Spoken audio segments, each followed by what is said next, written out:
Edward Bellamy. Looking Backward from 2000 to 1887. Author's Preface. Historical Section, Shawmut College, Boston, December 26, 2000.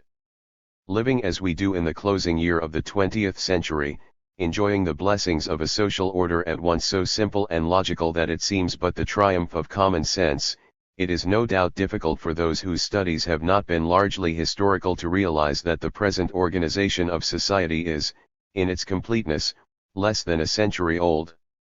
No historical fact is, however, better established than that till nearly the end of the 19th century it was the general belief that the ancient industrial system, with all its shocking social consequences, was destined to last, with possibly a little patching, to the end of time. How strange and well nigh incredible does it seem that so prodigious a moral and material transformation as has taken place since then could have been accomplished in so brief an interval. The readiness with which men accustom themselves, as matters of course, to improvements in their condition, which, when anticipated, seemed to leave nothing more to be desired, could not be more strikingly illustrated. What reflection could be better calculated to moderate the enthusiasm of reformers who count for their reward on the lively gratitude of future ages? The object of this volume is to assist persons who, while desiring to gain a more definite idea of the social contrasts between the 19th and 20th centuries, are daunted by the formal aspect of the histories which treat the subject. Warned by a teacher's experience that learning is accounted a weariness to the flesh, the author has sought to alleviate the instructive quality of the book by casting it in the form of a romantic narrative, which he would be glad to fancy not wholly devoid of interest on its own account. The reader, to whom modern social institutions and their underlying principles are matters of course, may at times find Dr. Leeds' explanations of them rather trite, but it must be remembered that to Dr. Leeds' guess they were not matters of course, and that this book is written for the express purpose of inducing the reader to forget for the nonce that they are so to him. One word more. The almost universal theme of the writers and orators who have celebrated this bimillennial epoch has been the future rather than the past, not the advance that has been made, but the progress that shall be made, ever onward and upward, till the race shall achieve its ineffable destiny. This is well, wholly well, but it seems to me that nowhere can we find more solid ground for daring anticipations of human development during the next 1,000 years, than by looking backward upon the progress of the last 100. That this volume may be so fortunate as to find readers whose interest in the subject shall incline them to overlook the deficiencies of the treatment is the hope in which the author steps aside and leaves Mr. Julian West to speak for himself. Chapter 1. I first saw the light in the city of Boston in the year 1857. What? You say, 1857? That is an odd slip. He means 1957, of course. I beg pardon, but there is no mistake. It was about 4 in the afternoon of December the 26th, one day after Christmas, in the year 1857, not 1957, that I first breathed the east wind of Boston, which, I assure the reader, was at that remote period marked by the same penetrating quality characterizing it in the present year of grace, 2000. These statements seem so absurd on their face, especially when I add that I am a young man apparently of about 30 years of age, that no person can be blamed for refusing to read another word of what promises to be a mere imposition upon his credulity. Nevertheless, I earnestly assure the reader that no imposition is intended, and will undertake, if he shall follow me a few pages, to entirely convince him of this. If I may, then, provisionally assume, with the pledge of justifying the assumption, that I know better than the reader when I was born, I will go on with my narrative. As every schoolboy knows, in the latter part of the 19th century the civilization of today, or anything like it, did not exist, although the elements which were to develop it were already in ferment. Nothing had, however, occurred to modify the immemorial division of society into the 4 classes, or nations, as they may be more fitly called, since the differences between them were far greater than those between any nations nowadays, of the rich and the poor, the educated and the ignorant. I myself was rich and also educated, and possessed, therefore, all the elements of happiness enjoyed by the most fortunate in that age. Living in luxury, and occupied only with the pursuit of the pleasures and refinements of life, I derived the means of my support from the labor of others, rendering no sort of service in return. My parents and grandparents had lived in the same way, and I expected that my descendants, if I had any, would enjoy a like easy existence. But how could I live without service to the world? You ask. Why should the world have supported in utter idleness one who was able to render service? The answer is that my great-grandfather had accumulated a sum of money on which his descendants had ever since lived. The sum, you will naturally infer, must have been very large not to have been exhausted in supporting 3 generations in idleness. This, however, was not the fact. The sum had been originally by no means large. It was, in fact, much larger now that 3 generations had been supported upon it in idleness, than it was at first. This mystery of use without consumption, of warmth without combustion, seems like magic, but was merely an ingenious application of the art now happily lost but carried to great perfection by your ancestors, of shifting the burden of one's support on the shoulders of others. The man who had accomplished this, and it was the end all sought, was said to live on the income of his investments.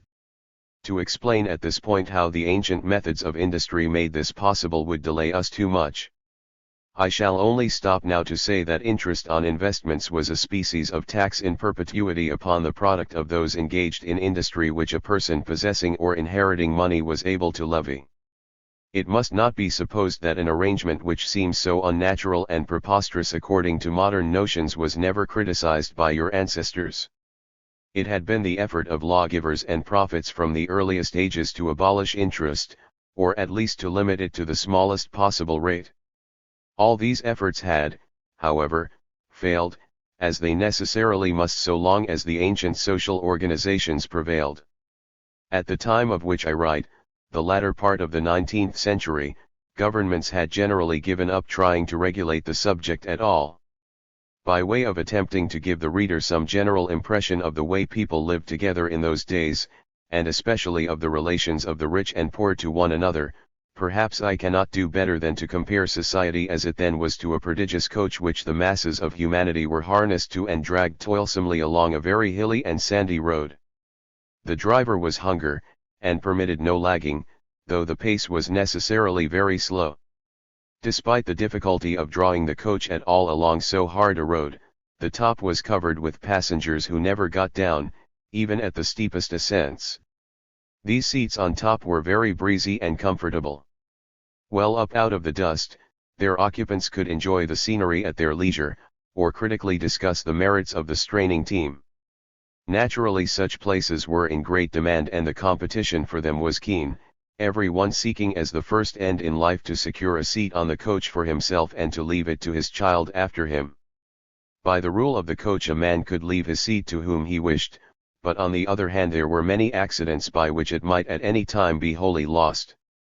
For all that they were so easy, the seats were very insecure, and at every sudden jolt of the coach persons were slipping out of them and falling to the ground, where they were instantly compelled to take hold of the rope and help to drag the coach on which they had before ridden so pleasantly.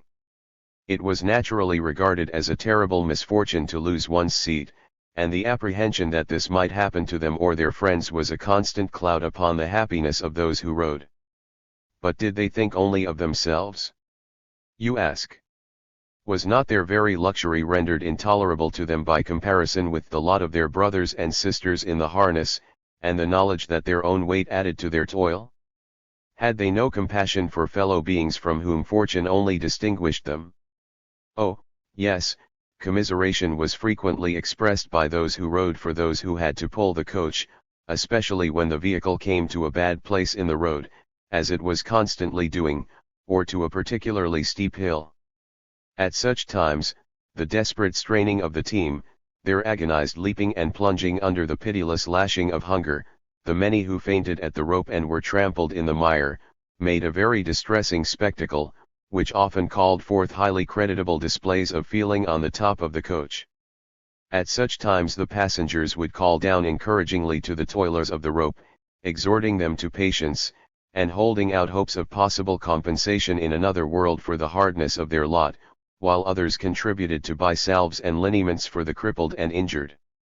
It was agreed that it was a great pity that the coach should be so hard to pull, and there was a sense of general relief when the specially bad piece of road was gotten over. This relief was not, indeed, wholly on account of the team, for there was always some danger at these bad places of a general overturn in which all would lose their seats. It must in truth be admitted that the main effect of the spectacle of the misery of the toilers at the rope was to enhance the passengers' sense of the value of their seats upon the coach, and to cause them to hold on to them more desperately than before. If the passengers could only have felt assured that neither they nor their friends would ever fall from the top, it is probable that, beyond contributing to the funds for liniments and bandages, they would have troubled themselves extremely little about those who dragged the coach. I am well aware that this will appear to the men and women of the 20th century an incredible inhumanity, but there are two facts, both very curious, which partly explain it. In the first place, it was firmly and sincerely believed that there was no other way in which society could get along, except the many pulled at the rope and the few rode, and not only this, but that no very radical improvement even was possible, either in the harness, the coach, the roadway, or the distribution of the toil. It had always been as it was, and it always would be so. It was a pity, but it could not be helped, and philosophy forbade wasting compassion on what was beyond remedy. The other fact is yet more curious, consisting in a singular hallucination which those on the top of the coach generally shared, that they were not exactly like their brothers and sisters who pulled at the rope, but of finer clay, in some way belonging to a higher order of beings who might justly expect to be drawn. This seems unaccountable, but, as I once rode on this very coach and shared that very hallucination, I ought to be believed. The strangest thing about the hallucination was that those who had but just climbed up from the ground, before they had outgrown the marks of the rope upon their hands, began to fall under its influence. As for those whose parents and grandparents before them had been so fortunate as to keep their seats on the top, the conviction they cherished of the essential difference between their sort of humanity and the common article was absolute. The effect of such a delusion in moderating fellow feeling for the sufferings of the mass of men into a distant and philosophical compassion is obvious. To it I refer as the only extenuation I can offer for the indifference which, at the period I write of, marked my own attitude toward the misery of my brothers. In 1887 I came to my 30th year. Although still unmarried, I was engaged to wed Edith Bartlett. She, like myself, rode on the top of the coach. That is to say, not to encumber ourselves further with an illustration which has, I hope, served its purpose of giving the reader some general impression of how we lived then, her family was wealthy. In that age, when money alone commanded all that was agreeable and refined in life, it was enough for a woman to be rich to have suitors, but Edith Bartlett was beautiful and graceful also. My lady readers, I am aware, will protest at this. Handsome she might have been, I hear them saying, but graceful never, in the costumes which were the fashion at that period, when the head covering was a dizzy structure a foot tall, and the almost incredible extension of the skirt behind by means of artificial contrivances more thoroughly dehumanized the form than any former device of dressmakers. Fancy anyone graceful in such a costume. The point is certainly well taken, and I can only reply that while the ladies of the 20th century are lovely demonstrations of the effect of appropriate drapery in accenting feminine graces, my recollection of their great-grandmothers enables me to maintain that no deformity of costume can wholly disguise them. Our marriage only waited on the completion of the house which I was building for our occupancy in one of the most desirable parts of the city, that is to say, a part chiefly inhabited by the rich. For it must be understood that the comparative desirability of different parts of Boston for residence depended then, not on natural features, but on the character of the neighboring population. Each class or nation lived by itself, in quarters of its own. A rich man living among the poor, an educated man among the uneducated, was like one living in isolation among a jealous and alien race. When the house had been begun, its completion by the winter of 1886 had been expected. The spring of the following year found it, however, yet incomplete, and my marriage still a thing of the future. The cause of a delay calculated to be particularly exasperating to an ardent lover was a series of strikes, that is to say, concerted refusals to work on the part of the bricklayers, masons, carpenters, painters, plumbers, and other trades concerned in house building. What the specific causes of these strikes were I do not remember. Strikes had become so common at that period that people had ceased to inquire into their particular grounds. In one department of industry or another, they had been nearly incessant ever since the great business crisis of 1873. In fact, it had come to be the exceptional thing to see any class of laborers pursue their avocation steadily for more than a few months at a time. The reader who observes the dates alluded to will of course recognize in these disturbances of industry the first and incoherent phase of the great movement which ended in the establishment of the modern industrial system with all its social consequences. This is all so plain in the retrospect that a child can understand it, but not being prophets, we of that day had no clear idea what was happening to us. What we did see was that industrially the country was in a very queer way. The relation between the working man and the employer, between labor and capital, appeared in some unaccountable manner to have become dislocated. The working classes had quite suddenly and very generally become infected with a profound discontent with their condition, and an idea that it could be greatly bettered if they only knew how to go about it. On every side, with one accord, they preferred demands for higher pay, shorter hours, better dwellings, better educational advantages, and a share in the refinements and luxuries of life, demands which it was impossible to see the way to granting unless the world were to become a great deal richer than it then was. Though they knew something of what they wanted, they knew nothing of how to accomplish it, and the eager enthusiasm with which they thronged about anyone who seemed likely to give them any light on the subject lent sudden reputation to many would-be leaders, some of whom had little enough light to give. However chimerical the aspirations of the laboring classes might be deemed, the devotion with which they supported one another in the strikes, which were their chief weapon, and the sacrifices which they underwent to carry them out left no doubt of their dead earnestness. As to the final outcome of the labor troubles, which was the phrase by which the movement I have described was most commonly referred to, the opinions of the people of my class differed according to individual temperament. The sanguine argued very forcibly that it was in the very nature of things impossible that the new hopes of the workingmen could be satisfied, simply because the world had not the wherewithal to satisfy them. It was only because the masses worked very hard and lived on short commons that the race did not starve outright, and no considerable improvement in their condition was possible while the world, as a whole, remained so poor. It was not the capitalists whom the laboring men were contending with, these maintained, but the iron-bound environment of humanity, and it was merely a question of the thickness of their skulls when they would discover the fact and make up their minds to endure what they could not cure. The less sanguine admitted all this.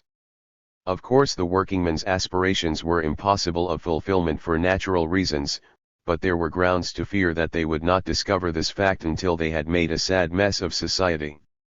They had the votes and the power to do so if they pleased, and their leaders meant they should.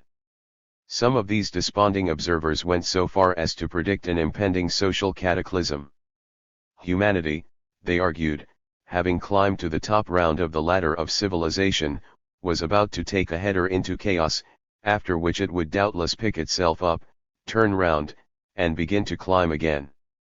Repeated experiences of this sort in historic and prehistoric times possibly accounted for the puzzling bumps on the human cranium.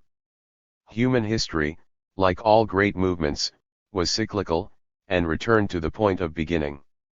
The idea of indefinite progress in a right line was a chimera of the imagination, with no analogue in nature. The parabola of a comet was perhaps a yet better illustration of the career of humanity. Tending upward and sunward from the aphelion of barbarism, the race attained the perihelion of civilization only to plunge downward once more to its nether goal in the regions of chaos. This, of course, was an extreme opinion, but I remember serious men among my acquaintances who, in discussing the signs of the times, adopted a very similar tone. It was no doubt the common opinion of thoughtful men that society was approaching a critical period which might result in great changes. The labor troubles, their causes, course, and cure, took lead of all other topics in the public prints, and in serious conversation. The nervous tension of the public mind could not have been more strikingly illustrated than it was by the alarm resulting from the talk of a small band of men who called themselves anarchists, and proposed to terrify the American people into adopting their ideas by threats of violence, as if a mighty nation which had but just put down a rebellion of half its own numbers, in order to maintain its political system, were likely to adopt a new social system out of fear. As one of the wealthy, with a large stake in the existing order of things, I naturally shared the apprehensions of my class. The particular grievance I had against the working classes at the time of which I write, on account of the effect of their strikes in postponing my wedded bliss, no doubt lent a special animosity to my feeling toward them. Chapter 2. The 30th day of May, 1887, fell on a Monday. It was one of the annual holidays of the nation in the latter third of the 19th century, being set apart under the name of Decoration Day, for doing honor to the memory of the soldiers of the North who took part in the war for the preservation of the Union of the States. The survivors of the war, escorted by military and civic processions and bands of music, were wont on this occasion to visit the cemeteries and lay wreaths of flowers upon the graves of their dead comrades, the ceremony being a very solemn and touching one. The eldest brother of Edith Bartlett had fallen in the war, and on Decoration Day the family was in the habit of making a visit to Mount Auburn, where he lay. I had asked permission to make one of the party, and, on our return to the city at nightfall, remained to dine with the family of my betrothed. In the drawing room, after dinner, I picked up an evening paper and read of a fresh strike in the building trades, which would probably still further delay the completion of my unlucky house. I remember distinctly how exasperated I was at this, and the objurgations, as forcible as the presence of the ladies permitted, which I lavished upon workmen in general, and these strikers in particular. I had abundant sympathy from those about me, and the remarks made in the desultory conversation which followed, upon the unprincipled conduct of the labor agitators, were calculated to make those gentlemen's ears tingle. It was agreed that affairs were going from bad to worse very fast, and that there was no telling what we should come to soon. The worst of it, I remember Mrs. Bartlett saying, is that the working classes all over the world seem to be going crazy at once. In Europe it is far worse even than here. I'm sure I should not dare to live there at all. I asked Mr. Bartlett the other day where we should emigrate to if all the terrible things took place which those socialists threaten. He said he did not know any place now where society could be called stable except Greenland, Patagonia, and the Chinese Empire. Those Chin-A men knew what they were about, somebody added, when they refused to let in our Western civilization. They knew what it would lead to better than we did. They saw it was nothing but dynamite in disguise. After this, I remember drawing Edith apart and trying to persuade her that it would be better to be married at once without waiting for the completion of the house, spending the time in travel till our home was ready for us. She was remarkably handsome that evening, the morning costume that she wore in recognition of the day setting off to great advantage the purity of her complexion. I can see her even now with my mind's eye just as she looked that night. When I took my leave she followed me into the hall and I kissed her goodbye as usual.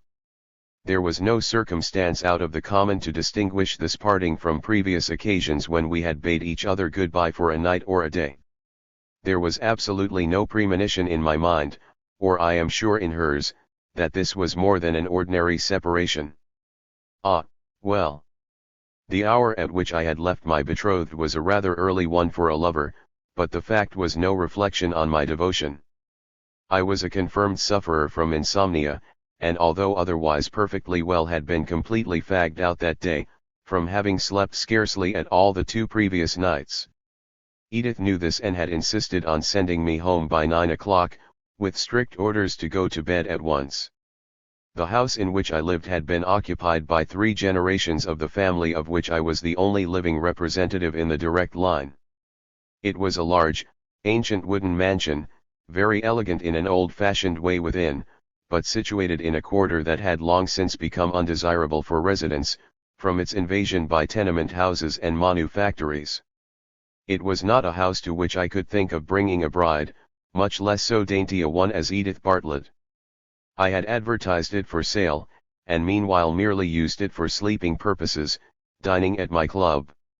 One servant, a faithful colored man by the name of Sawyer, lived with me and attended to my few wants.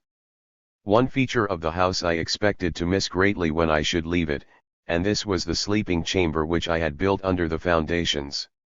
I could not have slept in the city at all, with its never-ceasing nightly noises, if I had been obliged to use an upstairs chamber. But to this subterranean room no murmur from the upper world ever penetrated. When I had entered it and closed the door, I was surrounded by the silence of the tomb. In order to prevent the dampness of the subsoil from penetrating the chamber, the walls had been laid in hydraulic cement and were very thick, and the floor was likewise protected. In order that the room might serve also as a vault equally proof against violence and flames, for the storage of valuables, I had roofed it with stone slabs hermetically sealed, and the outer door was of iron with a thick coating of asbestos.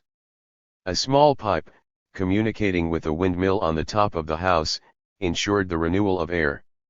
It might seem that the tenant of such a chamber ought to be able to command slumber, but it was rare that I slept well, even there, 2 nights in succession. So accustomed was I to wakefulness that I minded little the loss of 1 night's rest. A second night, however, spent in my reading chair instead of my bed, tired me out, and I never allowed myself to go longer than that without slumber, from fear of nervous disorder. From this statement it will be inferred that I had at my command some artificial means for inducing sleep in the last resort, and so in fact I had. If after 2 sleepless nights I found myself on the approach of the third without sensations of drowsiness, I called in Dr. Pillsbury. He was a doctor by courtesy only, what was called in those days an irregular or quack doctor. He called himself a professor of animal magnetism. I had come across him in the course of some amateur investigations into the phenomena of animal magnetism. I don't think he knew anything about medicine, but he was certainly a remarkable mesmerist. It was for the purpose of being put to sleep by his manipulations that I used to send for him when I found a third night of sleeplessness impending. Let my nervous excitement or mental preoccupation be however great, Dr. Pillsbury never failed, after a short time, to leave me in a deep slumber, which continued till I was aroused by a reversal of the mesmerizing process. The process for awaking the sleeper was much simpler than that for putting him to sleep, and for convenience I had made Dr. Pillsbury teach Sawyer how to do it. My faithful servant alone knew for what purpose Dr. Pillsbury visited me, or that he did so at all. Of course, when Edith became my wife I should have to tell her my secrets. I had not hitherto told her this, because there was unquestionably a slight risk in the mesmeric sleep, and I knew she would set her face against my practice.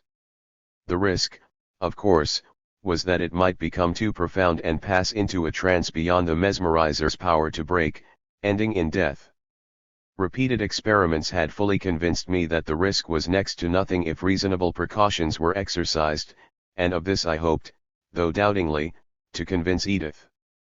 I went directly home after leaving her, and at once sent Sawyer to fetch Dr. Pillsbury.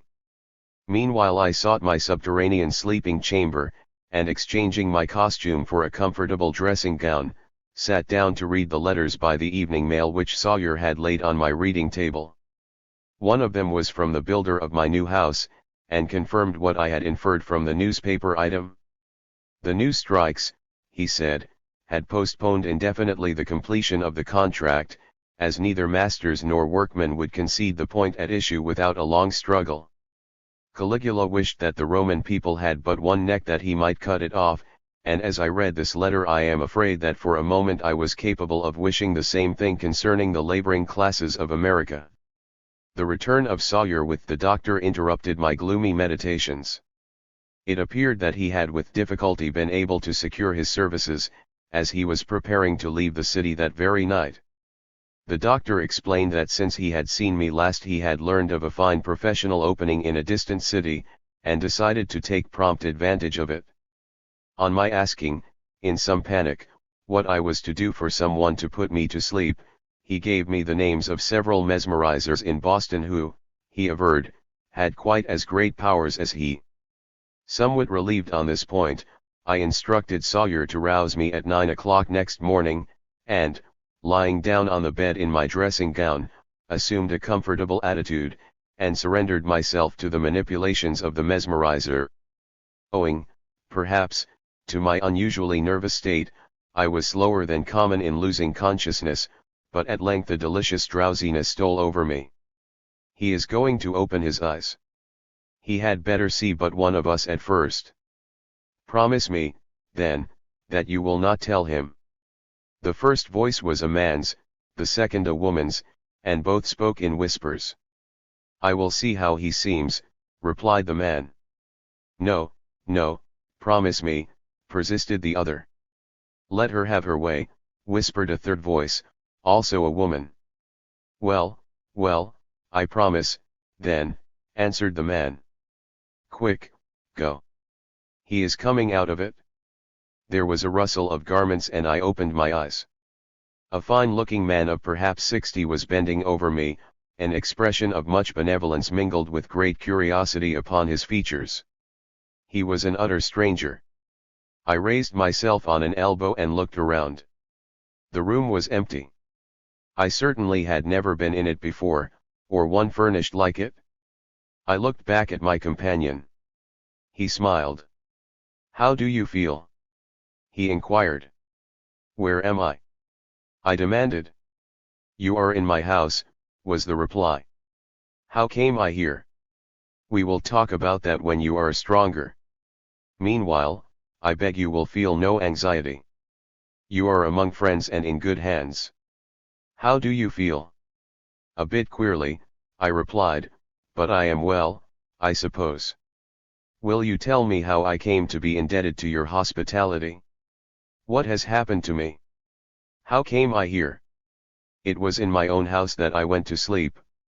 There will be time enough for explanations later, my unknown host replied, with a reassuring smile. It will be better to avoid agitating talk until you are a little more yourself. Will you oblige me by taking a couple of swallows of this mixture? It will do you good. I am a physician.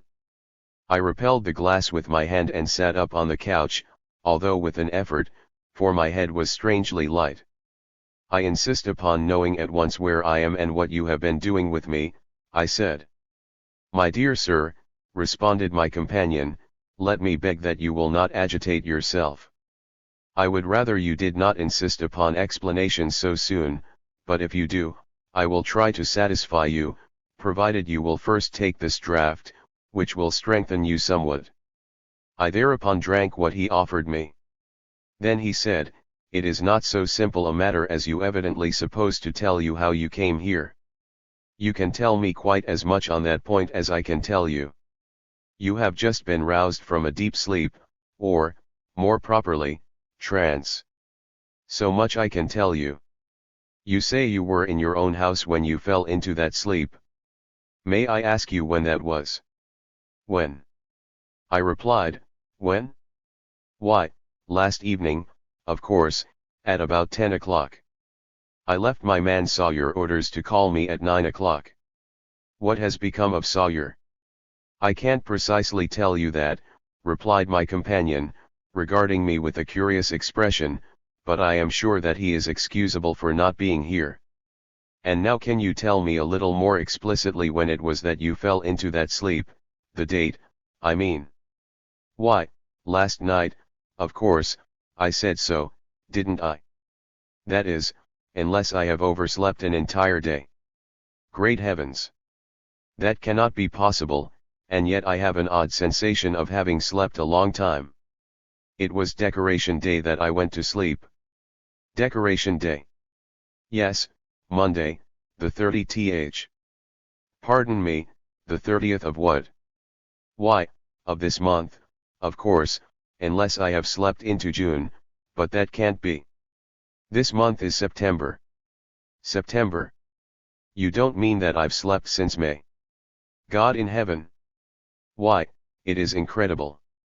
We shall see, replied my companion. You say that it was May 30th when you went to sleep? Yes. May I ask of what year? I stared blankly at him, incapable of speech, for some moments. Of what year? I feebly echoed at last. Yes, of what year, if you please? After you have told me that I shall be able to tell you how long you have slept. It was the year 1887, I said. My companion insisted that I should take another draught from the glass, and felt my pulse. My dear sir, he said, your manner indicates that you are a man of culture, which I am aware was by no means the matter of course in your day it now is. No doubt, then, you have yourself made the observation that nothing in this world can be truly said to be more wonderful than anything else. The causes of all phenomena are equally adequate, and the results equally matters of course. That you should be startled by what I shall tell you is to be expected, but I am confident that you will not permit it to affect your equanimity unduly. Your appearance is that of a young man of barely 30, and your bodily condition seems not greatly different from that of one just roused from a somewhat too long and profound sleep, and yet this is the 10th day of September in the year 2000, and you have slept exactly 113 years, 3 months, and 11 days. Feeling partially dazed, I drank a cup of some sort of broth at my companion's suggestion, and, immediately afterward becoming very drowsy, went off into a deep sleep. When I awoke it was broad daylight in the room, which had been lighted artificially when I was awake before. My mysterious host was sitting near. He was not looking at me when I opened my eyes, and I had a good opportunity to study him and meditate upon my extraordinary situation, before he observed that I was awake. My giddiness was all gone, and my mind perfectly clear. The story that I had been asleep 113 years, which, in my former weak and bewildered condition, I had accepted without question, recurred to me now only to be rejected as a preposterous attempt at an imposture, the motive of which it was impossible remotely to surmise. Something extraordinary had certainly happened to account for my waking up in this strange house with this unknown companion, but my fancy was utterly impotent to suggest more than the wildest guess as to what that something might have been. Could it be that I was the victim of some sort of conspiracy? It looked so, certainly, and yet, if human lineaments ever gave true evidence, it was certain that this man by my side, with a face so refined and ingenuous, was no party to any scheme of crime or outrage. Then it occurred to me to question if I might not be the butt of some elaborate practical joke on the part of friends who had somehow learned the secret of my underground chamber and taken this means of impressing me with the peril of mesmeric experiments.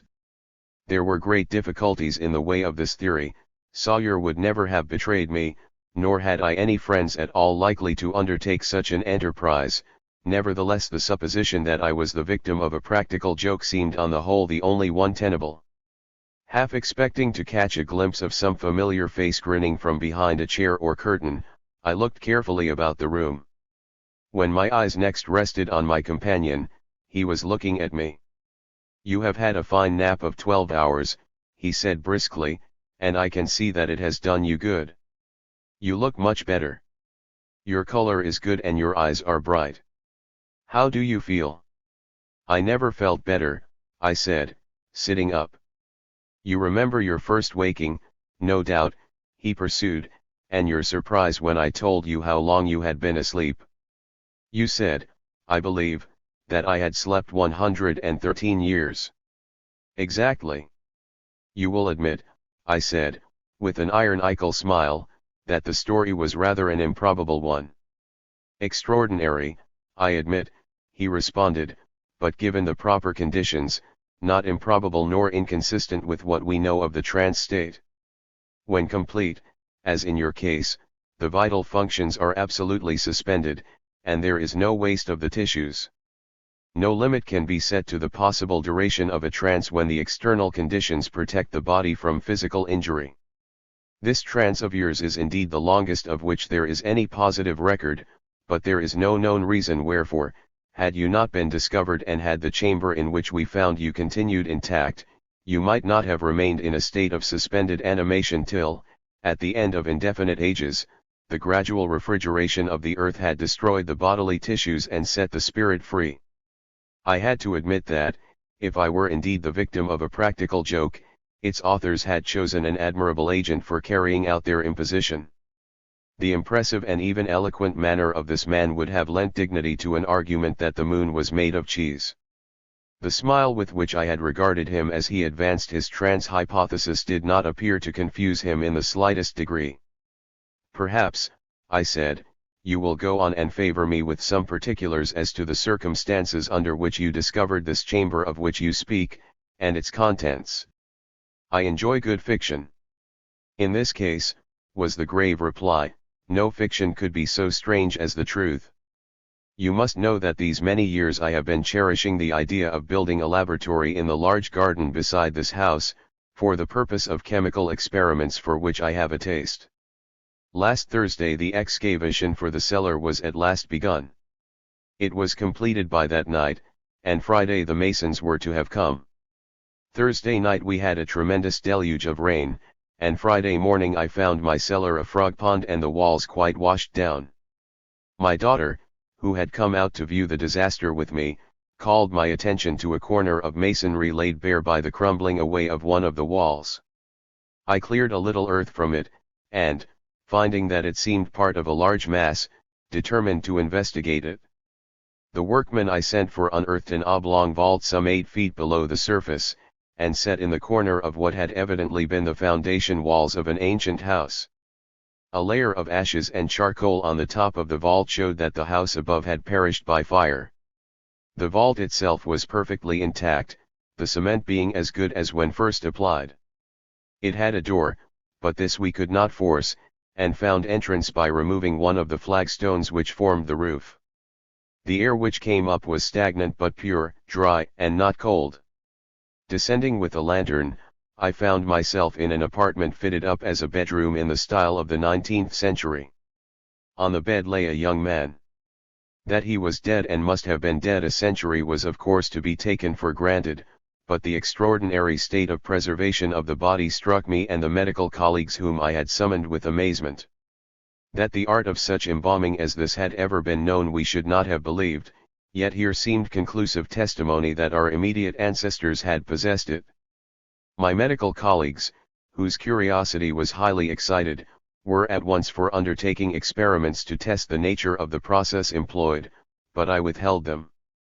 My motive in so doing, at least the only motive I now need speak of, was the recollection of something I once had read about the extent to which your contemporaries had cultivated the subject of animal magnetism.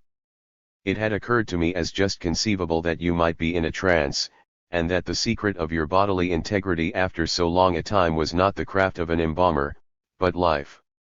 So extremely fanciful did this idea seem, even to me, that I did not risk the ridicule of my fellow physicians by mentioning it, but gave some other reason for postponing their experiments. No sooner, however, had they left me, than I set on foot a systematic attempt at resuscitation, of which you know the result. Had its theme been yet more incredible, the circumstantiality of this narrative, as well as the impressive manner and personality of the narrator, might have staggered a listener, and I had begun to feel very strangely, when, as he closed, I chanced to catch a glimpse of my reflection in a mirror hanging on the wall of the room. I rose and went up to it. The face I saw was the face to a hair and a line and not a day older than the one I had looked at as I tied my cravat before going to Edith that Decoration Day, which, as this man would have me believe, was celebrated 113 years before. At this, the colossal character of the fraud which was being attempted on me, came over me afresh. Indignation mastered my mind as I realized the outrageous liberty that had been taken. "You are probably surprised," said my companion, "to see that, although you are a century older than when you lay down to sleep in that underground chamber, your appearance is unchanged. That should not amaze you. It is by virtue of the total arrest of the vital functions that you have survived this great period of time. If your body could have undergone any change during your trance, it would long ago have suffered dissolution. Sir, I replied, turning to him, what your motive can be in reciting to me with a serious face this remarkable farrago, I am utterly unable to guess, but you are surely yourself too intelligent to suppose that anybody but an imbecile could be deceived by it. Spare me any more of this elaborate nonsense, and once for all tell me whether you refuse to give me an intelligible account of where I am and how I came here. If so, I shall proceed to ascertain my whereabouts for myself, whoever may hinder. You do not, then, believe that this is the year 2000. Do you really think it necessary to ask me that? I returned. Very well, replied my extraordinary host. Since I cannot convince you, you shall convince yourself. Are you strong enough to follow me upstairs? I am as strong as I ever was, I replied angrily, as I may have to prove if this jest is carried much farther.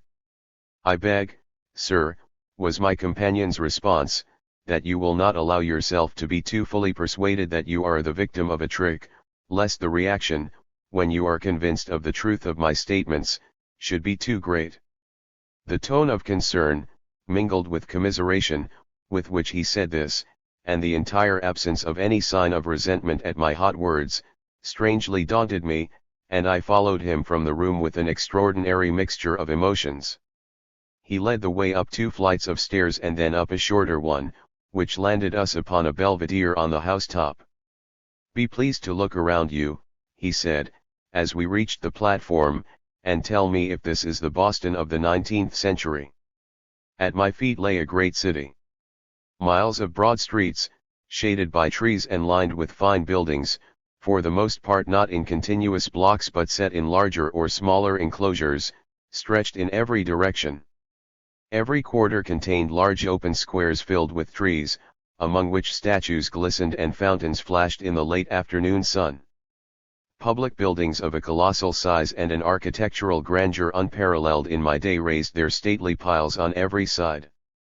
Surely I had never seen the city nor one comparable to it before. Raising my eyes at last towards the horizon, I looked westward. That blue ribbon winding away to the sunset, was it not the sinuous Charles? I looked east. Boston Harbor stretched before me within its headlands, not one of its green islets missing. I knew then that I had been told the truth concerning the prodigious thing which had befallen me. Chapter 4. I did not faint, but the effort to realize my position made me very giddy, and I remember that my companion had to give me a strong arm as he conducted me from the roof to a roomy apartment on the upper floor of the house, where he insisted on my drinking a glass or 2 of good wine and partaking of a light repast. I think you are going to be all right now, he said cheerily. I should not have taken so abrupt a means to convince you of your position if your course, while perfectly excusable under the circumstances, had not rather obliged me to do so. I confess, he added laughing, I was a little apprehensive at one time that I should undergo what I believe you used to call a knockdown in the 19th century, if I did not act rather promptly.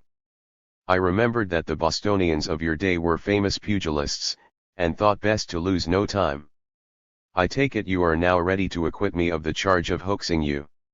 If you had told me, I replied, profoundly awed, that 1,000 years instead of 100 had elapsed since I last looked on the city, I should now believe you.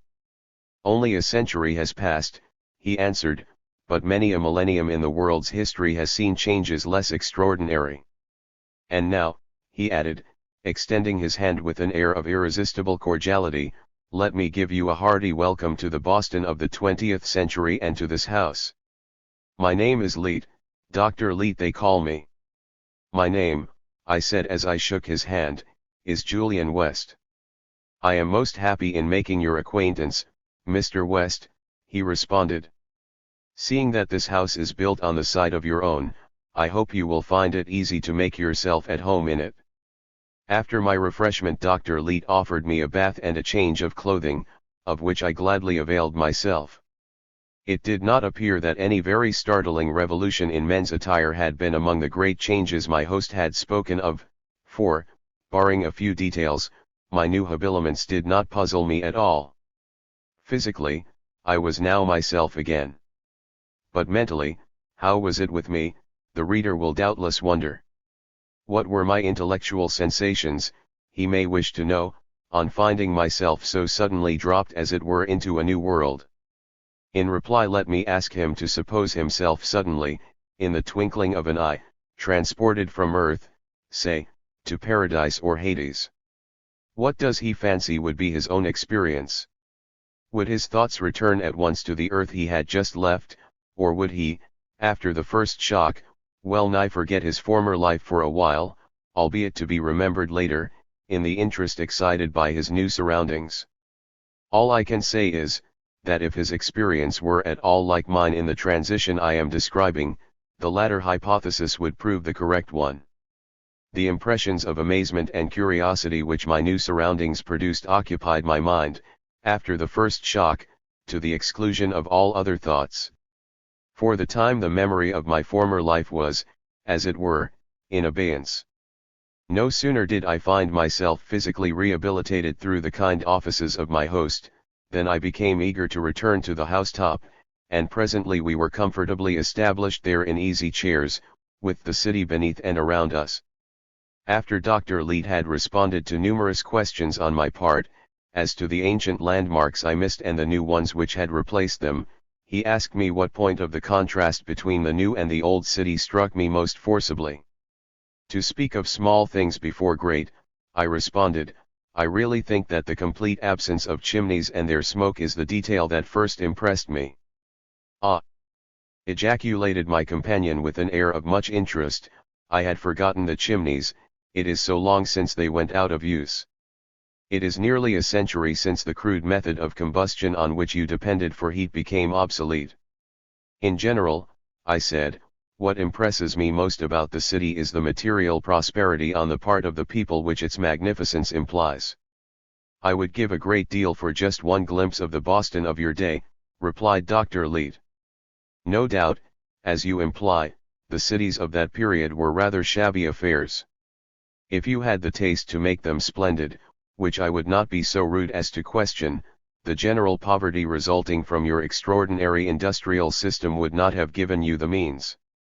Moreover, the excessive individualism which then prevailed was inconsistent with much public spirit. What little wealth you had seems almost wholly to have been lavished in private luxury. Nowadays, on the contrary, there is no destination of the surplus wealth so popular as the adornment of the city, which all enjoy in equal degree. The sun had been setting as we returned to the housetop, and as we talked night descended upon the city. It is growing dark, said Dr. Leete. Let us descend into the house, I want to introduce my wife and daughter to you. His words recalled to me the feminine voices which I had heard whispering about me as I was coming back to conscious life, and, most curious to learn what the ladies of the year 2000 were like, I assented with alacrity to the proposition. The apartment in which we found the wife and daughter of my host, as well as the entire interior of the house, was filled with a mellow light, which I knew must be artificial, although I could not discover the source from which it was diffused. Mrs. Leete was an exceptionally fine-looking and well-preserved woman of about her husband's age, while the daughter, who was in the first blush of womanhood, was the most beautiful girl I had ever seen. Her face was as bewitching as deep blue eyes, delicately tinted complexion, and perfect features could make it, but even had her countenance lacked special charms, the faultless luxuriance of her figure would have given her place as a beauty among the women of the 19th century. Feminine softness and delicacy were in this lovely creature deliciously combined with an appearance of health and abounding physical vitality too often lacking in the maidens with whom alone I could compare her. It was a coincidence trifling in comparison with the general strangeness of the situation, but still striking, that her name should be Edith. The evening that followed was certainly unique in the history of social intercourse, but to suppose that our conversation was peculiarly strained or difficult would be a great mistake. I believe indeed that it is under what may be called unnatural, in the sense of extraordinary, circumstances that people behave most naturally, for the reason, no doubt, that such circumstances banish artificiality. I know at any rate that my intercourse that evening with these representatives of another age and world was marked by an ingenuous sincerity and frankness such as but rarely crown long acquaintance. No doubt the exquisite tact of my entertainers had much to do with this. Of course there was nothing we could talk of but the strange experience by virtue of which I was there, but they talked of it with an interest so naive and direct in its expression as to relieve the subject to a great degree of the element of the weird and the uncanny which might so easily have been overpowering. One would have supposed that they were quite in the habit of entertaining waifs from another century, so perfect was their tact. For my own part, never do I remember the operations of my mind to have been more alert and acute than that evening, or my intellectual sensibilities more keen.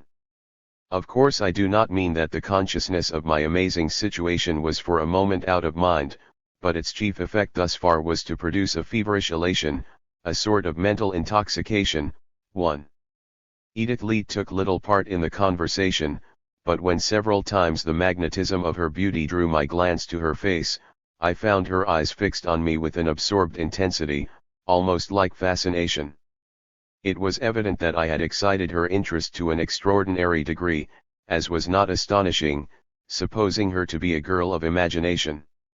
Though I supposed curiosity was the chief motive of her interest, it could but affect me as it would not have done had she been less beautiful. Dr. Leete, as well as the ladies, seemed greatly interested in my account of the circumstances under which I had gone to sleep in the underground chamber. All had suggestions to offer to account for my having been forgotten there, and the theory which we finally agreed on offers at least a plausible explanation, although whether it be in its details the true one, nobody, of course, will ever know. The layer of ashes found above the chamber indicated that the house had been burned down. Let it be supposed that the conflagration had taken place the night I fell asleep.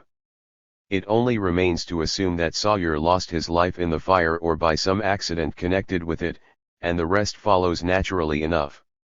No one but he and Dr. Pillsbury either knew of the existence of the chamber or that I was in it, and Dr. Pillsbury, who had gone that night to New Orleans, had probably never heard of the fire at all. The conclusion of my friends, and of the public, must have been that I had perished in the flames. An excavation of the ruins, unless thorough, would not have disclosed the recess in the foundation walls connecting with my chamber. To be sure, if the site had been again built upon, at least immediately, such an excavation would have been necessary, but the true blues times and the undesirable character of the locality might well have prevented rebuilding.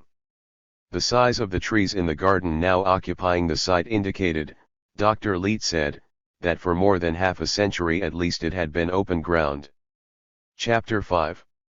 When, in the course of the evening the ladies retired, leaving Dr. Leete and myself alone, he sounded me as to my disposition for sleep, saying that if I felt like it my bed was ready for me, but if I was inclined to wakefulness nothing would please him better than to bear me company.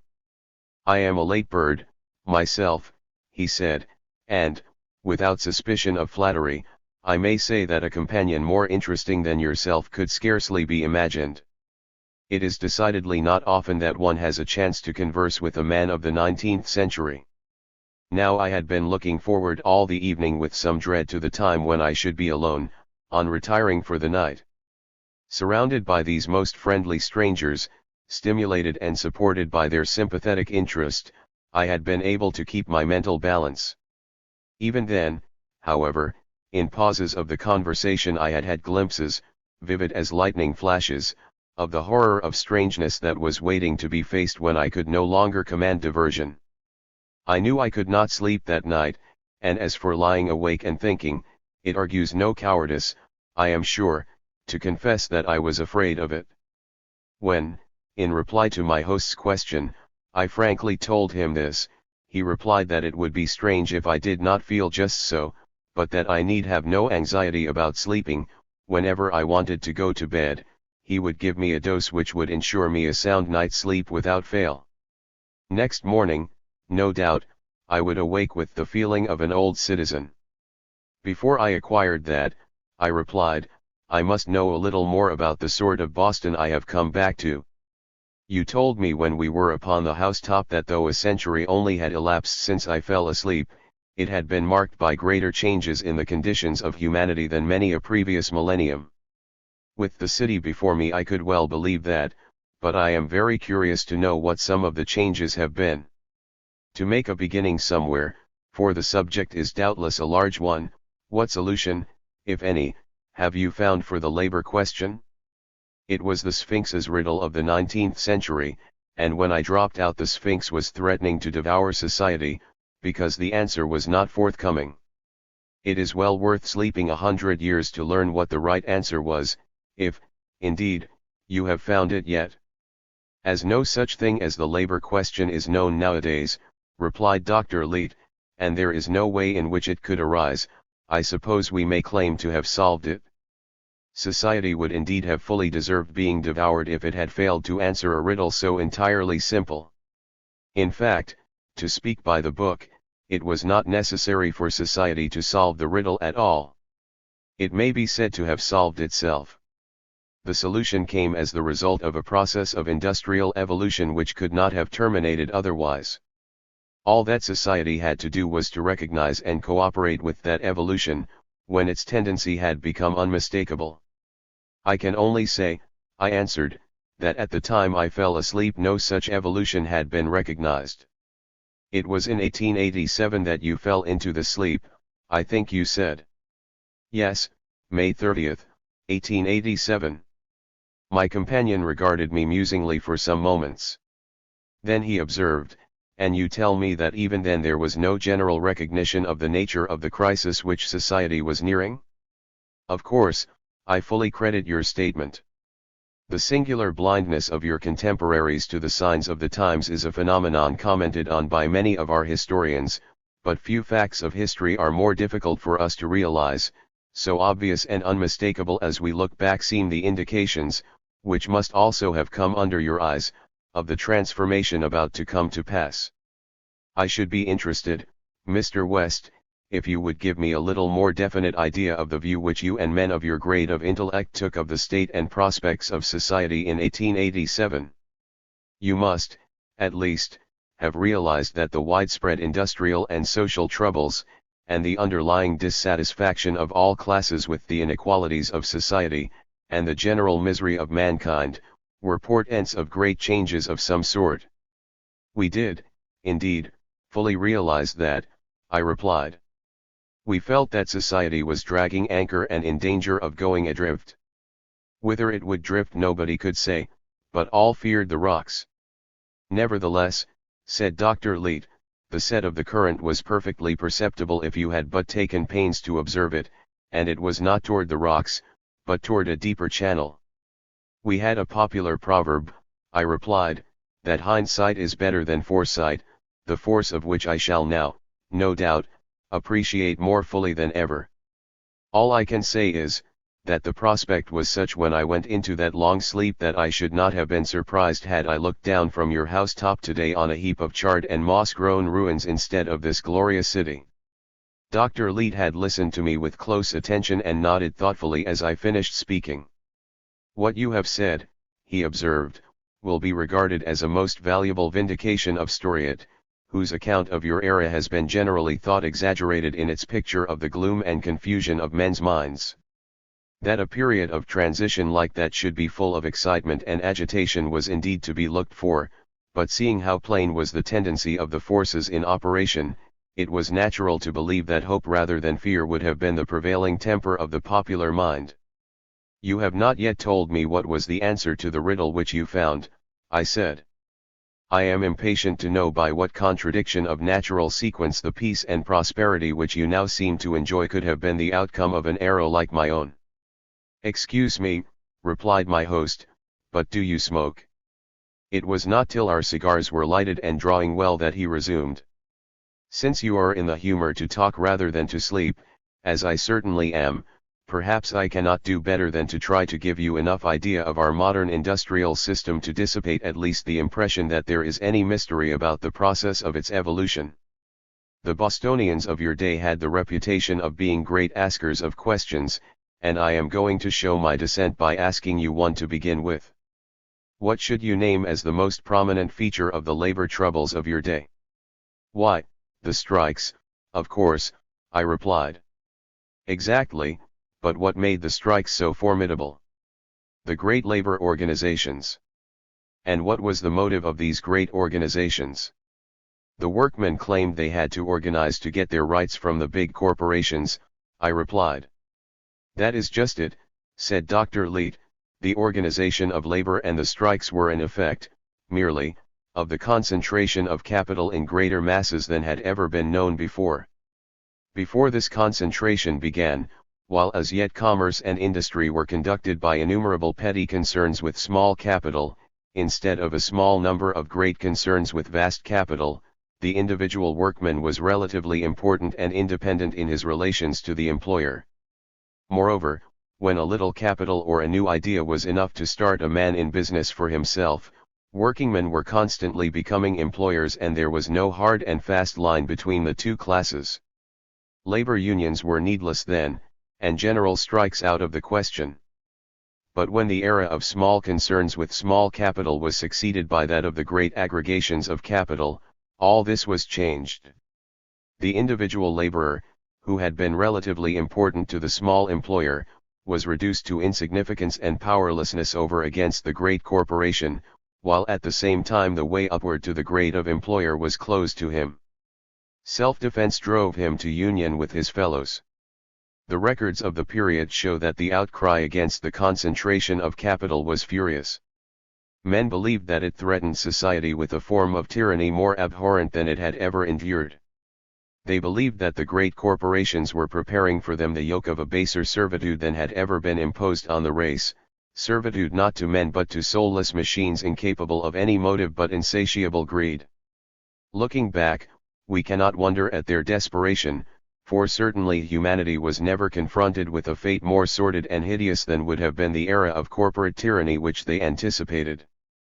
Meanwhile, without being in the smallest degree checked by the clamor against it, the absorption of business by ever larger monopolies continued. In the United States there was not, after the beginning of the last quarter of the century, any opportunity whatever for individual enterprise in any important field of industry, unless backed by a great capital. During the last decade of the century, such small businesses as still remained were fast failing survivals of a past epoch, or mere parasites on the great corporations, or else existed in fields too small to attract the great capitalists. Small businesses, as far as they still remained, were reduced to the condition of rats and mice, living in holes and corners, and counting on evading notice for the enjoyment of existence. The railroads had gone on combining till a few great syndicates controlled every rail in the land. In manufactories, every important staple was controlled by a syndicate. These syndicates, pools, trusts, or whatever their name, fixed prices and crushed all competition except when combinations as vast as themselves arose. Then a struggle, resulting in a still greater consolidation, ensued. The great city bazaar crushed its country rivals with branch stores, and in the city itself absorbed its smaller rivals till the business of a whole quarter was concentrated under one roof, with 100 former proprietors of shops serving as clerks. Having no business of his own to put his money in, the small capitalist, at the same time that he took service under the corporation, found no other investment for his money but its stocks and bonds, thus becoming doubly dependent upon it. The fact that the desperate popular opposition to the consolidation of business in a few powerful hands had no effect to check it proves that there must have been a strong economical reason for it. The small capitalists, with their innumerable petty concerns, had in fact yielded the field to the great aggregations of capital, because they belonged to a day of small things and were totally incompetent to the demands of an age of steam and telegraphs and the gigantic scale of its enterprises. To restore the former order of things, even if possible, would have involved returning to the day of stagecoaches.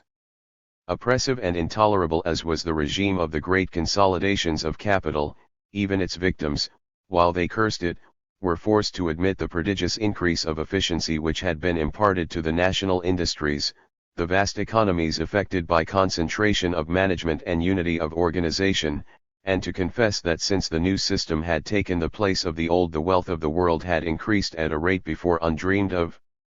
To be sure, this vast increase had gone chiefly to make the rich richer, increasing the gap between them and the poor, but the fact remained that, as a means merely of producing wealth, capital had been proved efficient in proportion to its consolidation. The restoration of the old system with the subdivision of capital, if it were possible, might indeed bring back a greater equality of conditions, with more individual dignity and freedom, but it would be at the price of general poverty and the arrest of material progress. Was there, then, no way of commanding the services of the mighty wealth-producing principle of consolidated capital without bowing down to a plutocracy like that of Carthage? As soon as men began to ask themselves these questions, they found the answer ready for them. The movement toward the conduct of business by larger and larger aggregations of capital, the tendency toward monopolies, which had been so desperately and vainly resisted, was recognized at last, in its true significance, as a process which only needed to complete its logical evolution to open a golden future to humanity. Early in the last century the evolution was completed by the final consolidation of the entire capital of the nation. The industry and commerce of the country, ceasing to be conducted by a set of irresponsible corporations and syndicates of private persons at their caprice and for their profit, were instead to a single syndicate representing the people, to be conducted in the common interest for the common profit. The nation, that is to say, organized as the one great business corporation in which all other corporations were absorbed, it became the one capitalist in the place of all other capitalists, the sole employer, the final monopoly in which all previous and lesser monopolies were swallowed up, a monopoly in the profits and economies of which all citizens shared. The epoch of trusts had ended in the Great Trust. In a word, the people of the United States concluded to assume the conduct of their own business, just as 100-odd years before they had assumed the conduct of their own government, organizing now for industrial purposes on precisely the same grounds that they had then organized for political purposes. At last, strangely late in the world's history, the obvious fact was perceived that no business is so essentially the public business as the industry and commerce on which the people's livelihood depends, and that to entrust it to private persons to be managed for private profit is a folly similar in kind, though vastly greater in magnitude, to that of surrendering the functions of political government to kings and nobles to be conducted for their personal glorification. Such a stupendous change as you describe, said I, did not, of course, take place without great bloodshed and terrible convulsions. On the contrary, replied Dr. Leete, there was absolutely no violence. The change had been long foreseen. Public opinion had become fully ripe for it, and the whole mass of the people was behind it. There was no more possibility of opposing it by force than by argument.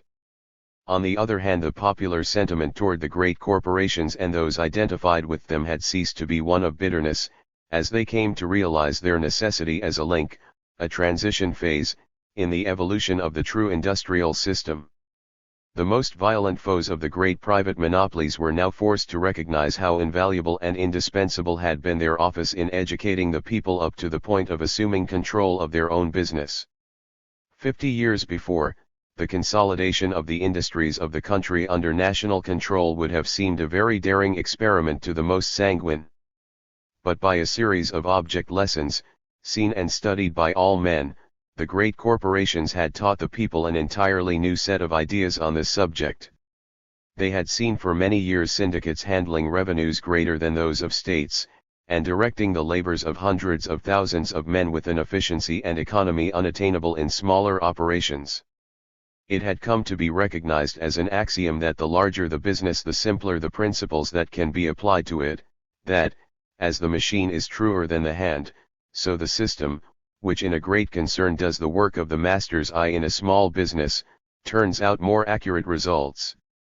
Thus it came about that, thanks to the corporations themselves, when it was proposed that the nation should assume their functions, the suggestion implied nothing which seemed impracticable even to the timid. To be sure, it was a step beyond any yet taken, a broader generalization, but the very fact that the nation would be the sole corporation in the field would, it was seen, relieve the undertaking of many difficulties with which the partial monopolies had contended. Chapter 6. Dr. Leet ceased speaking, and I remained silent, endeavoring to form some general conception of the changes in the arrangements of society implied in the tremendous revolution which he had described. Finally I said, the idea of such an extension of the functions of government is, to say the least, rather overwhelming. Extension? He repeated, where is the extension? In my day, I replied, it was considered that the proper functions of government, strictly speaking, were limited to keeping the peace and defending the people against the public enemy, that is, to the military and police powers. And, in heaven's name, who are the public enemies? Exclaimed Dr. Leet. Are they France, England, Germany, or hunger, cold, and nakedness? In your day governments were accustomed, on the slightest international misunderstanding, to seize upon the bodies of citizens and deliver them over by hundreds of thousands to death and mutilation, wasting their treasures the while like water, and all this oftenest for no imaginable profit to the victims. We have no wars now, and our governments no war powers, but in order to protect every citizen against hunger, cold, and nakedness, and provide for all his physical and mental needs, the function is assumed of directing his industry for a term of years. No, Mr. West, I am sure on reflection you will perceive that it was in your age, not in ours, that the extension of the functions of governments was extraordinary. Not even for the best ends would men now allow their governments such powers as were then used for the most maleficent. Leaving comparisons aside, I said, the demagoguery and corruption of our public men would have been considered, in my day, insuperable objections to any assumption by government of the charge of the national industries. We should have thought that no arrangement could be worse than to entrust the politicians with control of the wealth-producing machinery of the country.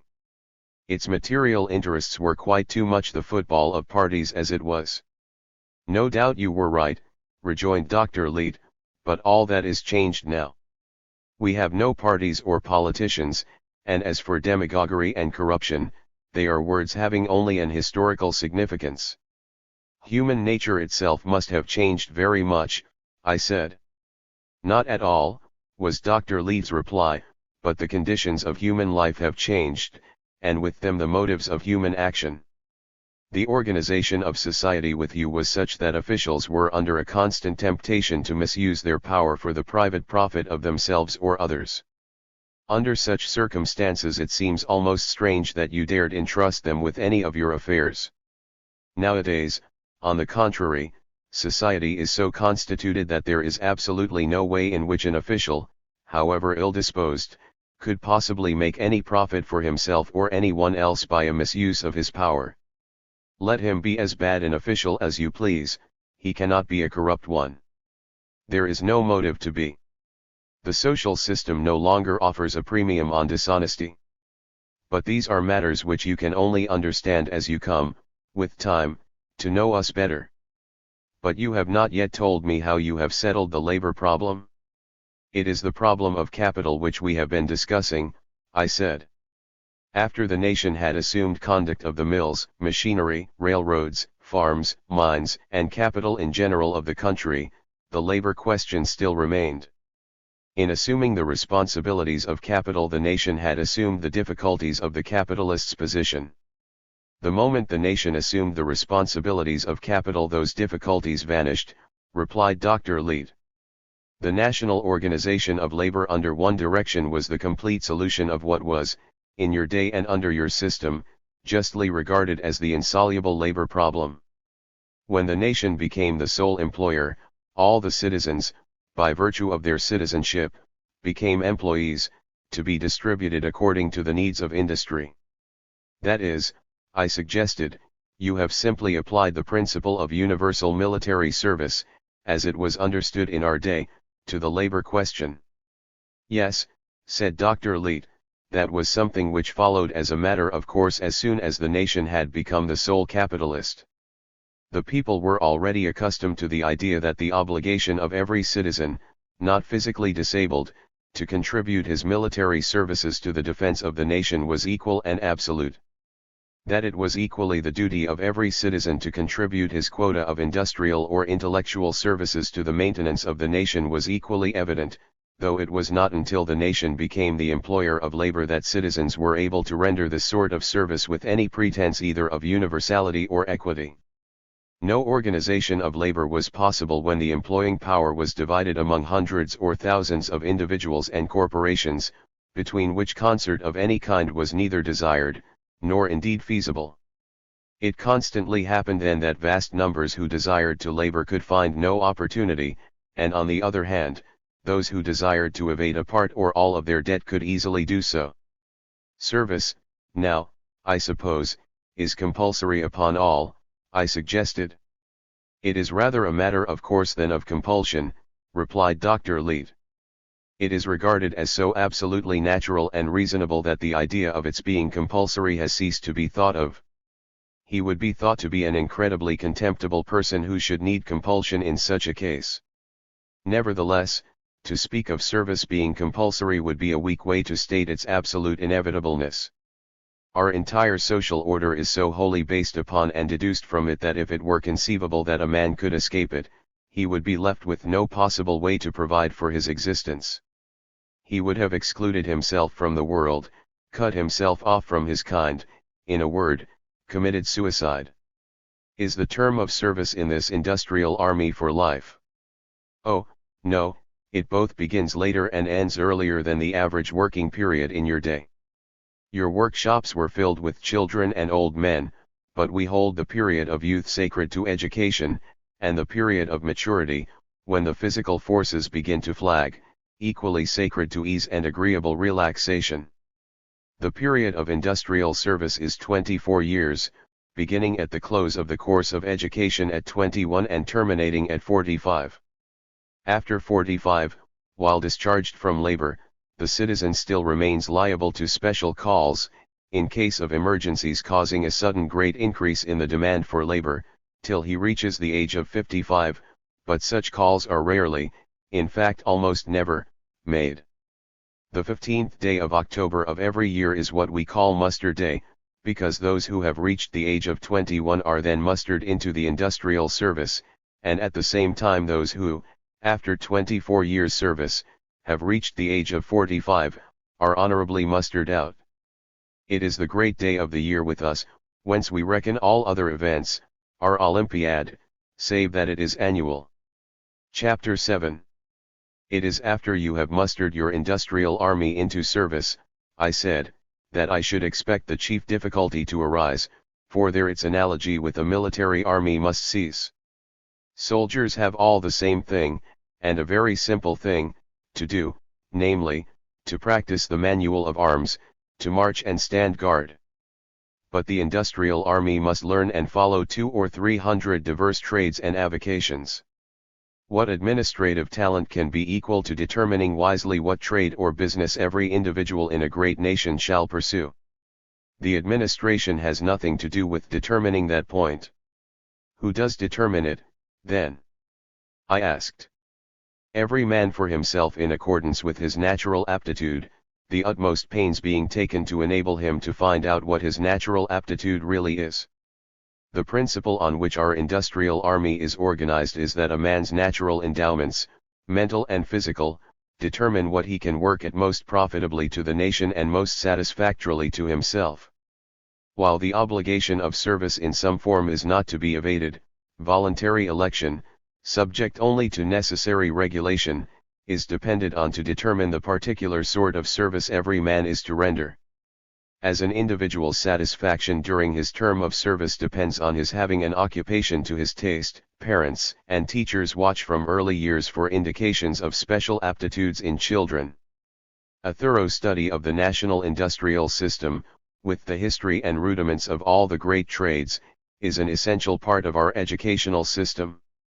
While manual training is not allowed to encroach on the general intellectual culture to which our schools are devoted, it is carried far enough to give our youth, in addition to their theoretical knowledge of the national industries, mechanical and agricultural, a certain familiarity with their tools and methods.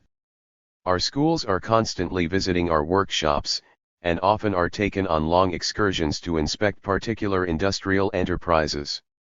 In your day a man was not ashamed to be grossly ignorant of all trades except his own, but such ignorance would not be consistent with our idea of placing everyone in a position to select intelligently the occupation for which he has most taste.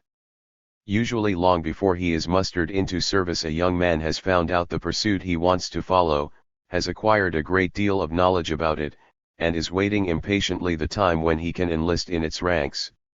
Surely, I said, it can hardly be that the number of volunteers for any trade is exactly the number needed in that trade. It must be generally either under or over the demand.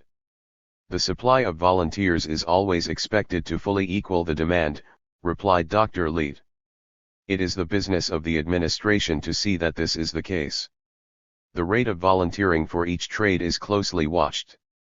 If there be a noticeably greater excess of volunteers over men needed in any trade, it is inferred that the trade offers greater attractions than others. On the other hand, if the number of volunteers for a trade tends to drop below the demand, it is inferred that it is thought more arduous. It is the business of the administration to seek constantly to equalize the attractions of the trades, so far as the conditions of labor in them are concerned, so that all trades shall be equally attractive to persons having natural tastes for them. This is done by making the hours of labor in different trades to differ according to their arduousness. The lighter trades, prosecuted under the most agreeable circumstances, have in this way the longest hours, while an arduous trade, such as mining, has very short hours. There is no theory, no a priori rule, by which the respective attractiveness of industries is determined.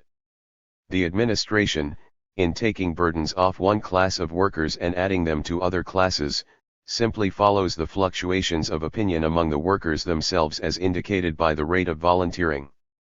The principle is that no man's work ought to be, on the whole, harder for him than any other man's for him, the workers themselves to be the judges.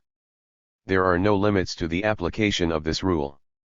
If any particular occupation is in itself so arduous or so oppressive that, in order to induce volunteers, the day's work in it had to be reduced to 10 minutes, it would be done. If, even then, no man was willing to do it, it would remain undone. But of course, in point of fact, a moderate reduction in the hours of labor, or addition of other privileges, suffices to secure all needed volunteers for any occupation necessary to men. If, indeed, the unavoidable difficulties and dangers of such a necessary pursuit were so great that no inducement of compensating advantages would overcome men's repugnance to it, the administration would only need to take it out of the common order of occupations by declaring it extra hazardous, and those who pursued it especially worthy of the national gratitude, to be overrun with volunteers. Our young men are very greedy of honor, and do not let slip such opportunities. Of course you will see that dependence on the purely voluntary choice of avocations involves the abolition in all of anything like unhygienic conditions or special peril to life and limb. Health and safety are conditions common to all industries. The nation does not maim and slaughter its workmen by thousands, as did the private capitalists and corporations of your day. When there are more who want to enter a particular trade than there is room for, how do you decide between the applicants? I inquired. Preference is given to those who have acquired the most knowledge of the trade they wish to follow. No man, however, who through successive years remains persistent in his desire to show what he can do at any particular trade, is in the end denied an opportunity. Meanwhile, if a man cannot at first win entrance into the business he prefers, he has usually one or more alternative preferences, pursuits for which he has some degree of aptitude, although not the highest. Every one, indeed, is expected to study his aptitudes so as to have not only a first choice as to occupation, but a second or third, so that if, either at the outset of his career or subsequently, owing to the progress of invention or changes in demand, he is unable to follow his first vocation, he can still find reasonably congenial employment. This principle of secondary choices as to occupation is quite important in our system. I should add, in reference to the counter possibility of some sudden failure of volunteers in a particular trade, or some sudden necessity of an increased force, that the administration, while depending on the voluntary system for filling up the trades as a rule, holds always in reserve the power to call for special volunteers, or draft any force needed from any quarter. Generally, however, all needs of this sort can be met by details from the class of unskilled or common laborers. How is this class of common laborers recruited? I asked. Surely nobody voluntarily enters that. It is the grade to which all new recruits belong for the first 3 years of their service. It is not till after this period, during which he is assignable to any work at the discretion of his superiors, that the young man is allowed to elect a special avocation. These 3 years of stringent discipline none are exempt from, and very glad our young men are to pass from this severe school into the comparative liberty of the trades. If a man were so stupid as to have no choice as to occupation, he would simply remain a common laborer, but such cases, as you may suppose, are not common. Having once elected and entered on a trade or occupation, I remarked, I suppose he has to stick to it the rest of his life. Not necessarily, replied Dr. Leet. While frequent and merely capricious changes of occupation are not encouraged or even permitted, every worker is allowed, of course, under certain regulations and in accordance with the exigencies of the service, to volunteer for another industry which he thinks would suit him better than his first choice. In this case his application is received just as if he were volunteering for the first time, and on the same terms. Not only this, but a worker may likewise, under suitable regulations and not too frequently, obtain a transfer to an establishment of the same industry in another part of the country which for any reason he may prefer. Under your system a discontented man could indeed leave his work at will, but he left his means of support at the same time, and took his chances as to future livelihood. We find that the number of men who wish to abandon an accustomed occupation for a new one, and old friends and associations for strange ones, is small. It is only the poorer sort of workmen who desire to change even as frequently as our regulations permit. Of course transfers or discharges, when health demands them, are always given.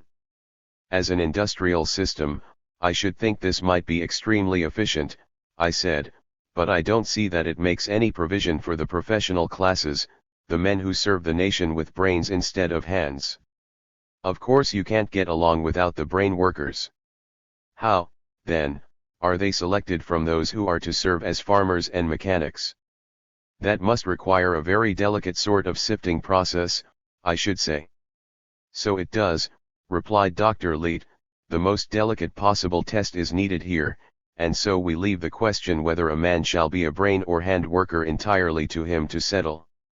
At the end of the term of 3 years as a common laborer, which every man must serve, it is for him to choose, in accordance to his natural tastes, whether he will fit himself for an art or profession, or be a farmer or mechanic. If he feels that he can do better work with his brains than his muscles, he finds every facility provided for testing the reality of his supposed bent, of cultivating it, and if fit of pursuing it as his avocation. The schools of technology, of medicine, of art, of music, of histrionics, and of higher liberal learning are always open to aspirants without condition. Are not the schools flooded with young men whose only motive is to avoid work? Dr. Leet smiled a little grimly. No one is at all likely to enter the professional schools for the purpose of avoiding work, I assure you, he said. They are intended for those with special aptitude for the branches they teach, and anyone without it would find it easier to do double hours at his trade than try to keep up with the classes. Of course many honestly mistake their vocation, and, finding themselves unequal to the requirements of the schools, drop out and return to the industrial service. No discredit attaches to such persons, for the public policy is to encourage all to develop suspected talents which only actual tests can prove the reality of. The professional and scientific schools of your day depended on the patronage of their pupils for support, and the practice appears to have been common of giving diplomas to unfit persons, who afterwards found their way into the professions. Our schools are national institutions, and to have passed their tests is a proof of special abilities not to be questioned.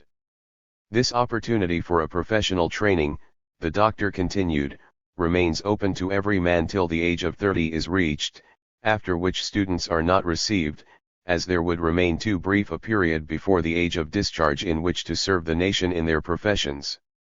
In your day young men had to choose their professions very young, and therefore, in a large proportion of instances, wholly mistook their vocations.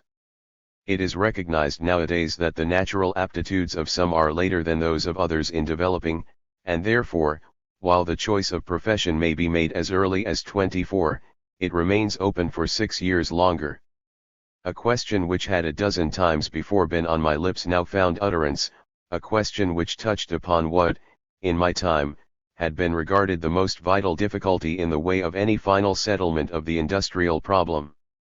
It is an extraordinary thing, I said, that you should not yet have said a word about the method of adjusting wages. Since the nation is the sole employer, the government must fix the rate of wages and determine just how much everybody shall earn, from the doctors to the diggers. All I can say is, that this plan would never have worked with us, and I don't see how it can now unless human nature has changed. In my day, nobody was satisfied with his wages or salary. Even if he felt he received enough, he was sure his neighbor had too much, which was as bad. If the universal discontent on this subject, instead of being dissipated in curses and strikes directed against innumerable employers, could have been concentrated upon one, and that the government, the strongest ever devised, would not have seen 2 paydays. Dr. Leete laughed heartily. Very true, he said. A general strike would most probably have followed the first payday, and a strike directed against a government is a revolution. How, then, do you avoid a revolution every payday? If demanded. Has some prodigious philosopher devised a new system of calculus satisfactory to all for determining the exact and comparative value of all sorts of service, whether by brawn or brain, by hand or voice, by ear or eye? Or has human nature itself changed, so that no man looks upon his own things but every man on the things of his neighbor? One or the other of these events must be the explanation. Neither one nor the other, however, was my host's laughing response. And now, Mr. West, he continued, you must remember that you are my patient as well as my guest, and permit me to prescribe sleep for you before we have any more conversation. It is after 3 o'clock. The prescription is, no doubt, a wise one, I said. I only hope it can be filled. I will see to that, the doctor replied, and he did, for he gave me a wine-glass of something or other which sent me to sleep as soon as my head touched the pillow. Chapter 8. When I awoke I felt greatly refreshed, and lay a considerable time in a dozing state, enjoying the sensation of bodily comfort. The experiences of the day previous, my waking to find myself in the year 2000, the sight of the new Boston, my host and his family, and the wonderful things I had heard, were a blank in my memory. I thought I was in my bedchamber at home, and the half-dreaming, half-waking fancies which passed before my mind related to the incidents and experiences of my former life. Dreamily I reviewed the incidents of Decoration Day, my trip in company with Edith and her parents to Mount Auburn, and my dining with them on our return to the city. I recalled how extremely well Edith had looked, and from that fell to thinking of our marriage, but scarcely had my imagination begun to develop this delightful theme than my waking dream was cut short by the recollection of the letter I had received the night before from the builder announcing that the new strikes might postpone indefinitely the completion of the new house. The chagrin which this recollection brought with it effectually roused me. I remembered that I had an appointment with the builder at 11 o'clock, to discuss the strike, and opening my eyes, looked up at the clock at the foot of my bed to see what time it was. But no clock met my glance, and what was more, I instantly perceived that I was not in my room. Starting up on my couch, I stared wildly round the strange apartment. I think it must have been many seconds that I sat up thus in bed staring about, without being able to regain the clue to my personal identity. I was no more able to distinguish myself from pure being during those moments than we may suppose a soul in the rough to be before it has received the ear marks, the individualizing touches which make it a person. Strange that the sense of this inability should be such anguish. But so we are constituted. There are no words for the mental torture I endured during this helpless, eyeless groping for myself in a boundless void. No other experience of the mind gives probably anything like the sense of absolute intellectual arrest from the loss of a mental fulcrum, a starting point of thought, which comes during such a momentary obscuration of the sense of one's identity. I trust one may never know what it is again. I do not know how long this condition had lasted. It seemed an interminable time when, like a flash, the recollection of everything came back to me. I remembered who and where I was, and how I had come here, and that these scenes as of the life of yesterday which had been passing before my mind concerned a generation long, long ago mouldered to dust. Leaping from bed, I stood in the middle of the room clasping my temples with all my might between my hands to keep them from bursting. Then I fell prone on the couch, and, burying my face in the pillow, lay without motion. The reaction which was inevitable, from the mental elation, the fever of the intellect that had been the first effect of my tremendous experience, had arrived. The emotional crisis which had awaited the full realization of my actual position, and all that it implied, was upon me, and with set teeth and laboring chest, gripping the bedstead with frenzied strength, I lay there and fought for my sanity. In my mind, all had broken loose, habits of feeling, associations of thought, ideas of persons and things, all had dissolved and lost coherence and were seething together in apparently irretrievable chaos. There were no rallying points, nothing was left stable. There only remained the will, and was any human will strong enough to say to such a weltering sea, "Peace, be still"? I dared not think. Every effort to reason upon what had befallen me, and realize what it implied, set up an intolerable swimming of the brain. The idea that I was two persons, that my identity was double, began to fascinate me with its simple solution of my experience. I knew that I was on the verge of losing my mental balance. If I lay there thinking, I was doomed. Diversion of some sort I must have, at least the diversion of physical exertion. I sprang up, and, hastily dressing, opened the door of my room and went downstairs. The hour was very early, it being not yet fairly light, and I found no one in the lower part of the house. There was a hat in the hall, and, opening the front door, which was fastened with a slightness indicating that burglary was not among the perils of the modern Boston, I found myself on the street. For 2 hours I walked or ran through the streets of the city, visiting most quarters of the peninsular part of the town.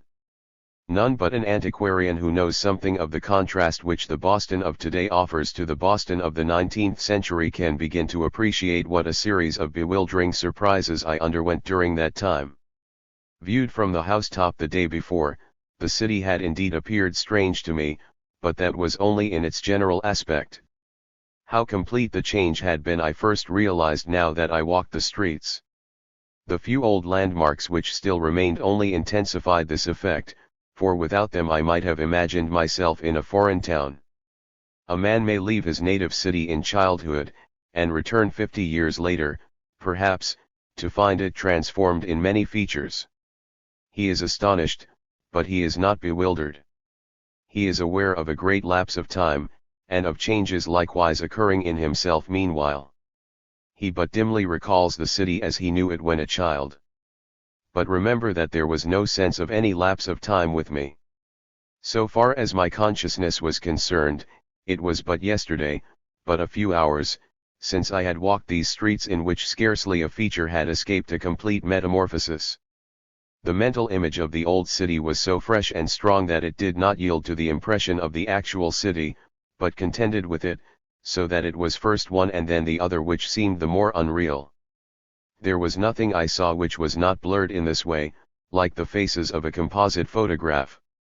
Finally, I stood again at the door of the house from which I had come out. My feet must have instinctively brought me back to the site of my old home, for I had no clear idea of returning thither.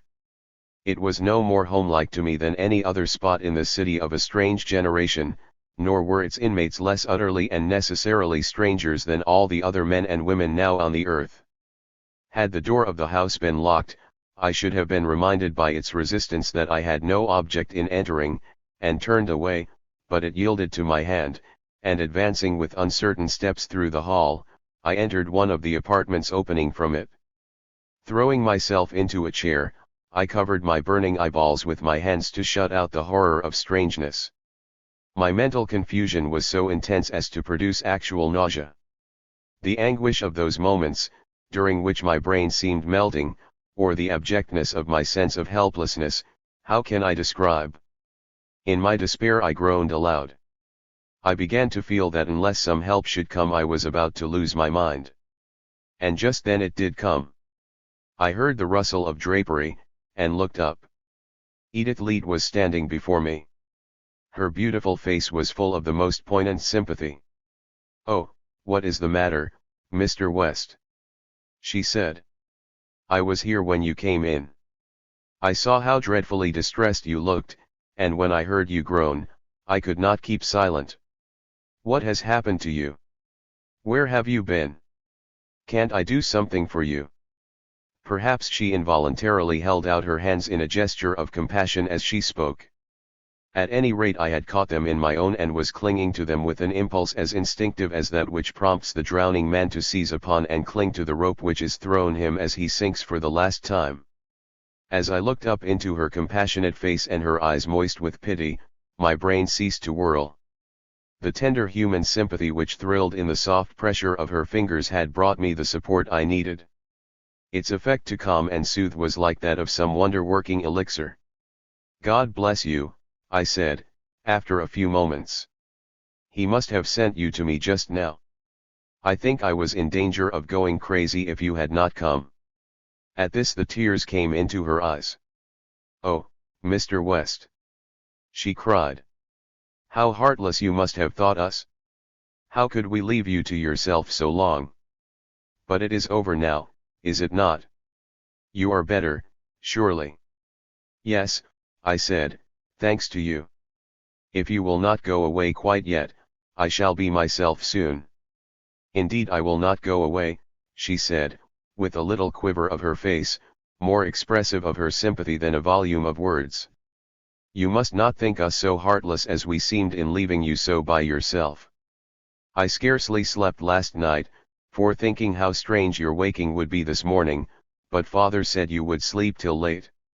He said that it would be better not to show too much sympathy with you at first, but to try to divert your thoughts and make you feel that you were among friends."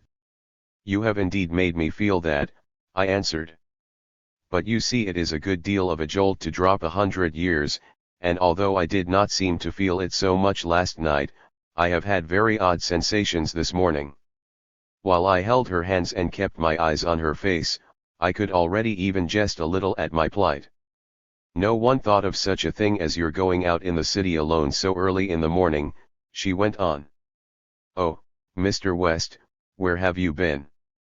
Then I told her of my morning's experience, from my first waking till the moment I had looked up to see her before me, just as I have told it here. She was overcome by distressful pity during the recital, and, though I had released one of her hands, did not try to take from me the other, seeing, no doubt, how much good it did me to hold it. "I can think a little what this feeling must have been like," she said. "It must have been terrible. And to think you were left alone to struggle with it. Can you ever forgive us? But it is gone now. You have driven it quite away for the present," I said. "You will not let it return again?" she queried anxiously. "I can't quite say that," I replied. "It might be too early to say that, considering how strange everything will still be to me. But you will not try to contend with it alone again, at least," she persisted. "Promise that you will come to us, and let us sympathize with you, and try to help you. Perhaps we can't do much, but it will surely be better than to try to bear such feelings alone." "I will come to you if you will let me," I said. "Oh yes, yes, I beg you will," she said eagerly. "I would do anything to help you that I could. All you need do is to be sorry for me, as you seem to be now," I replied. "It is understood, then," she said, smiling with wet eyes, that you are to come and tell me next time, and not run all over Boston among strangers. This assumption that we were not strangers seemed scarcely strange, so near within these few minutes had my trouble and her sympathetic tears brought us. I will promise, when you come to me, she added, with an expression of charming archness, passing, as she continued, into one of enthusiasm, to seem as sorry for you as you wish, but you must not for a moment suppose that I am really sorry for you at all, or that I think you will long be sorry for yourself. I know, as well as I know that the world now is heaven compared with what it was in your day, that the only feeling you will have after a little while will be one of thankfulness to God that your life in that age was so strangely cut off, to be returned to you in this. Chapter 9. Dr. and Mrs. Leet were evidently not a little startled to learn, when they presently appeared, that I had been all over the city alone that morning, and it was apparent that they were agreeably surprised to see that I seemed so little agitated after the experience. Your stroll could scarcely have failed to be a very interesting one, said Mrs. Leet, as we sat down to table soon after. You must have seen a good many new things. I saw very little that was not new, I replied. But I think what surprised me as much as anything was not to find any stores on Washington Street, or any banks on State. What have you done with the merchants and bankers? Hung them all, perhaps, as the anarchists wanted to do in my day. Not so bad as that, replied Dr. Leet. We have simply dispensed with them. Their functions are obsolete in the modern world. Who sells you things when you want to buy them? I inquired. There is neither selling nor buying nowadays, the distribution of goods is effected in another way.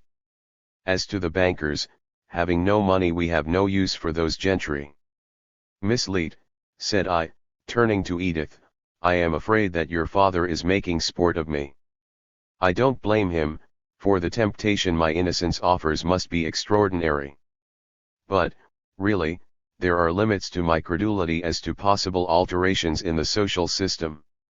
Father has no idea of jesting, I am sure, she replied, with a reassuring smile. The conversation took another turn then, the point of ladies' fashions in the 19th century being raised, if I remember rightly, by Mrs. Leet, and it was not till after breakfast, when the doctor had invited me up to the housetop, which appeared to be a favorite resort of his, that he recurred to the subject. You were surprised, he said, at my saying that we got along without money or trade, but a moment's reflection will show that trade existed and money was needed in your day simply because the business of production was left in private hands, and that, consequently, they are superfluous now. I do not at once see how that follows, I replied. It is very simple, said Dr. Leet.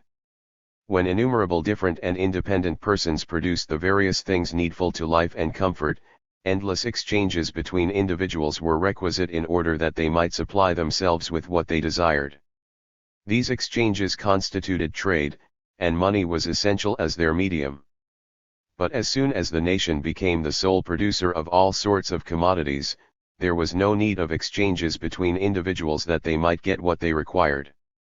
Everything was procurable from one source, and nothing could be procured anywhere else. A system of direct distribution from the national storehouses took the place of trade, and for this money was unnecessary. How is this distribution managed? I asked. On the simplest possible plan, replied Dr. Leet. A credit corresponding to his share of the annual product of the nation is given to every citizen on the public books at the beginning of each year, and a credit card issued him with which he procures at the public storehouses, found in every community, whatever he desires whenever he desires it. This arrangement, you will see, totally obviates the necessity for business transactions of any sort between individuals and consumers. Perhaps you would like to see what our credit cards are like. You observe, he pursued as I was curiously examining the piece of pasteboard he gave me, that this card is issued for a certain number of dollars. We have kept the old word, but not the substance. The term, as we use it, answers to no real thing, but merely serves as an algebraical symbol for comparing the values of products with one another. For this purpose they are all priced in dollars and cents, just as in your day. The value of what I procure on this card is checked off by the clerk, who pricks out of these tiers of squares the price of what I order. If you wanted to buy something of your neighbor, could you transfer part of your credit to him as consideration? I inquired. In the first place, replied Dr. Leet, our neighbors have nothing to sell us, but in any event our credit would not be transferable, being strictly personal. Before the nation could even think of honoring any such transfer as you speak of, it would be bound to inquire into all the circumstances of the transaction, so as to be able to guarantee its absolute equity. It would have been reason enough, had there been no other, for abolishing money, that its possession was no indication of rightful title to it. In the hands of the man who had stolen it or murdered for it, it was as good as in those which had earned it by industry. People nowadays interchange gifts and favors out of friendship, but buying and selling is considered absolutely inconsistent with the mutual benevolence and disinterestedness which should prevail between citizens and the sense of community of interest which supports our social system. According to our ideas, buying and selling is essentially antisocial in all its tendencies. It is an education in self-seeking at the expense of others, and no society whose citizens are trained in such a school can possibly rise above a very low grade of civilization. What if you have to spend more than your card in any one year? I asked. The provision is so ample that we are more likely not to spend it all, replied Dr. Leet. But if extraordinary expenses should exhaust it, we can obtain a limited advance on the next year's credit, though this practice is not encouraged, and a heavy discount is charged to check it. Of course, if a man showed himself a reckless spendthrift, he would receive his allowance monthly or weekly instead of yearly, or if necessary not be permitted to handle it all. If you don't spend your allowance, I suppose it accumulates. That is also permitted to a certain extent when a special outlay is anticipated. But unless notice to the contrary is given, it is presumed that the citizen who does not fully expend his credit did not have occasion to do so, and the balance is turned into the general surplus. Such a system does not encourage saving habits on the part of citizens, I said. It is not intended to, was the reply. The nation is rich, and does not wish the people to deprive themselves of any good thing. In your day, men were bound to lay up goods and money against coming failure of the means of support and for their children. This necessity made parsimony a virtue. But now it would have no such laudable object, and, having lost its utility, it has ceased to be regarded as a virtue. No man any more has any care for the morrow, either for himself or his children, for the nation guarantees the nurture, education, and comfortable maintenance of every citizen from the cradle to the grave. That is a sweeping guarantee. I said. What certainty can there be that the value of a man's labor will recompense the nation for its outlay on him? On the whole, society may be able to support all its members, but some must earn less than enough for their support, and others more, and that brings us back once more to the wages question, on which you have hitherto said nothing. It was at just this point, if you remember, that our talk ended last evening, and I say again, as I did then, that here I should suppose a national industrial system like yours would find its main difficulty.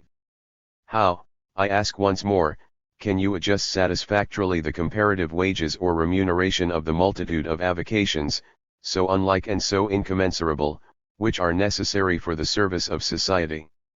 In our day the market rate determined the price of labor of all sorts, as well as of goods. The employer paid as little as he could, and the worker got as much.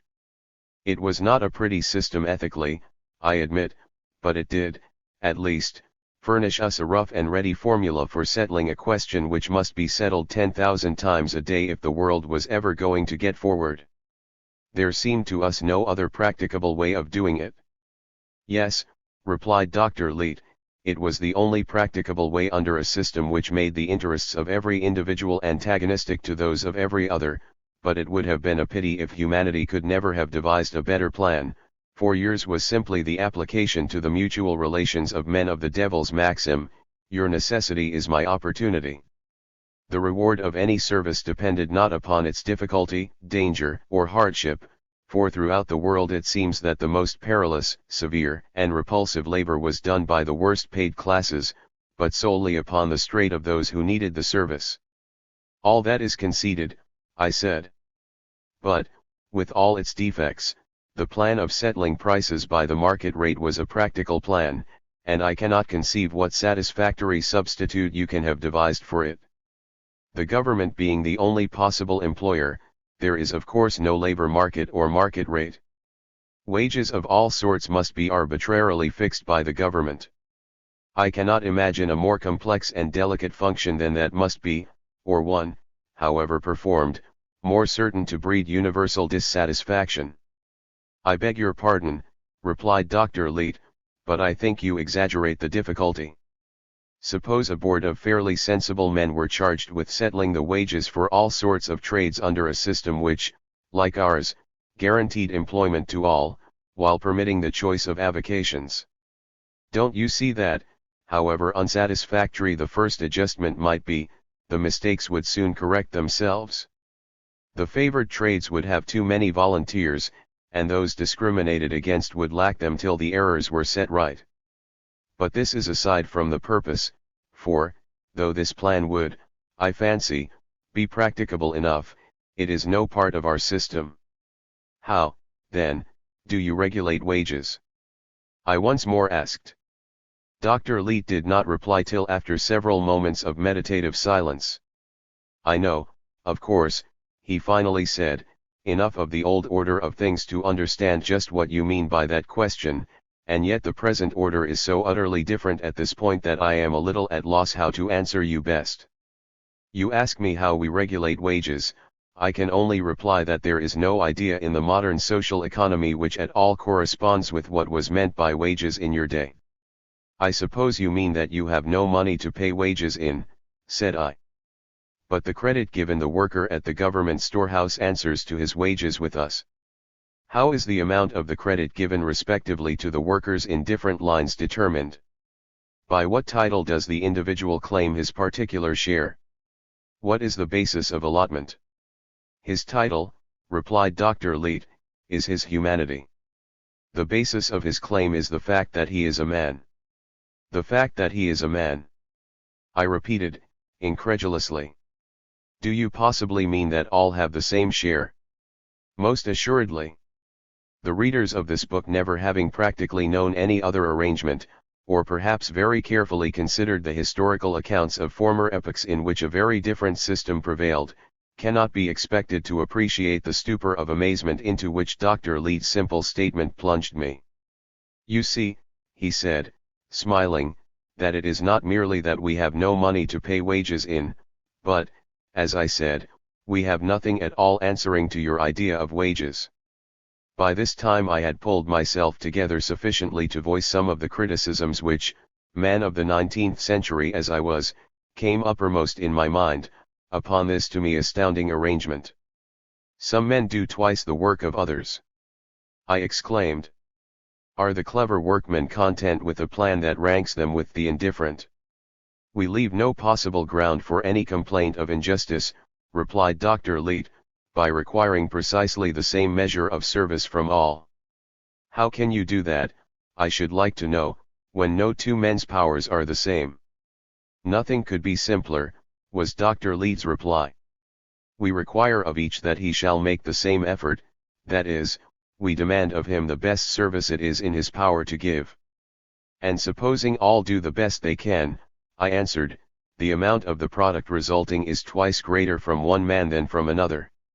Very true, replied Dr. Leete, but the amount of the resulting product has nothing whatever to do with the question, which is one of desert. Desert is a moral question, and the amount of the product a material quantity. It would be an extraordinary sort of logic which should try to determine a moral question by a material standard. The amount of the effort alone is pertinent to the question of desert. All men who do their best, do the same. A man's endowments, however godlike, merely fix the measure of his duty. The man of great endowments who does not do all he might, though he may do more than a man of small endowments who does his best, is deemed a less deserving worker than the latter, and dies a debtor to his fellows. The Creator sets men's tasks for them by the faculties he gives them, we simply exact their fulfillment. No doubt that is very fine philosophy, I said, nevertheless it seems hard that the man who produces twice as much as another, even if both do their best, should have only the same share. Does it, indeed, seem so to you? Responded Dr. Leet. Now, do you know, that seems very curious to me. The way it strikes people nowadays is, that a man who can produce twice as much as another with the same effort, instead of being rewarded for doing so, ought to be punished if he does not do so. In the 19th century, when a horse pulled a heavier load than a goat, I suppose you rewarded him. Now, we should have whipped him soundly if he had not, on the ground that, being much stronger, he ought to. It is singular how ethical standards change. The doctor said this with such a twinkle in his eye that I was obliged to laugh. I suppose, I said, that the real reason that we rewarded men for their endowments, while we considered those of horses and goats merely as fixing the service to be severally required of them, was that the animals, not being reasoning beings, naturally did the best they could, whereas men could only be induced to do so by rewarding them according to the amount of their product. That brings me to ask why, unless human nature has mightily changed in 100 years, you are not under the same necessity. We are, replied Dr. Leet.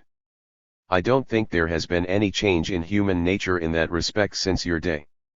It is still so constituted that special incentives in the form of prizes, and advantages to be gained, are requisite to call out the best endeavors of the average man in any direction. But what inducement, I asked, can a man have to put forth his best endeavors when, however much or little he accomplishes, his income remains the same? High characters may be moved by devotion to the common welfare under such a system, but does not the average man tend to rest back on his oar, reasoning that it is of no use to make a special effort, since the effort will not increase his income, nor its withholding diminish it? Does it then really seem to you, answered my companion, that human nature is insensible to any motive save fear of want and love of luxury, that you should expect security and equality of livelihood to leave them without possible incentives to effort? Your contemporaries did not really think so, though they might fancy they did. When it was a question of the grandest class of efforts, the most absolute self-devotion, they depended on quite other incentives. Not higher wages, but honor and the hope of men's gratitude, patriotism and the inspiration of duty, were the motives which they set before their soldiers when it was a question of dying for the nation, and never was there an age of the world when those motives did not call out what is best and noblest in men. And not only this, but when you come to analyze the love of money which was the general impulse to effort in your day, you find that the dread of want and desire of luxury was but one of several motives which the pursuit of money represented, the others, and with many the more influential, being desire of power, of social position, and reputation for ability and success. So you see that though we have abolished poverty and the fear of it, and inordinate luxury with the hope of it, we have not touched the greater part of the motives which underlay the love of money in former times, or any of those which prompted the supremer sorts of effort. The coarser motives, which no longer move us, have been replaced by higher motives wholly unknown to the mere wage earners of your age. Now that industry of whatever sort is no longer self-service, but service of the nation, patriotism, passion for humanity, impel the worker as in your day they did the soldier. The army of industry is an army, not alone by virtue of its perfect organization, but by reason also of the ardor of self-devotion which animates its members. But as you used to supplement the motives of patriotism with the love of glory, in order to stimulate the valor of your soldiers, so do we. Based as our industrial system is on the principle of requiring the same unit of effort from every man, that is, the best he can do, you will see that the means by which we spur the workers to do their best must be a very essential part of our scheme. With us, diligence in the national service is the sole and certain way to public repute, social distinction, and official power. The value of a man's services to society fixes his rank in it. Compared with the effect of our social arrangements in impelling men to be zealous in business, we deem the object lessons of biting poverty and wanton luxury on which you depended a device as weak and uncertain as it was barbaric. The lust of honor even in your sordid day notoriously impelled men to more desperate effort than the love of money could. I should be extremely interested, I said, to learn something of what these social arrangements are. The scheme in its details, replied the doctor, is of course very elaborate, for it underlies the entire organization of our industrial army, but a few words will give you a general idea of it. At this moment our talk was charmingly interrupted by the emergence upon the aerial platform where we sat of Edith Leete. She was dressed for the street, and had come to speak to her father about some commission she was to do for him. "By the way, Edith," he exclaimed, as she was about to leave us to ourselves, "I wonder if Mr. West would not be interested in visiting the store with you. I have been telling him something about our system of distribution, and perhaps he might like to see it in practical operation. My daughter," he added, turning to me, "is an indefatigable shopper, and can tell you more about the stores than I can."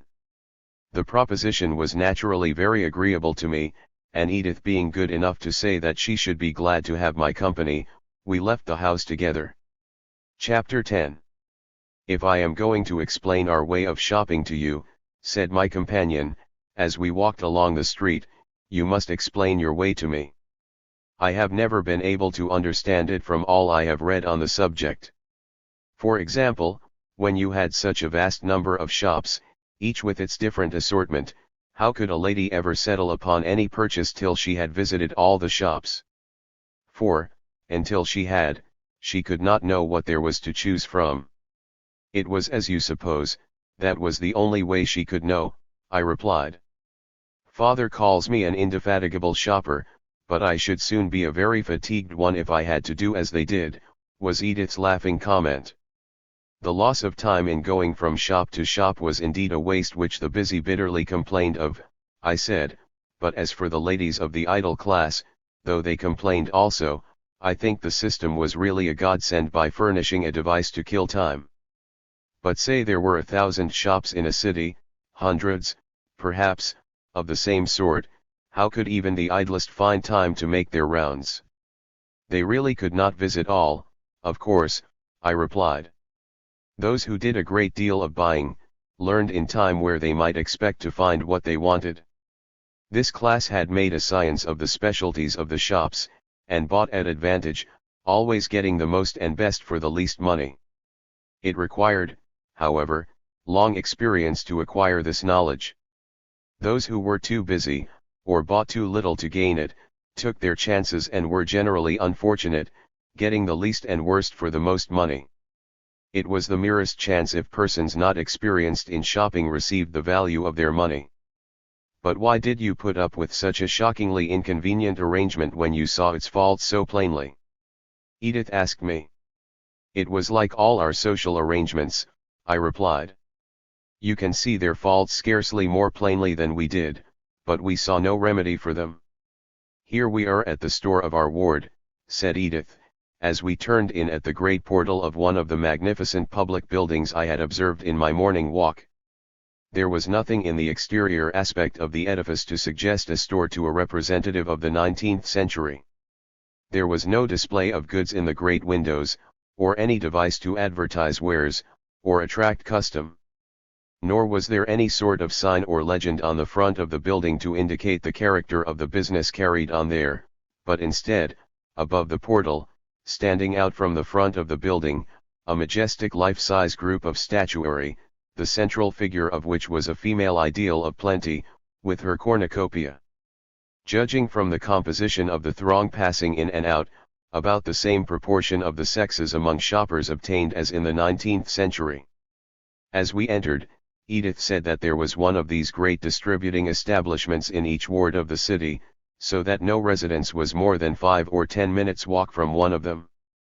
It was the first interior of a 20th century public building that I had ever beheld, and the spectacle naturally impressed me deeply. I was in a vast hall full of light, received not alone from the windows on all sides, but from the dome, the point of which was 100 feet above. Beneath it, in the center of the hall, a magnificent fountain played, cooling the atmosphere to a delicious freshness with its spray. The walls and ceiling were frescoed in mellow tints, calculated to soften without absorbing the light which flooded the interior. Around the fountain was a space occupied with chairs and sofas, on which many persons were seated conversing. Legends on the walls all about the hall indicated to what classes of commodities the counters below were devoted. Edith directed her steps towards one of these, where samples of muslin of a bewildering variety were displayed, and proceeded to inspect them. "Where is the clerk?" I asked, for there was no one behind the counter, and no one seemed coming to attend to the customer. "I have no need of the clerk yet," said Edith. "I have not made my selection." "It was the principal business of clerks to help people to make their selections in my day," I replied. "What? To tell people what they wanted?" "Yes, and oftener to induce them to buy what they didn't want." "But did not ladies find that very impertinent?" Edith asked, wonderingly. What concern could it possibly be to the clerks whether people bought or not? "It was their sole concern," I answered. "They were hired for the purpose of getting rid of the goods, and were expected to do their utmost, short of the use of force, to compass that end." "Ah, yes. How stupid I am to forget," said Edith. "The storekeeper and his clerks depended for their livelihood on selling the goods in your day. Of course that is all different now. The goods are the nation's. They are here for those who want them, and it is the business of the clerks to wait on people and take their orders, but it is not the interest of the clerk or the nation to dispose of a yard or a pound of anything to anybody who does not want it." She smiled as she added, "How exceedingly odd it must have seemed to have clerks trying to induce one to take what one did not want, or was doubtful about." "But even a 20th century clerk might make himself useful in giving you information about the goods, though he did not tease you to buy them," I suggested. "No," said Edith, "that is not the business of the clerk. These printed cards, for which the government authorities are responsible, give us all the information we can possibly need." I saw then that there was fastened to each sample a card containing in succinct form a complete statement of the make and materials of the goods and all its qualities, as well as price, leaving absolutely no point to hang a question on. "The clerk has, then, nothing to say about the goods he sells?" I said. "Nothing at all. It is not necessary that he should know or profess to know anything about them. Courtesy and accuracy in taking orders are all that are required of him." "What a prodigious amount of lying that simple arrangement saves!" I ejaculated. "Do you mean that all the clerks misrepresented their goods in your day?" Edith asked. "God forbid that I should say so," I replied, "for there were many who did not, and they were entitled to a special credit, for when one's livelihood and that of his wife and babies depended on the amount of goods he could dispose of, the temptation to deceive the customer or let him deceive himself was well nigh overwhelming. But, Miss Leet, I am distracting you from your task with my talk." "Not at all. I have made my selections." With that she touched a button, and in a moment a clerk appeared. He took down her order on a tablet with a pencil which made 2 copies, of which he gave one to her, and enclosing the counterpart in a small receptacle, dropped it into a transmitting tube. "The duplicate of the order," said Edith as she turned away from the counter, after the clerk had punched the value of her purchase out of the credit card she gave him, "is given to the purchaser, so that any mistakes in filling it can be easily traced and rectified." "You were very quick about your selections," I said. "May I ask how you knew that you might not have found something to suit you better in some of the other stores? But probably you are required to buy in your own district." "Oh, no," she replied. "We buy where we please, though naturally most often near home. But I should have gained nothing by visiting other stores. The assortment in all is exactly the same, representing as it does in each case samples of all the varieties produced or imported by the United States. That is why one can decide quickly, and never need visit 2 stores." "And is this merely a sample store?" I see no clerks cutting off goods or marking bundles. All our stores are sample stores, except as to a few classes of articles. The goods, with these exceptions, are all at the great central warehouse of the city, to which they are shipped directly from the producers. We order from the sample and the printed statement of texture, make, and qualities. The orders are sent to the warehouse, and the goods distributed from there. That must be a tremendous saving of handling, I said. By our system, the manufacturer sold to the wholesaler to the retailer, and the retailer to the consumer, and the goods had to be handled each time. You avoid one handling of the goods, and eliminate the retailer altogether, with his big profit and the army of clerks it goes to support. Why, Miss Leet, this store is merely the order department of a wholesale house, with no more than a wholesaler's complement of clerks. Under our system of handling the goods, persuading the customer to buy them, cutting them off, and packing them, 10 clerks would not do what one does here. The saving must be enormous. I suppose so, said Edith, but of course we have never known any other way.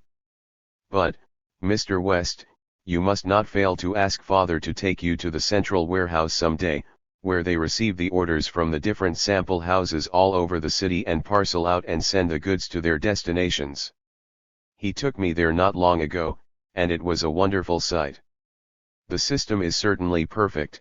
For example, over yonder in that sort of cage is the dispatching clerk. The orders, as they are taken by the different departments in the store, are sent by transmitters to him. His assistants sort them and enclose each class in a carrier box by itself. The dispatching clerk has a dozen pneumatic transmitters before him answering to the general classes of goods, each communicating with the corresponding department at the warehouse. He drops the box of orders into the tube it calls for, and in a few moments later it drops on the proper desk in the warehouse, together with all the orders of the same sort from the other sample stores. The orders are read off, recorded, and sent to be filled, like lightning. The filling I thought the most interesting part.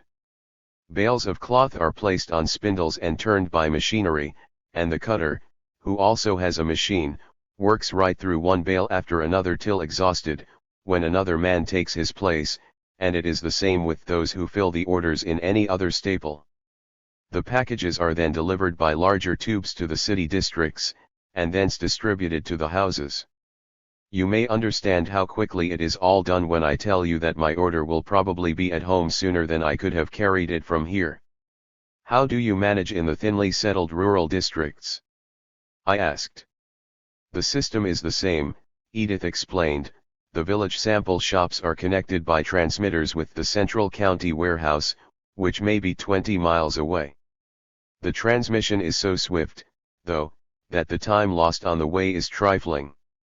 But, to save expense, in many counties one set of tubes connects several villages with the warehouse, and then there is time lost waiting for one another. Sometimes it is 2 or 3 hours before goods ordered are received. It was so where I was staying last summer, and I found it quite inconvenient. 2.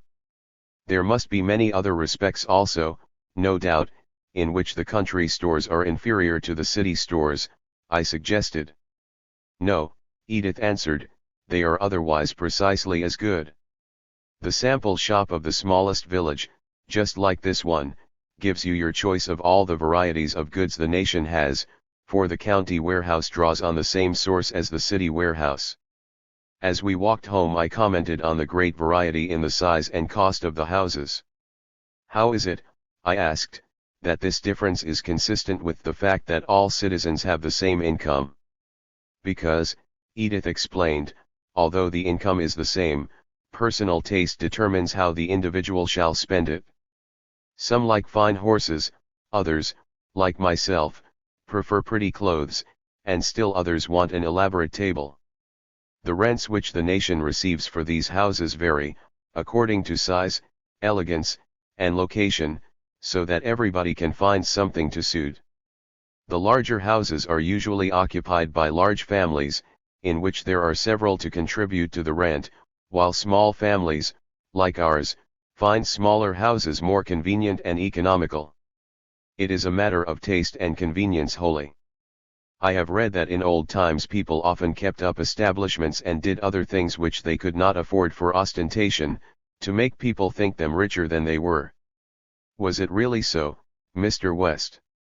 I shall have to admit that it was, I replied. Well, you see, it could not be so nowadays, for everybody's income is known, and it is known that what is spent one way must be saved another. Chapter 11. When we arrived home, Dr. Leete had not yet returned, and Mrs. Leete was not visible.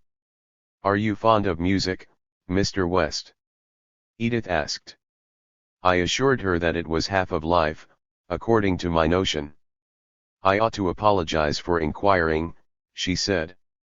"It is not a question that we ask one another nowadays, but I have read that in your day, even among the cultured class, there were some who did not care for music. You must remember, in excuse," I said, "that we had some rather absurd kinds of music."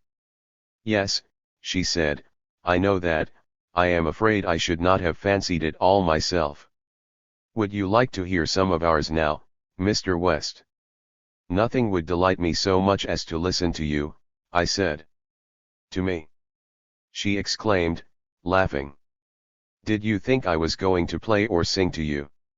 "I hoped so, certainly," I replied. Seeing that I was a little abashed, she subdued her merriment and explained.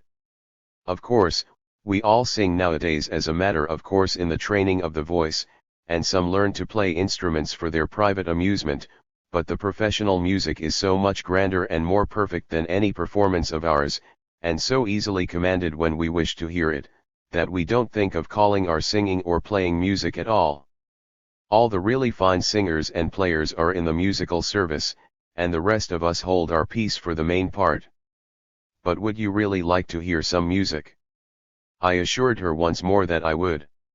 "Come, then, into the music room," she said, and I followed her into an apartment finished, without hangings, in wood, with a floor of polished wood.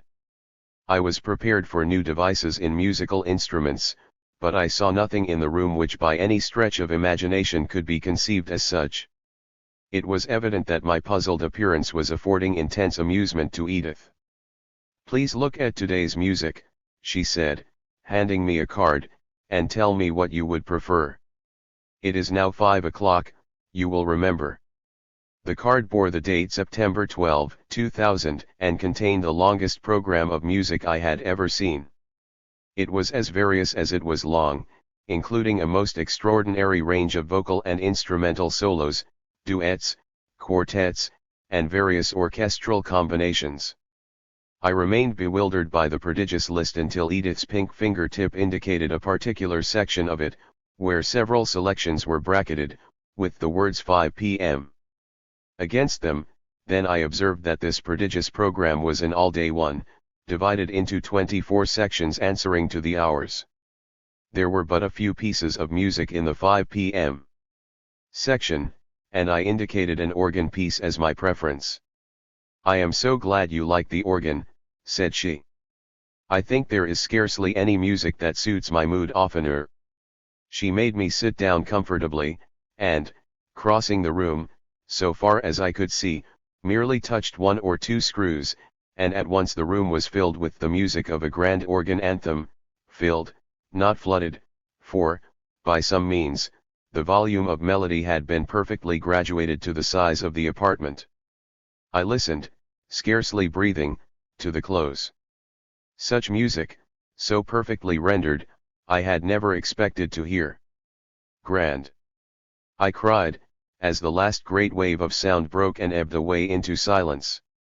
"Bach must be at the keys of that organ, but where is the organ?" "Wait a moment, please," said Edith, "I want to have you listen to this waltz before you ask any questions. I think it is perfectly charming," and as she spoke the sound of violins filled the room with the witchery of a summer night. When this had also ceased, she said, "There is nothing in the least mysterious about the music, as you seem to imagine. It is not made by fairies or genii, but by good, honest, and exceedingly clever human hands. We have simply carried the idea of labor saving by cooperation into our musical service as into everything else. There are a number of music rooms in the city, perfectly adapted acoustically to the different sorts of music. These halls are connected by telephone with all the houses of the city whose people care to pay the small fee, and there are none, you may be sure, who do not. The corps of musicians attached to each hall is so large that, although no individual performer, or group of performers, has more than a brief part, each day's program lasts through the 24 hours. There are on that card for today, as you will see if you observe closely, distinct programs of 4 of these concerts, each of a different order of music from the others, being now simultaneously performed, and any one of the 4 pieces now going on that you prefer, you can hear by merely pressing the button which will connect your house wire with the hall where it is being rendered. The programs are so coordinated that the pieces at any one time simultaneously proceeding in the different halls usually offer a choice, not only between instrumental and vocal, and between different sorts of instruments, but also between different motives from grave to gay, so that all tastes and moods can be suited. It appears to me, Miss Leet, I said, that if we could have devised an arrangement for providing everybody with music in their homes, perfect in quality, unlimited in quantity, suited to every mood, and beginning and ceasing at will, we should have considered the limit of human felicity already attained, and ceased to strive for further improvements. I am sure I never could imagine how those among you who depended at all on music managed to endure the old-fashioned system for providing it, replied Edith. Music really worth hearing must have been, I suppose, wholly out of the reach of the masses, and attainable by the most favored only occasionally, at great trouble, prodigious expense, and then for brief periods, arbitrarily fixed by somebody else, and in connection with all sorts of undesirable circumstances. Your concerts, for instance, and operas. How perfectly exasperating it must have been, for the sake of a piece or 2 of music that suited you, to have to sit for hours listening to what you did not care for. Now, at a dinner one can skip the courses one does not care for. Who would ever dine, however hungry, if required to eat everything brought on the table? And I am sure one's hearing is quite as sensitive as one's taste. I suppose it was these difficulties in the way of commanding really good music which made you endure so much playing and singing in your homes by people who had only the rudiments of the art. Yes, I replied, it was that sort of music or none for most of us. Ah, well, Edith sighed, when one really considers, it is not so strange that people in those days so often did not care for music. I dare say I should have detested it, too. Did I understand you rightly, I inquired, that this musical program covers the entire 24 hours? It seems to on this card, certainly, but who is there to listen to music between say midnight and morning? Oh, many, Edith replied. Our people keep all hours, but if the music were provided from midnight to morning for no others, it still would be for the sleepless, the sick, and the dying. All our bedchambers have a telephone attachment at the head of the bed by which any person who may be sleepless can command music at pleasure, of the sort suited to the mood. Is there such an arrangement in the room assigned to me? Why, certainly, and how stupid, how very stupid, of me not to think to tell you of that last night. Father will show you about the adjustment before you go to bed tonight, however, and with the receiver at your ear, I am quite sure you will be able to snap your fingers at all sorts of uncanny feelings if they trouble you again. That evening Dr. Leet asked us about our visit to the store, and in the course of the desultory comparison of the ways of the 19th century and the 20th, which followed, something raised the question of inheritance. I suppose, I said, the inheritance of property is not now allowed. On the contrary, replied Dr. Leet, there is no interference with it. In fact, you will find, Mr. West, as you come to know us, that there is far less interference of any sort with personal liberty nowadays than you were accustomed to. We require, indeed, by law that every man shall serve the nation for a fixed period, instead of leaving him his choice, as you did, between working, stealing, or starving. With the exception of this fundamental law, which is, indeed, merely a codification of the law of nature, the Edict of Eden, by which it is made equal in its pressure on men. Our system depends in no particular upon legislation, but is entirely voluntary, the logical outcome of the operation of human nature under rational conditions. This question of inheritance illustrates just that point. The fact that the nation is the sole capitalist and landowner of course restricts the individual's possessions to his annual credit, and what personal and household belongings he may have procured with it. His credit, like an annuity in your day, ceases on his death, with the allowance of a fixed sum for funeral expenses. His other possessions he leaves as he pleases. What is to prevent, in course of time, such accumulations of valuable goods and chattels in the hands of individuals as might seriously interfere with equality in the circumstances of citizens? I asked. That matter arranges itself very simply, was the reply. Under the present organization of society, accumulations of personal property are merely burdensome the moment they exceed what adds to the real comfort. In your day, if a man had a house crammed full with gold and silver plate, rare china, expensive furniture, and such things, he was considered rich, for these things represented money, and could at any time be turned into it. Nowadays a man whom the legacies of 100 relatives, simultaneously dying, should place in a similar position, would be considered very unlucky. The articles, not being saleable, would be of no value to him except for their actual use or the enjoyment of their beauty. On the other hand, his income remaining the same, he would have to deplete his credit to hire houses to store the goods in, and still further to pay for the service of those who took care of them. You may be very sure that such a man would lose no time in scattering among his friends possessions which only made him the poorer, and that none of those friends would accept more of them than they could easily spare room for and time to attend to. You see, then, that to prohibit the inheritance of personal property with a view to prevent great accumulations would be a superfluous precaution for the nation. The individual citizen can be trusted to see that he is not overburdened. So careful is he in this respect, that the relatives usually waive claim to most of the effects of deceased friends, reserving only particular objects. The nation takes charge of the resigned chattels, and turns such as are of value into the common stock once more. You spoke of paying for service to take care of your houses, said I. That suggests a question I have several times been on the point of asking. How have you disposed of the problem of domestic service? Who are willing to be domestic servants in a community where all are social equals? Our ladies found it hard enough to find such even when there was little pretense of social equality. It is precisely because we are all social equals whose equality nothing can compromise, and because service is honorable, in a society whose fundamental principle is that all in turn shall serve the rest, that we could easily provide a corps of domestic servants such as you never dreamed of, if we needed them, replied Dr. Leet. But we do not need them. Who does your housework, then? I asked. There is none to do, said Mrs. Leet, to whom I had addressed this question. Our washing is all done at public laundries at excessively cheap rates, and our cooking at public kitchens.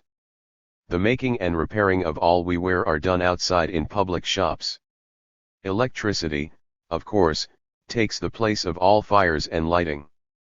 We choose houses no larger than we need, and furnish them so as to involve the minimum of trouble to keep them in order. We have no use for domestic servants. The fact, said Dr. Leet, that you had in the poorer classes a boundless supply of serfs on whom you could impose all sorts of painful and disagreeable tasks, made you indifferent to devices to avoid the necessity for them. But now that we all have to do in turn whatever work is done for society, every individual in the nation has the same interest, and a personal one, in devices for lightening the burden. This fact has given a prodigious impulse to labor-saving inventions in all sorts of industry, of which the combination of the maximum of comfort and minimum of trouble in household arrangements was one of the earliest results. In case of special emergencies in the household, pursued Dr. Leet, such as extensive cleaning or renovation, or sickness in the family, we can always secure assistance from the industrial force. But how do you recompense these assistants, since you have no money? We do not pay them, of course, but the nation for them.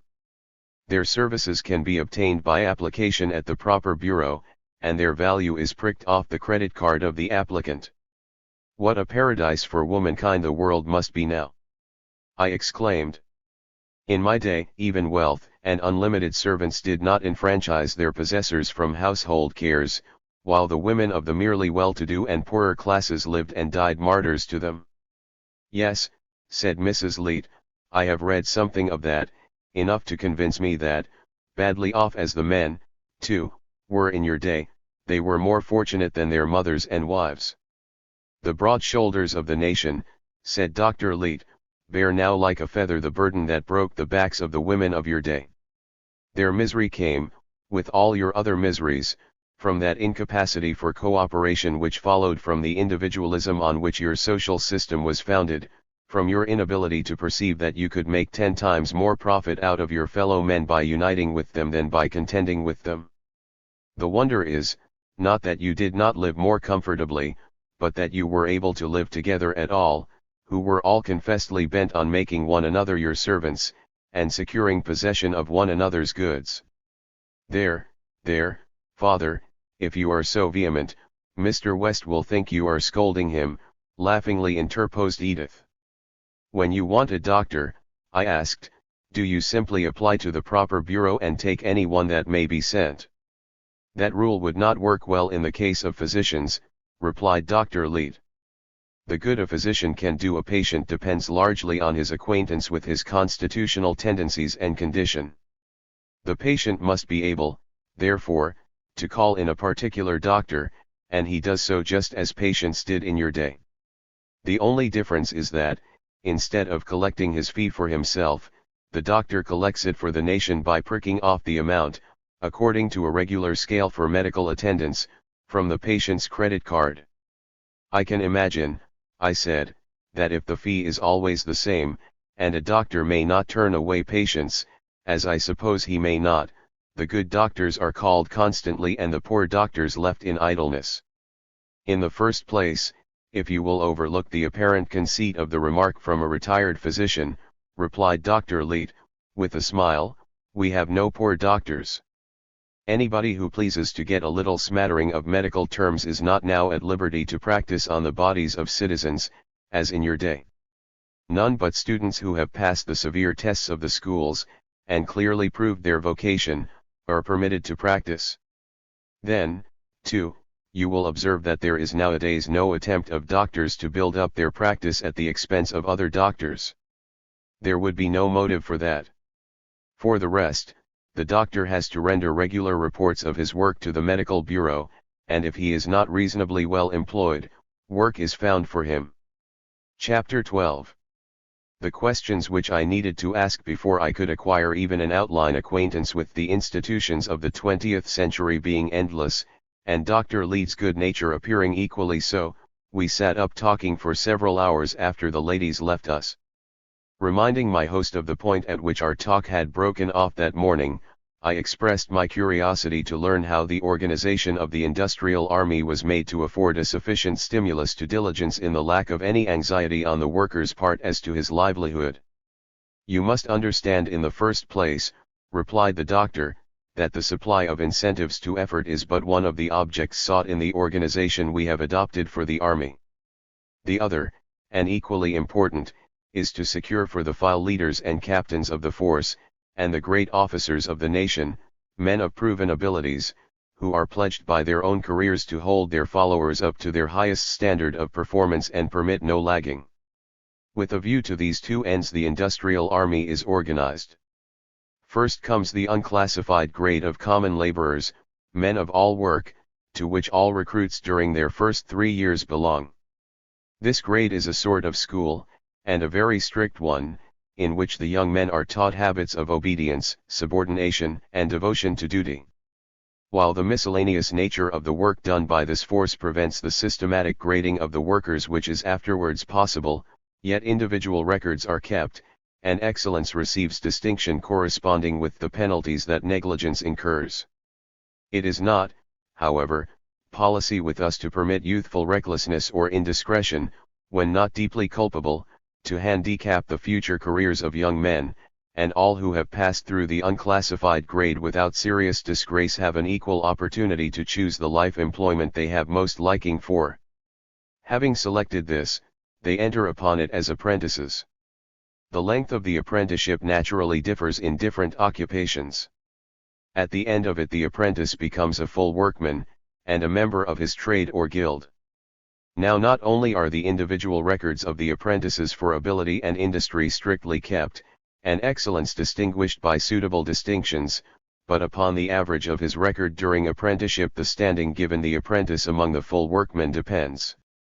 While the internal organizations of different industries, mechanical and agricultural, differ according to their peculiar conditions, they agree in a general division of their workers into first, second, and third grades, according to ability, and these grades are in many cases subdivided into first and second classes.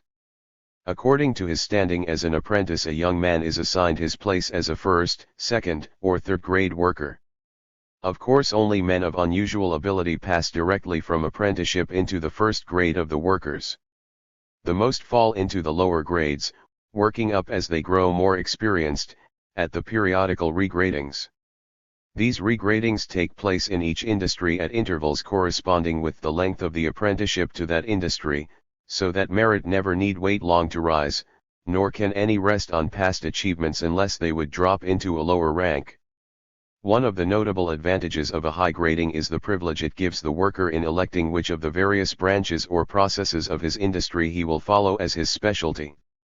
Of course it is not intended that any of these processes shall be disproportionately arduous, but there is often much difference between them, and the privilege of election is accordingly highly prized. So far as possible, indeed, the preferences even of the poorest workmen are considered in assigning them their line of work, because not only their happiness but their usefulness is thus enhanced. While, however, the wish of the lower grade man is consulted so far as the exigencies of the service permit, he is considered only after the upper grade men have been provided for, and often he has to put up with second or third choice, or even with an arbitrary assignment when help is needed. This privilege of election attends every regrading, and when a man loses his grade he also risks having to exchange the sort of work he likes for some other less to his taste. The results of each regrading, giving the standing of every man in his industry, are gazetted in the public prints, and those who have won promotion since the last regrading receive the nation's thanks and are publicly invested with the badge of their new rank. What may this badge be? I asked. Every industry has its emblematic device, replied Dr. Leet, and this, in the shape of a metallic badge so small that you might not see it unless you knew where to look, is all the insignia which the men of the army wear, except where public convenience demands a distinctive uniform. This badge is the same in form for all grades of industry, but while the badge of the third grade is iron, that of the second grade is silver, and that of the first is gilt. Apart from the grand incentive to endeavor afforded by the fact that the high places in the nation are open only to the highest class men, and that rank in the army constitutes the only mode of social distinction for the vast majority who are not aspirants in art, literature, and the professions, various incitements of a minor, but perhaps equally effective, sort are provided in the form of special privileges and immunities in the way of discipline, which the superior class men enjoy. These, while intended to be as little as possible invidious to the less successful, have the effect of keeping constantly before every man's mind the great desirability of attaining the grade next above his own. It is obviously important that not only the good but also the indifferent and poor workmen should be able to cherish the ambition of rising. Indeed, the number of the latter being so much greater, it is even more essential that the ranking system should not operate to discourage them than that it should stimulate the others. It is to this end that the grades are divided into classes. The grades as well as the classes being made numerically equal at each regrading, there is not at any time, counting out the officers and the unclassified and apprentice grades, over 1/9 of the industrial army in the lowest class, and most of this number are recent apprentices, all of whom expect to rise. Those who remain during the entire term of service in the lowest class are but a trifling fraction of the industrial army, and likely to be as deficient in sensibility to their position as in ability to better it. It is not even necessary that a worker should win promotion to a higher grade to have at least a taste of glory. While promotion requires a general excellence of record as a worker, honorable mention and various sorts of prizes are awarded for excellence less than sufficient for promotion, and also for special feats and single performances in the various industries. There are many minor distinctions of standing, not only within the grades but within the classes, each of which acts as a spur to the efforts of a group. It is intended that no form of merit shall wholly fail of recognition. As for actual neglect of work, positively bad work, or other overt remissness on the part of men incapable of generous motives, the discipline of the industrial army is far too strict to allow anything whatever of the sort. A man able to do duty, and persistently refusing, is sentenced to solitary imprisonment on bread and water till he consents. The lowest grade of the officers of the industrial army, that of assistant foremen or lieutenants, is appointed out of men who have held their place for 2 years in the first class of the first grade. Where this leaves too large a range of choice, only the first group of this class are eligible. No one thus comes to the point of commanding men until he is about 30 years old. After a man becomes an officer, his rating of course no longer depends on the efficiency of his own work, but on that of his men. The foremen are appointed from among the assistant foremen, by the same exercise of discretion limited to a small eligible class. In the appointments to the still higher grades another principle is introduced, which it would take too much time to explain now. Of course such a system of grading as I have described would have been impracticable applied to the small industrial concerns of your day, in some of which there were hardly enough employees to have left one apiece for the classes. You must remember that, under the national organization of labor, all industries are carried on by great bodies of men, many of your farms or shops being combined as one. It is also owing solely to the vast scale on which each industry is organized, with coordinate establishments in every part of the country, that we are able by exchanges and transfers to fit every man so nearly with the sort of work he can do best. And now, Mr. West, I will leave it to you, on the bare outline of its features which I have given, if those who need special incentives to do their best are likely to lack them under our system. Does it not seem to you that men who found themselves obliged, whether they wished or not, to work, would under such a system be strongly impelled to do their best? I replied that it seemed to me the incentives offered were, if any objection were to be made, too strong, that the pace set for the young men was too hot, and such, indeed, I would add with deference, still remains my opinion, now that by longer residence among you I become better acquainted with the whole subject. Dr. Leete, however, desired me to reflect, and I am ready to say that it is perhaps a sufficient reply to my objection, that the worker's livelihood is in no way dependent on his ranking, and anxiety for that never embitters his disappointments, that the working hours are short, the vacations regular, and that all emulation ceases at 45, with the attainment of middle life. There are 2 or 3 other points I ought to refer to, he added, to prevent your getting mistaken impressions. In the first place, you must understand that the system of preferment given the more efficient workers over the less so, in no way contravenes the fundamental idea of our social system, that all who do their best are equally deserving, whether that best be great or small. I have shown that the system is arranged to encourage the weaker as well as the stronger with the hope of rising, while the fact that the stronger are selected for the leaders is in no way a reflection upon the weaker, but in the interest of the common weal. Do not imagine, either, because emulation is given free play as an incentive under our system, that we deem it a motive likely to appeal to the nobler sort of men, or worthy of them. Such as these find their motives within, not without, and measure their duty by their own endowments, not by those of others. So long as their achievement is proportioned to their powers, they would consider it preposterous to expect praise or blame because it chanced to be great or small. To such natures emulation appears philosophically absurd, and despicable in a moral aspect by its substitution of envy for admiration, and exultation for regret, in one's attitude toward the successes and the failures of others. But all men, even in the last year of the 20th century, are not of this high order, and the incentives to endeavor requisite for those who are not must be of a sort adapted to their inferior natures. For these, then, emulation of the keenest edge is provided as a constant spur. Those who need this motive will feel it. Those who are above its influence do not need it. I should not fail to mention, resumed the doctor, that for those too deficient in mental or bodily strength to be fairly graded with the main body of workers, we have a separate grade, unconnected with the others, a sort of invalid corps, the members of which are provided with a light class of tasks fitted to their strength. All are sick in mind and body, all are deaf and dumb and lame and blind and crippled, and even are insane, belong to this invalid corps, and bear its insignia. The strongest often do nearly a man's work, the feeblest, of course, nothing, but none who can do anything are willing quite to give up. In their lucid intervals, even our insane are eager to do what they can. That is a pretty idea of the invalid corps, I said. Even a barbarian from the 19th century can appreciate that. It is a very graceful way of disguising charity, and must be grateful to the feelings of its recipients. Charity, repeated Dr. Leet. Did you suppose that we consider the incapable class we are talking of objects of charity? Why, naturally, I said, inasmuch as they are incapable of self-support. But here the doctor took me up quickly. Who is capable of self-support? He demanded. There is no such thing in a civilized society as self-support.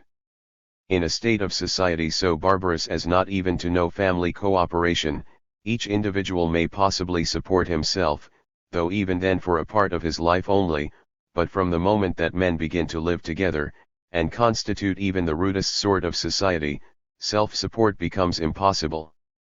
As men grow more civilized, and the subdivision of occupations and services is carried out, a complex mutual dependence becomes the universal rule.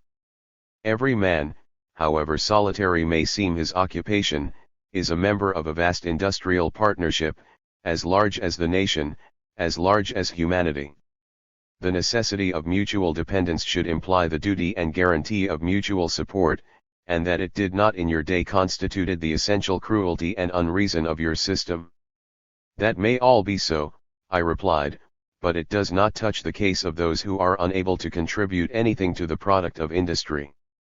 Surely I told you this morning, at least I thought I did, replied Dr. Leet, that the right of a man to maintenance at the nation's table depends on the fact that he is a man, and not on the amount of health and strength he may have, so long as he does his best.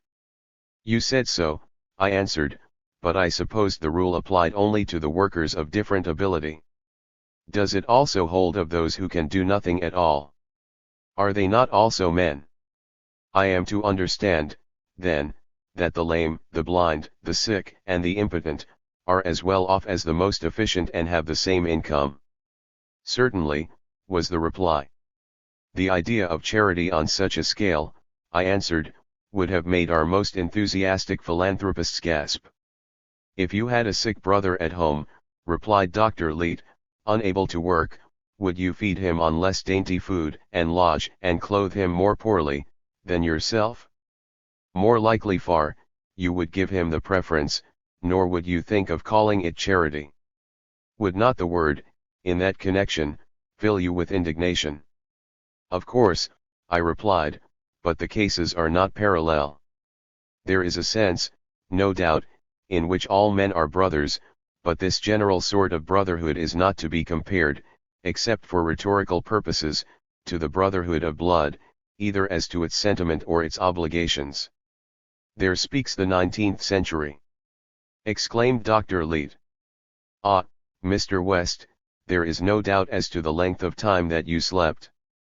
If I were to give you, in one sentence, a key to what may seem the mysteries of our civilization as compared with that of your age, I should say that it is the fact that the solidarity of the race and the brotherhood of man, which to you were but fine phrases, are, to our thinking and feeling, ties as real and as vital as physical fraternity. But even setting that consideration aside, I do not see why it so surprises you that those who cannot work are conceded the full right to live on the produce of those who can. Even in your day, the duty of military service for the protection of the nation, to which our industrial service corresponds, while obligatory on those able to discharge it, did not operate to deprive of the privileges of citizenship those who were unable. They stayed at home, and were protected by those who fought, and nobody questioned their right to be, or thought less of them. So, now, the requirement of industrial service from those able to render it does not operate to deprive of the privileges of citizenship, which now implies the citizen's maintenance, him who cannot work. The worker is not a citizen because he works, but works because he is a citizen. As you recognize the duty of the strong to fight for the weak, we, now that fighting is gone by, recognize his duty to work for him. A solution which leaves an unaccounted for residuum is no solution at all, and our solution of the problem of human society would have been none at all had it left the lame, the sick, and the blind outside with the beasts, to fare as they might. Better far have left the strong and well unprovided for than these burdened ones, toward whom every heart must yearn, and for whom ease of mind and body should be provided, if for no others. Therefore it is, as I told you this morning, that the title of every man, woman, and child to the means of existence rests on no basis less plain, broad, and simple than the fact that they are fellows of one race, members of one human family. The only coin current is the image of God, and that is good for all we have. I think there is no feature of the civilization of your epoch so repugnant to modern ideas as the neglect with which you treated your dependent classes. Even if you had no pity, no feeling of brotherhood, how was it that you did not see that you were robbing the incapable class of their plain right in leaving them unprovided for? I don't quite follow you there, I said. I admit the claim of this class to our pity, but how could they who produced nothing claim a share of the product as a right? How happened it, was Dr. Leith's reply, that your workers were able to produce more than so many savages would have done? Was it not wholly on account of the heritage of the past knowledge and achievements of the race, the machinery of society, thousands of years in contriving, found by you ready-made to your hand?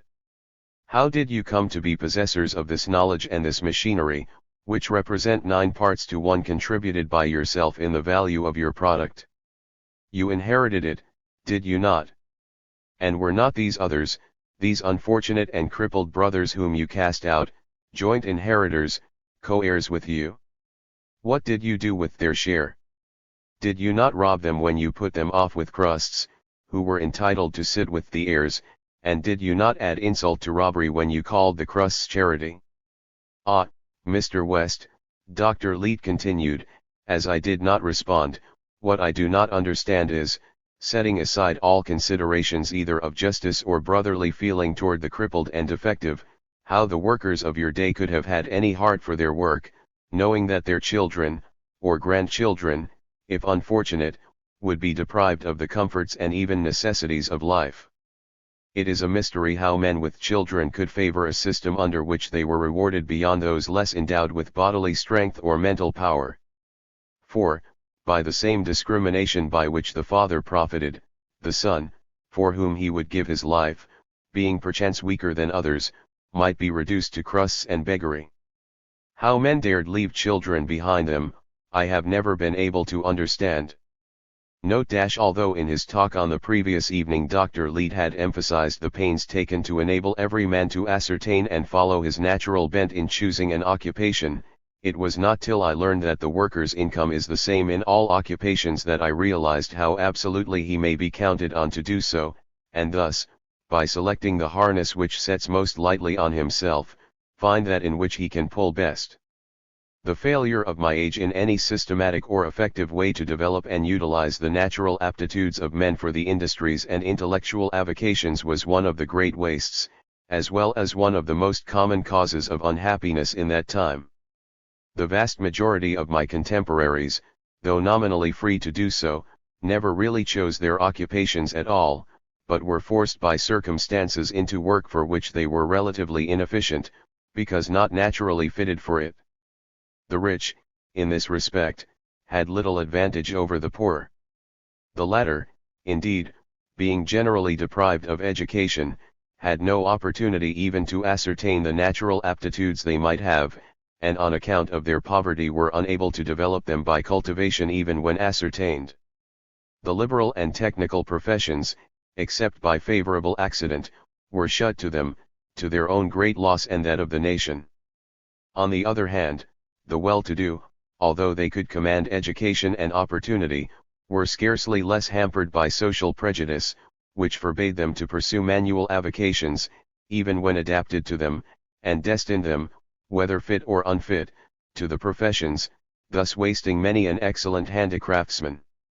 Mercenary considerations, tempting men to pursue money-making occupations for which they were unfit, instead of less remunerative employments for which they were fit, were responsible for another vast perversion of talent.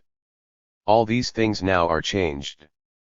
Equal education and opportunity must needs bring to light whatever aptitudes a man has, and neither social prejudices nor mercenary considerations hamper him in the choice of his life work.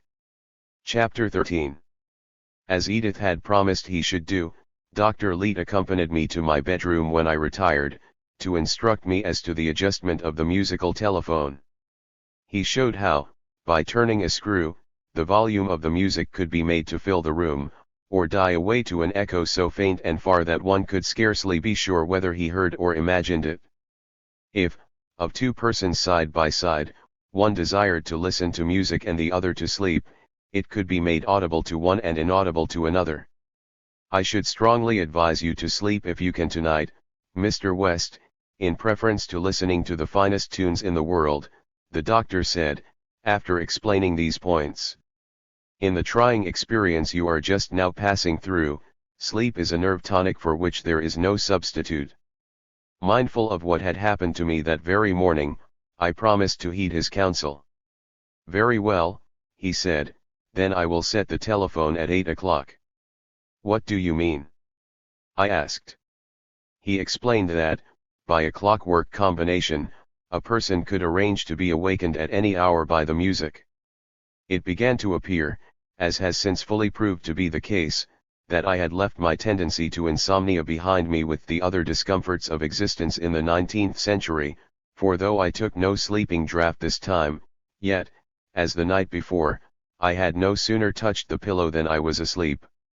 I dreamed that I sat on the throne of the Abencerrages in the banqueting hall of the Alhambra, feasting my lords and generals, who next day were to follow the crescent against the Christian dogs of Spain.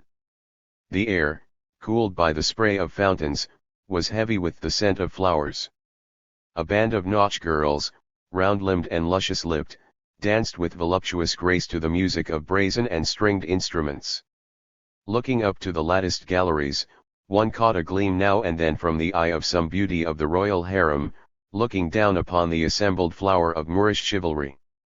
Louder and louder clashed the cymbals, wilder and wilder grew the strain, till the blood of the desert race could no longer resist the martial delirium, and the swart nobles leaped to their feet, 1,000 cimeters were bared, and the cry, Allah Allah, shook the hall and awoke me, to find it broad daylight, and the room tingling with the electric music of the Turkish reveille. At the breakfast table, when I told my host of my morning's experience, I learned that it was not a mere chance that the piece of music which awakened me was a reveille. The airs played at one of the halls during the waking hours of the morning were always of an inspiring type. By the way, I said, I have not thought to ask you anything about the state of Europe. Have the societies of the old world also been remodeled? Yes, replied Dr. Leete, the great nations of Europe as well as Australia, Mexico, and parts of South America, are now organized industrially like the United States, which was the pioneer of the evolution. The peaceful relations of these nations are assured by a loose form of federal union of worldwide extent. An international council regulates the mutual intercourse and commerce of the members of the union and their joint policy toward the more backward races, which are gradually being educated up to civilized institutions. Complete autonomy within its own limits is enjoyed by every nation. How do you carry on commerce without money? I said. In trading with other nations, you must use some sort of money, although you dispense with it in the internal affairs of the nation. Oh, no, money is as superfluous in our foreign as in our internal relations. When foreign commerce was conducted by private enterprise, money was necessary to adjust it on account of the multifarious complexity of the transactions, but nowadays it is a function of the nations as units.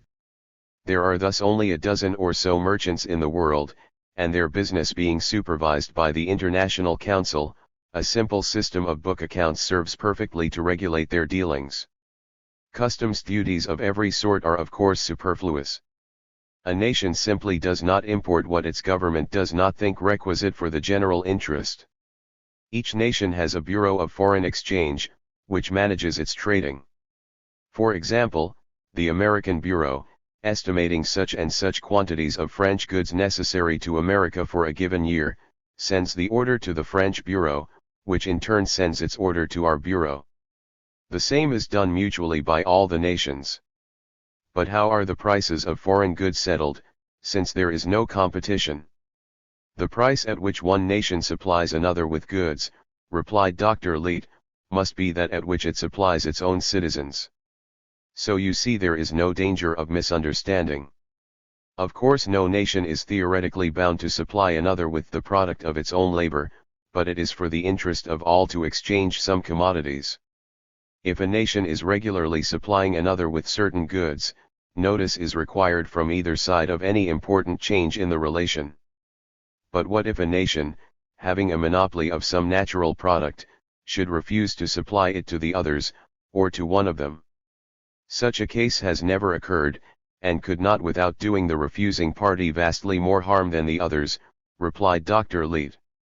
In the first place, no favoritism could be legally shown. The law requires that each nation shall deal with the others, in all respects, on exactly the same footing. Such a course as you suggest would cut off the nation adopting it from the remainder of the earth for all purposes whatever. The contingency is one that need not give us much anxiety. But, said I, supposing a nation, having a natural monopoly in some product of which it exports more than it consumes, should put the price away up, and thus, without cutting off the supply, make a profit out of its neighbor's necessities? Its own citizens would of course have to pay the higher price on that commodity, but as a body would make more out of foreigners than they would be out of pocket themselves. When you come to know how prices of all commodities are determined nowadays, you will perceive how impossible it is that they could be altered, except with reference to the amount or arduousness of the work required respectively to produce them, was Dr. Leet's reply. This principle is an international as well as a national guarantee, but even without it the sense of community of interest, international as well as national, and the conviction of the folly of selfishness, are too deep nowadays to render possible such a piece of sharp practice as you apprehend. You must understand that we all look forward to an eventual unification of the world as one nation. That, no doubt, will be the ultimate form of society, and will realize certain economic advantages over the present federal system of autonomous nations. Meanwhile, however, the present system works so nearly perfectly that we are quite content to leave to posterity the completion of the scheme. There are, indeed, some who hold that it never will be completed, on the ground that the federal plan is not merely a provisional solution of the problem of human society, but the best ultimate solution. How do you manage, I asked, when the books of any two nations do not balance? Supposing we import more from France than we export to her. At the end of each year, replied the doctor, the books of every nation are examined. If France is found in our debt, probably we are in the debt of some nation which owes France, and so on with all the nations. The balances that remain after the accounts have been cleared by the International Council should not be large under our system. Whatever they may be, the Council requires them to be settled every few years, and may require their settlement at any time if they are getting too large, for it is not intended that any nation shall run largely in debt to another, lest feelings unfavorable to amity should be engendered. To guard further against this, the International Council inspects the commodities interchanged by the nations, to see that they are of perfect quality. But what are the balances finally settled with, seeing that you have no money? In national staples, a basis of agreement as to what staples shall be accepted, and in what proportions, for settlement of accounts, being a preliminary to trade relations. Emigration is another point I want to ask you about, said I. With every nation organized as a close industrial partnership, monopolizing all means of production in the country, the emigrant, even if he were permitted to land, would starve. I suppose there is no emigration nowadays. On the contrary, there is constant emigration, by which I suppose you mean removal to foreign countries for permanent residence, replied Dr. Leet. It is arranged on a simple international arrangement of indemnities. For example, if a man at 21 emigrates from England to America, England loses all the expense of his maintenance and education, and America gets a workman for nothing. America accordingly makes England an allowance. The same principle, varied to suit the case, applies generally. If the man is near the term of his labor when he emigrates, the country receiving him has the allowance. As to imbecile persons, it is deemed best that each nation should be responsible for its own, and the emigration of such must be under full guarantees of support by his own nation. Subject to these regulations, the right of any man to emigrate at any time is unrestricted. But how about mere pleasure trips, tours of observation? How can a stranger travel in a country whose people do not receive money, and are themselves supplied with the means of life on a basis not extended to him? His own credit card cannot, of course, be good in other lands. How does he pay his way? An American credit card, replied Dr. Leet, is just as good in Europe as American gold used to be, and on precisely the same condition, namely, that it be exchanged into the currency of the country you are traveling in.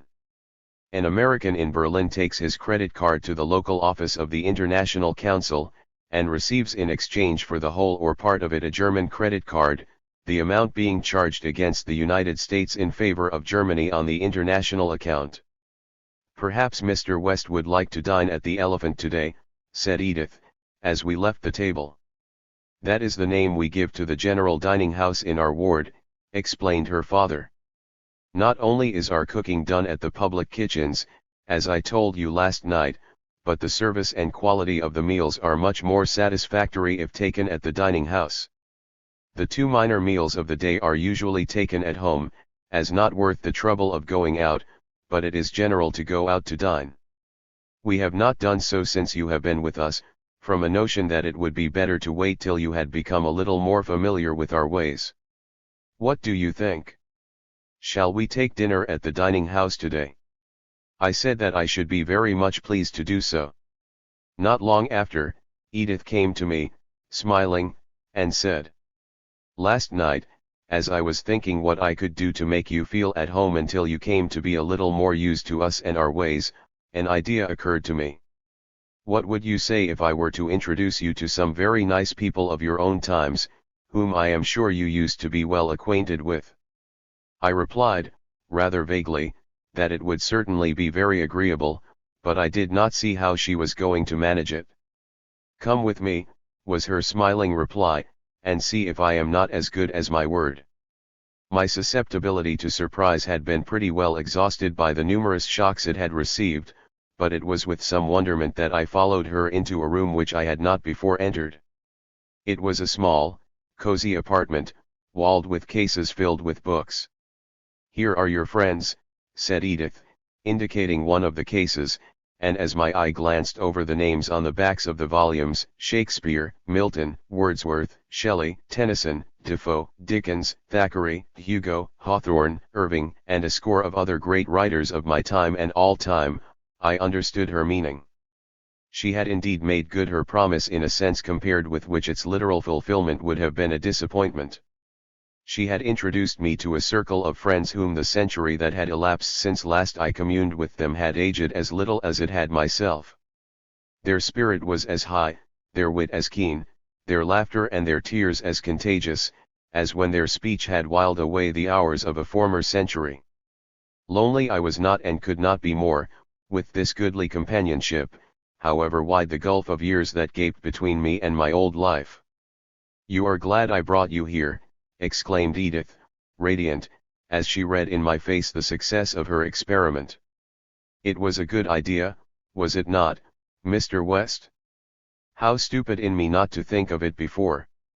I will leave you now with your old friends, for I know there will be no company for you like them just now, but remember you must not let old friends make you quite forget new ones." And with that smiling caution she left me. Attracted by the most familiar of the names before me, I laid my hand on a volume of Dickens, and sat down to read. He had been my prime favorite among the book writers of the century I mean the 19th century and a week had rarely passed in my old life during which I had not taken up some volume of his works to while away an idle hour. Any volume with which I had been familiar would have produced an extraordinary impression, read under my present circumstances, but my exceptional familiarity with Dickens, and his consequent power to call up the associations of my former life, gave to his writings an effect no others could have had, to intensify, by force of contrast, my appreciation of the strangeness of my present environment.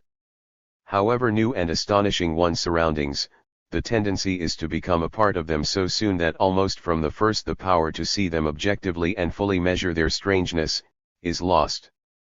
That power, already dulled in my case, the pages of Dickens restored by carrying me back through their associations to the standpoint of my former life.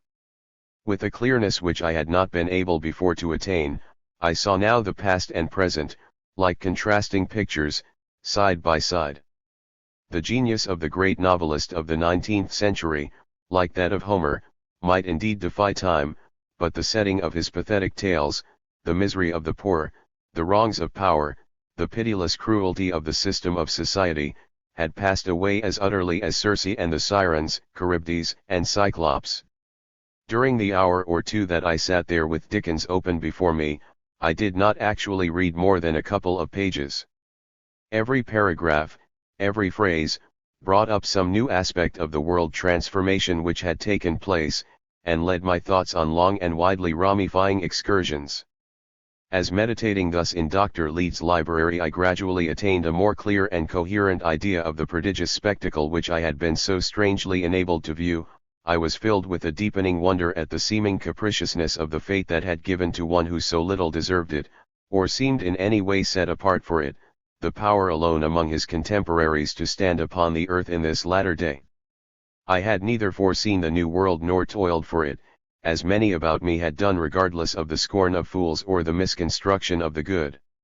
Surely it would have been more in accordance with the fitness of things had one of those prophetic and strenuous souls been enabled to see the travail of his soul and be satisfied, he, for example, 1,000 times rather than I, who, having beheld in a vision the world I looked on, sang of it in words that again and again, during these last wondrous days, had rung in my mind.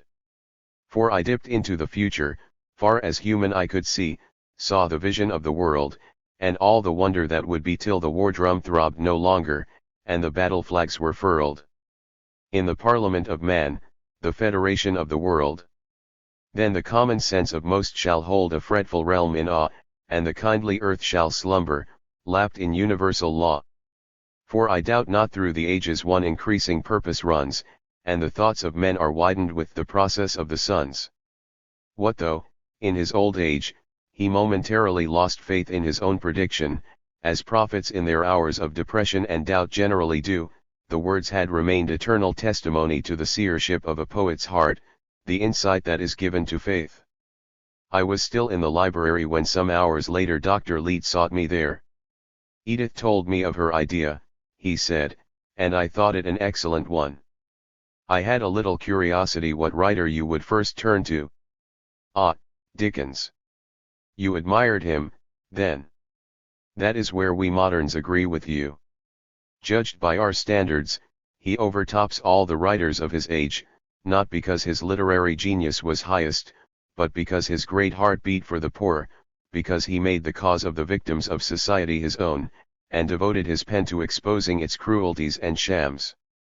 No man of his time did so much as he to turn men's minds to the wrong and wretchedness of the old order of things, and open their eyes to the necessity of the great change that was coming, although he himself did not clearly foresee it. Chapter 14.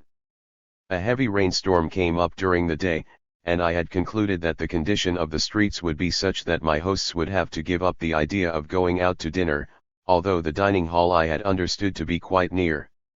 I was much surprised when at the dinner hour the ladies appeared prepared to go out, but without either rubbers or umbrellas.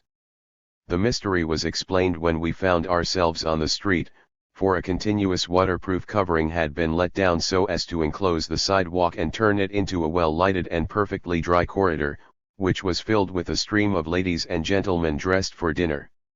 At the comers the entire open space was similarly roofed in. Edith Leete, with whom I walked, seemed much interested in learning what appeared to be entirely new to her, that in the stormy weather the streets of the Boston of my day had been impassable, except to persons protected by umbrellas, boots, and heavy clothing. Were sidewalk coverings not used at all? She asked. They were used, I explained, but in a scattered and utterly unsystematic way, being private enterprises. She said to me that at the present time all the streets were provided against inclement weather in the manner I saw, the apparatus being rolled out of the way when it was unnecessary. She intimated that it would be considered an extraordinary imbecility to permit the weather to have any effect on the social movements of the people. Dr. Leete, who was walking ahead, overhearing something of our talk, turned to say that the difference between the age of individualism and that of concert was well characterized by the fact that, in the 19th century, when it rained, the people of Boston put up 300,000 umbrellas over as many heads, and in the 20th century they put up one umbrella over all the heads. As we walked on, Edith said, "The private umbrella is father's favorite figure to illustrate the old way when everybody lived for himself and his family. There is a 19th century painting at the art gallery representing a crowd of people in the rain, each one holding his umbrella over himself and his wife, and giving his neighbors the drippings, which he claims must have been meant by the artist as a satire on his times." We now entered a large building into which a stream of people was pouring. I could not see the front, owing to the awning, but, if in correspondence with the interior, which was even finer than the store I visited the day before, it would have been magnificent. My companion said that the sculptured group over the entrance was especially admired.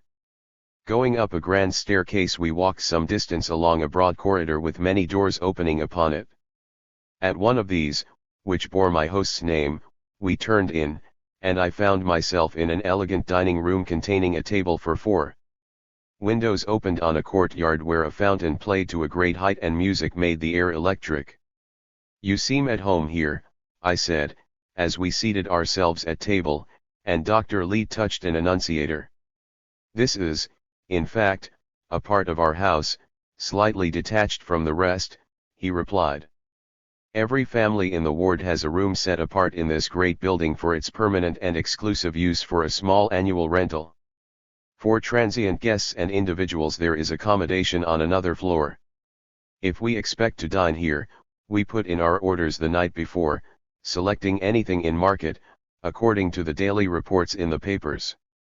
The meal is as expensive or as simple as we please, though of course everything is vastly cheaper as well as better than it would be prepared at home. There is actually nothing which our people take more interest in than the perfection of the catering and cooking done for them, and I admit that we are a little vain of the success that has been attained by this branch of the service. Ah, my dear Mr. West, though other aspects of your civilization were more tragical, I can imagine that none could have been more depressing than the poor dinners you had to eat, that is, all of you who had not great wealth. You would have found none of us disposed to disagree with you on that point," I said. The waiter, a fine-looking young fellow, wearing a slightly distinctive uniform, now made his appearance. I observed him closely, as it was the first time I had been able to study particularly the bearing of one of the enlisted members of the industrial army. This young man, I knew from what I had been told, must be highly educated, and the equal, socially and in all respects, of those he served. But it was perfectly evident that to neither side was the situation in the slightest degree embarrassing. Dr. Leete addressed the young man in a tone devoid, of course, as any gentleman's would be, of superciliousness, but at the same time not in any way deprecatory, while the manner of the young man was simply that of a person intent on discharging correctly the task he was engaged in, equally without familiarity or obsequiousness. It was, in fact, the manner of a soldier on duty, but without the military stiffness. As the youth left the room, I said, "I cannot get over my wonder at seeing a young man like that serving so contentedly in a menial position." "What is that word menial?" "I never heard it," said Edith. "It is obsolete now," remarked her father. "If I understand it rightly, it applied to persons who performed particularly disagreeable and unpleasant tasks for others, and carried with it an implication of contempt. Was it not so, Mr. West?" "That is about it," I said. Personal service, such as waiting on tables, was considered menial, and held in such contempt, in my day, that persons of culture and refinement would suffer hardship before condescending to it. "What a strangely artificial idea," exclaimed Mrs. Leete wonderingly. "And yet these services had to be rendered," said Edith. "Of course," I replied. "But we imposed them on the poor, and those who had no alternative but starvation." "And increased the burden you imposed on them by adding your contempt," remarked Dr. Leete. "I don't think I clearly understand," said Edith. "Do you mean that you permitted people to do things for you which you despised them for doing, or that you accepted services from them which you would have been unwilling to render them? You can't surely mean that, Mr. West." I was obliged to tell her that the fact was just as she had stated. Dr. Leete, however, came to my relief. "To understand why Edith is surprised," he said, "you must know that nowadays it is an axiom of ethics that to accept a service from another which we would be unwilling to return in kind, if need were, is like borrowing with the intention of not repaying, while to enforce such a service by taking advantage of the poverty or necessity of a person would be an outrage like forcible robbery.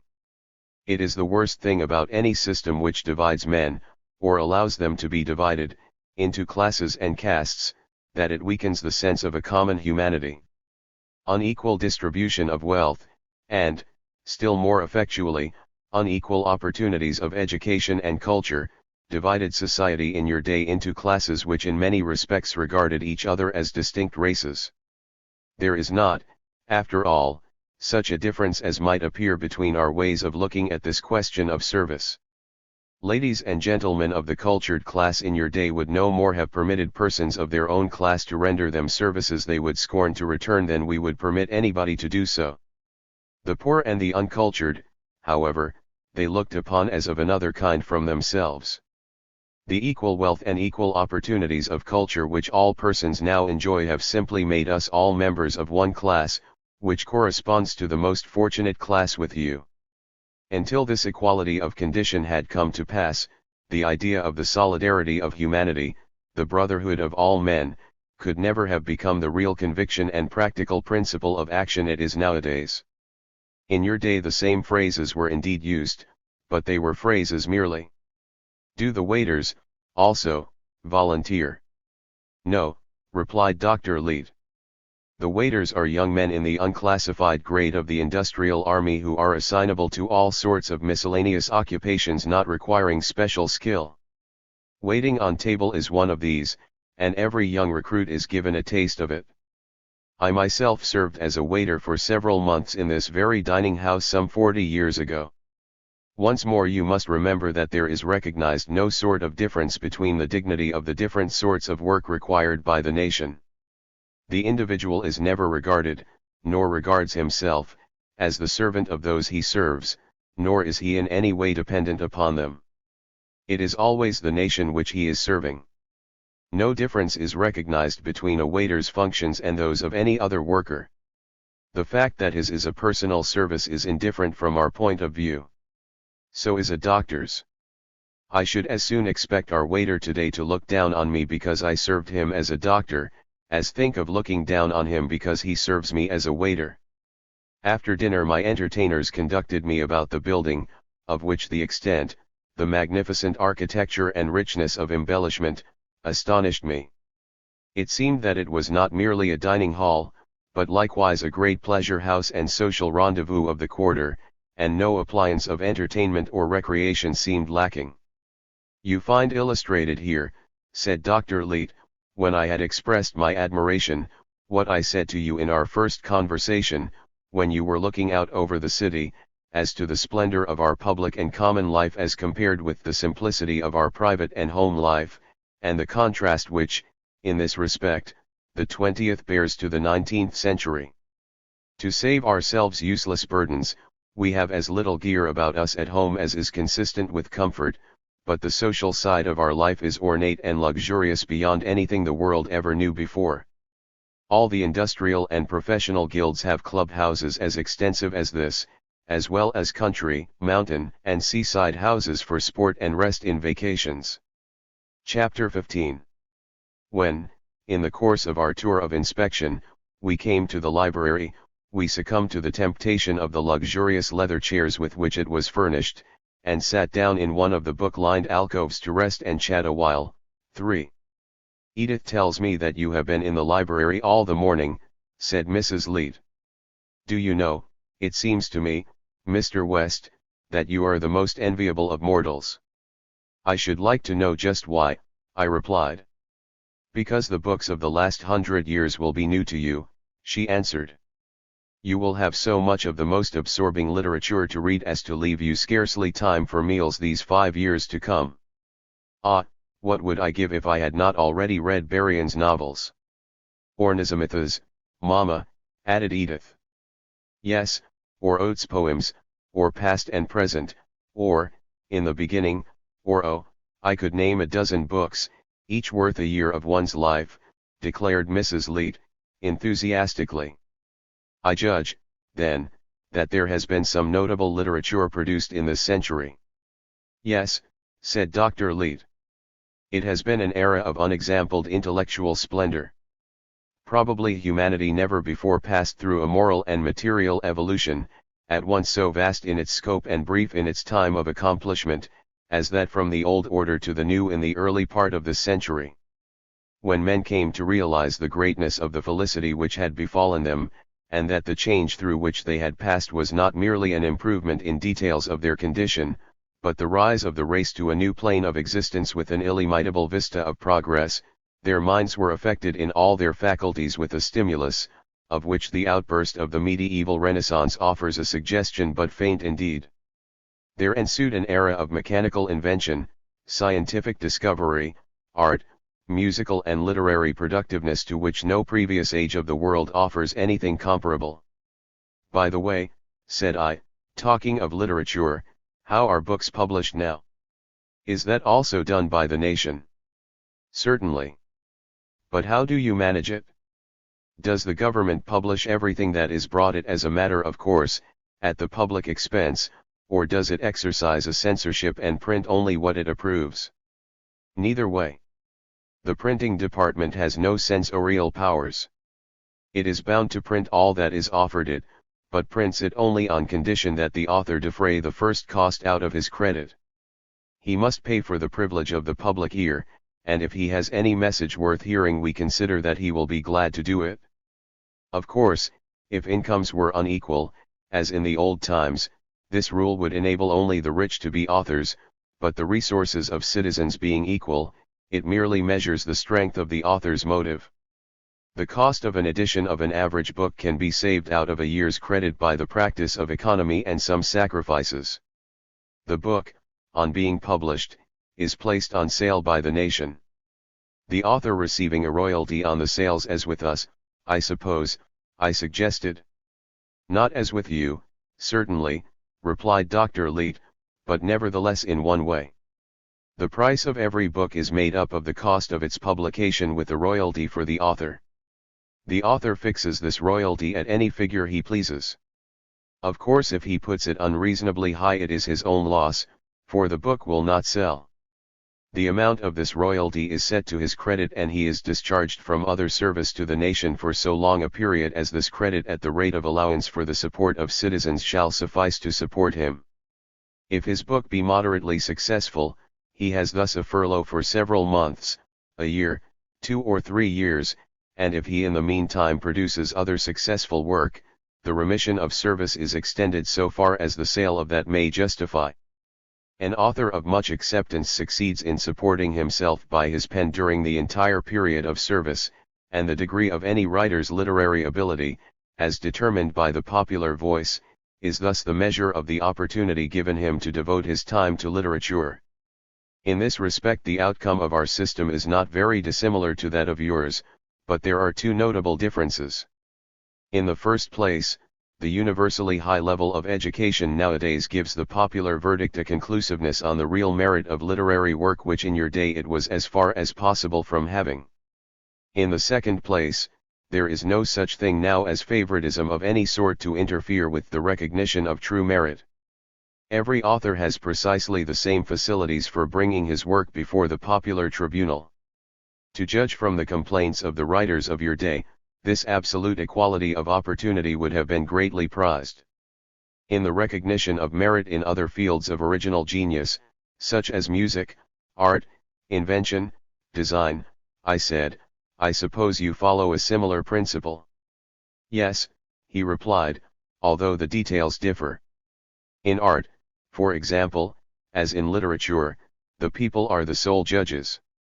They vote upon the acceptance of statues and paintings for the public buildings, and their favorable verdict carries with it the artist's remission from other tasks to devote himself to his vocation. On copies of his work disposed of, he also derives the same advantage as the author on sales of his books. In all these lines of original genius the plan pursued is the same: to offer a free field to aspirants, and as soon as exceptional talent is recognized to release it from all trammels and let it have free course. The remission of other service in these cases is not intended as a gift or reward, but as the means of obtaining more and higher service. Of course there are various literary, art, and scientific institutes to which membership comes to the famous and is greatly prized.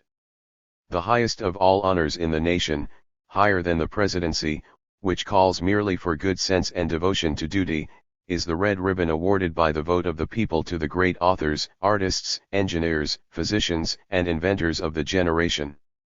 Not over a certain number wear it at any one time, though every bright young fellow in the country loses innumerable nights' sleep dreaming of it. I even did myself. Just as if Mama and I would have thought any more of you with it, exclaimed Edith, not that it isn't, of course, a very fine thing to have. You had no choice, my dear, but to take your father as you found him and make the best of him, Dr. Leete replied, but as for your mother, there, she would never have had me if I had not assured her that I was bound to get the red ribbon or at least the blue. On this extravagance Mrs. Leete's only comment was a smile. How about periodicals and newspapers? I said. I won't deny that your book publishing system is a considerable improvement on ours, both as to its tendency to encourage a real literary vocation, and, quite as important, to discourage mere scribblers, but I don't see how it can be made to apply to magazines and newspapers. It is very well to make a man pay for publishing a book, because the expense will be only occasional, but no man could afford the expense of publishing a newspaper every day in the year. It took the deep pockets of our private capitalists to do that, and often exhausted even them before the returns came in. If you have newspapers at all, they must, I fancy, be published by the government at the public expense, with government editors, reflecting government opinions. Now, if your system is so perfect that there is never anything to criticize in the conduct of affairs, this arrangement may answer. Otherwise I should think the lack of an independent unofficial medium for the expression of public opinion would have most unfortunate results. Confess, Dr. Leete, that a free newspaper press, with all that it implies, was a redeeming incident of the old system when capital was in private hands, and that you have to set off the loss of that against your gains in other respects. I am afraid I can't give you even that consolation, replied Dr. Leete, laughing. In the first place, Mr. West, the newspaper press is by no means the only or, as we look at it, the best vehicle for serious criticism of public affairs. To us, the judgments of your newspapers on such themes seem generally to have been crude and flippant, as well as deeply tinctured with prejudice and bitterness. In so far as they may be taken as expressing public opinion, they give an unfavorable impression of the popular intelligence, while so far as they may have formed public opinion, the nation was not to be felicitated. Nowadays, when a citizen desires to make a serious impression upon the public mind as to any aspect of public affairs, he comes out with a book or pamphlet, published as other books are. But this is not because we lack newspapers and magazines, or that they lack the most absolute freedom. The newspaper press is organized so as to be a more perfect expression of public opinion than it possibly could be in your day, when private capital controlled and managed it primarily as a money-making business, and secondarily only as a mouthpiece for the people. But, said I, if the government prints the papers at the public expense, how can it fail to control their policy? Who appoints the editors, if not the government? The government does not pay the expense of the papers, nor appoint their editors, nor in any way exert the slightest influence on their policy, replied Dr. Leet. The people who take the paper pay the expense of its publication, choose its editor, and remove him when unsatisfactory. You will scarcely say, I think, that such a newspaper press is not a free organ of popular opinion. Decidedly I shall not, I replied, but how is it practicable? Nothing could be simpler. Supposing some of my neighbors or myself think we ought to have a newspaper reflecting our opinions, and devoted especially to our locality, trade, or profession. We go about among the people till we get the names of such a number that their annual subscriptions will meet the cost of the paper, which is little or big according to the largeness of its constituency. The amount of the subscriptions marked off the credits of the citizens guarantees the nation against loss in publishing the paper, its business, you understand, being that of a publisher purely, with no option to refuse the duty required. The subscribers to the paper now elect somebody as editor, who, if he accepts the office, is discharged from other service during his incumbency. Instead of paying a salary to him, as in your day, the subscribers pay the nation an indemnity equal to the cost of his support for taking him away from the general service. He manages the paper just as one of your editors did, except that he has no counting room to obey, or interests of private capital as against the public good to defend. At the end of the first year, the subscribers for the next either re-elect the former editor or choose anyone else to his place. An able editor, of course, keeps his place indefinitely. As the subscription list enlarges, the funds of the paper increase, and it is improved by the securing of more and better contributors, just as your papers were. How is the staff of contributors recompensed, since they cannot be paid in money? The editor settles with them the price of their wares. The amount is transferred to their individual credit from the guarantee credit of the paper, and a remission of service is granted the contributor for a length of time corresponding to the amount credited him, just as to other authors. As to magazines, the system is the same. Those interested in the prospectus of a new periodical pledge enough subscriptions to run it for a year, select their editor, who recompenses his contributors just as in the other case, the printing bureau furnishing the necessary force and material for publication, as a matter of course. When an editor's services are no longer desired, if he cannot earn the right to his time by other literary work, he simply resumes his place in the industrial army.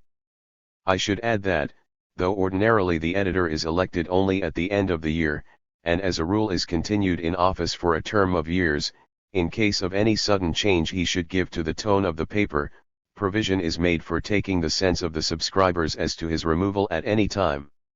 However earnestly a man may long for leisure for purposes of study or meditation, I remarked, he cannot get out of the harness, if I understand you rightly, except in these two ways you have mentioned. He must either by literary, artistic, or inventive productiveness indemnify the nation for the loss of his services, or must get a sufficient number of other people to contribute to such an indemnity.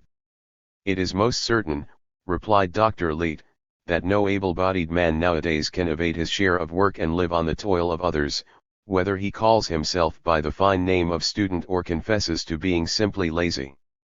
At the same time our system is elastic enough to give free play to every instinct of human nature which does not aim at dominating others or living on the fruit of others' labor.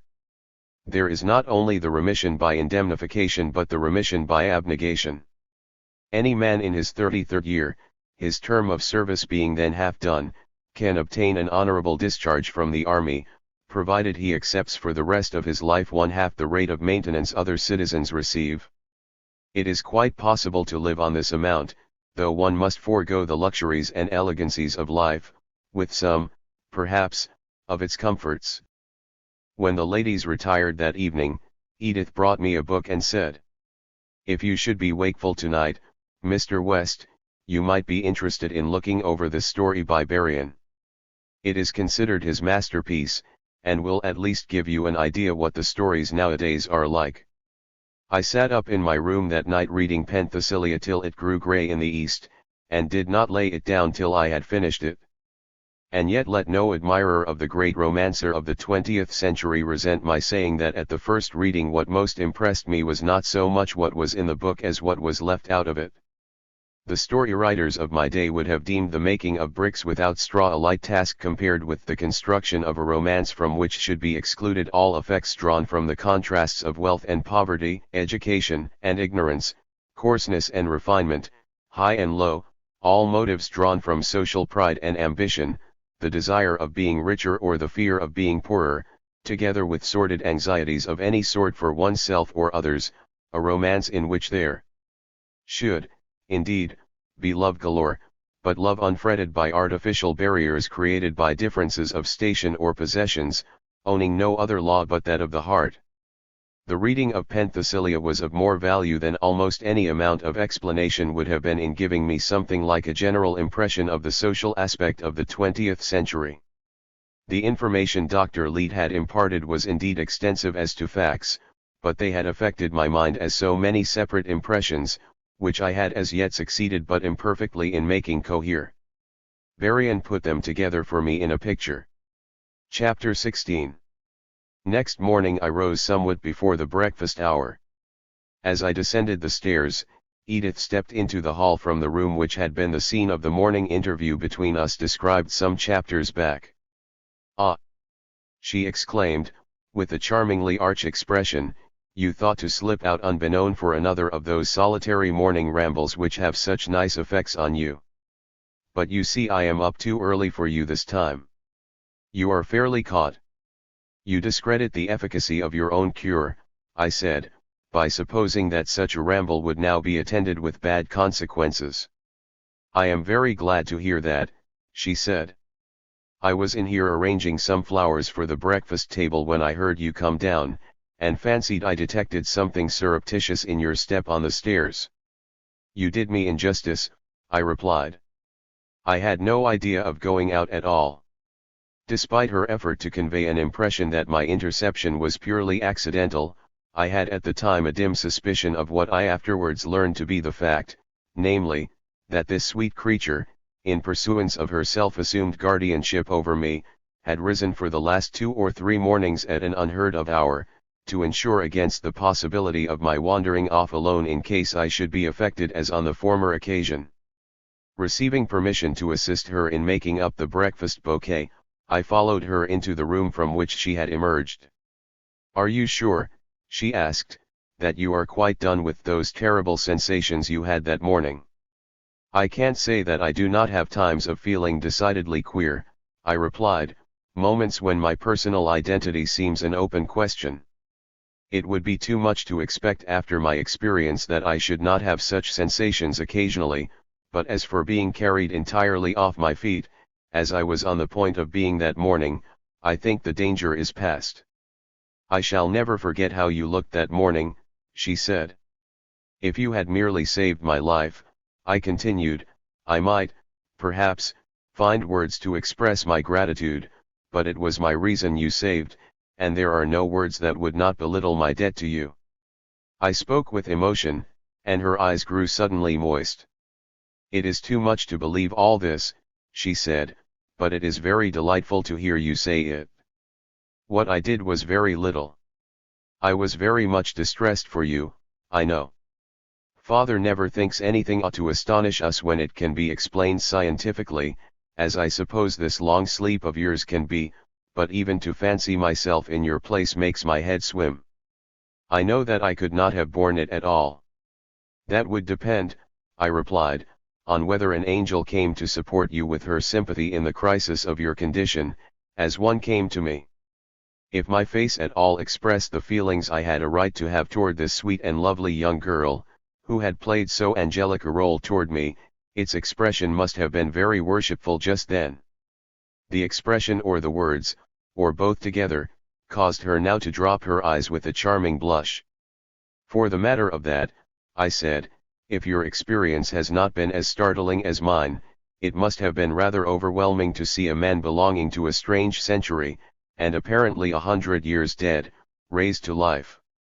It seemed indeed strange beyond any describing at first, she said, but when we began to put ourselves in your place, and realize how much stranger it must seem to you, I fancy we forgot our own feelings a good deal, at least I know I did. It seemed then not so much astounding as interesting and touching beyond anything ever heard of before. But does it not come over you as astounding to sit at table with me, seeing who I am? You must remember that you do not seem so strange to us as we must to you, she answered.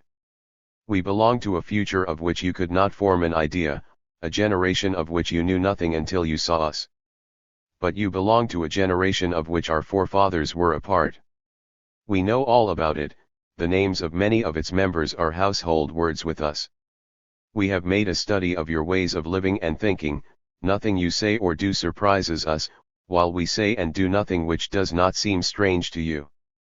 So you see, Mr. West, that if you feel that you can, in time, get accustomed to us, you must not be surprised that from the first we have scarcely found you strange at all. I had not thought of it in that way, I replied. There is indeed much in what you say. One can look back 1,000 years easier than forward 50. A century is not so very long a retrospect. I might have known your great-grandparents. Possibly I did. Did they live in Boston? I believe so. You are not sure, then? Yes, she replied. Now I think, they did. I had a very large circle of acquaintances in the city, I said. It is not unlikely that I knew or knew of some of them. Perhaps I may have known them well.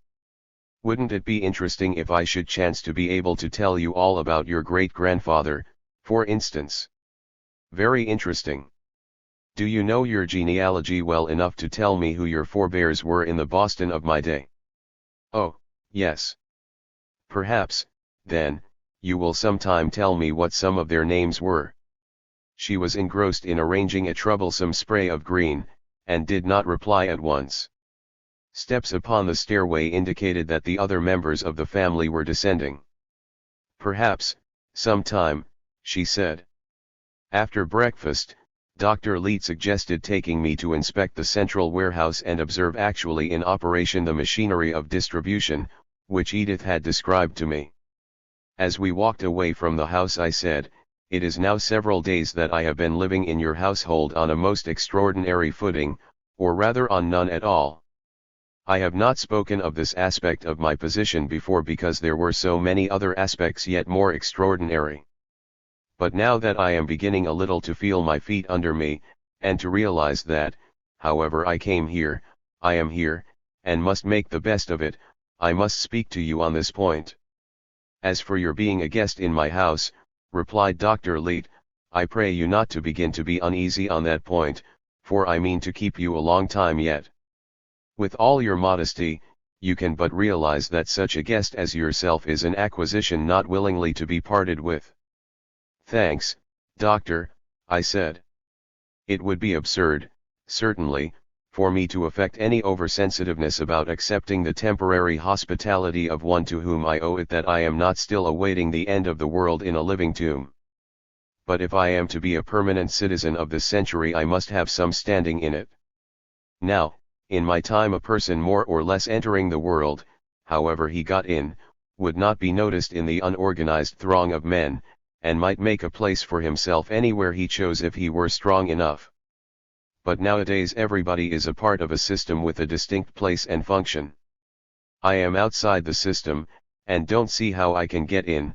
There seems no way to get in, except to be born in or to come in as an emigrant from some other system.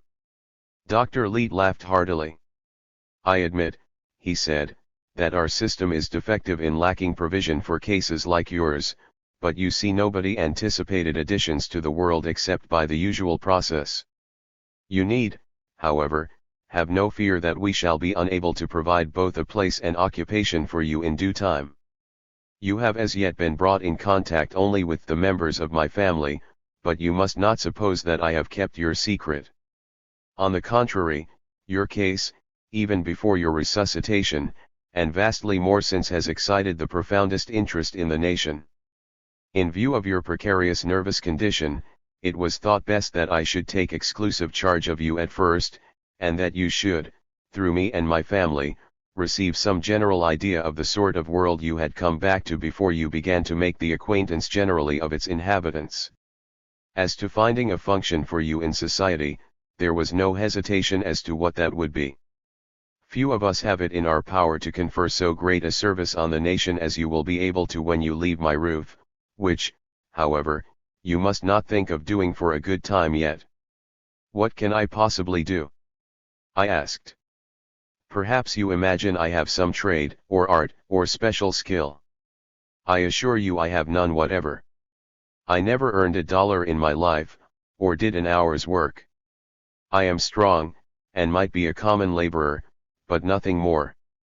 If that were the most efficient service you were able to render the nation, you would find that avocation considered quite as respectable as any other, replied Dr. Leet, but you can do something else better.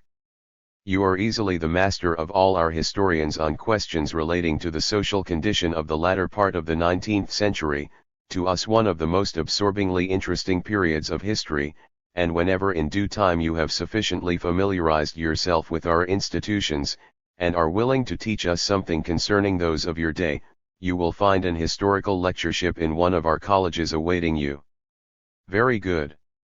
Very good indeed, I said, much relieved by so practical a suggestion on a point which had begun to trouble me. If your people are really so much interested in the 19th century, there will indeed be an occupation ready-made for me.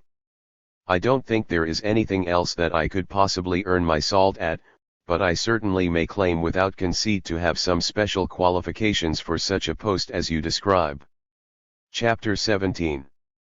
I found the processes at the warehouse quite as interesting as Edith had described them, and became even enthusiastic over the truly remarkable illustration which is seen there of the prodigiously multiplied efficiency which perfect organization can give to labor.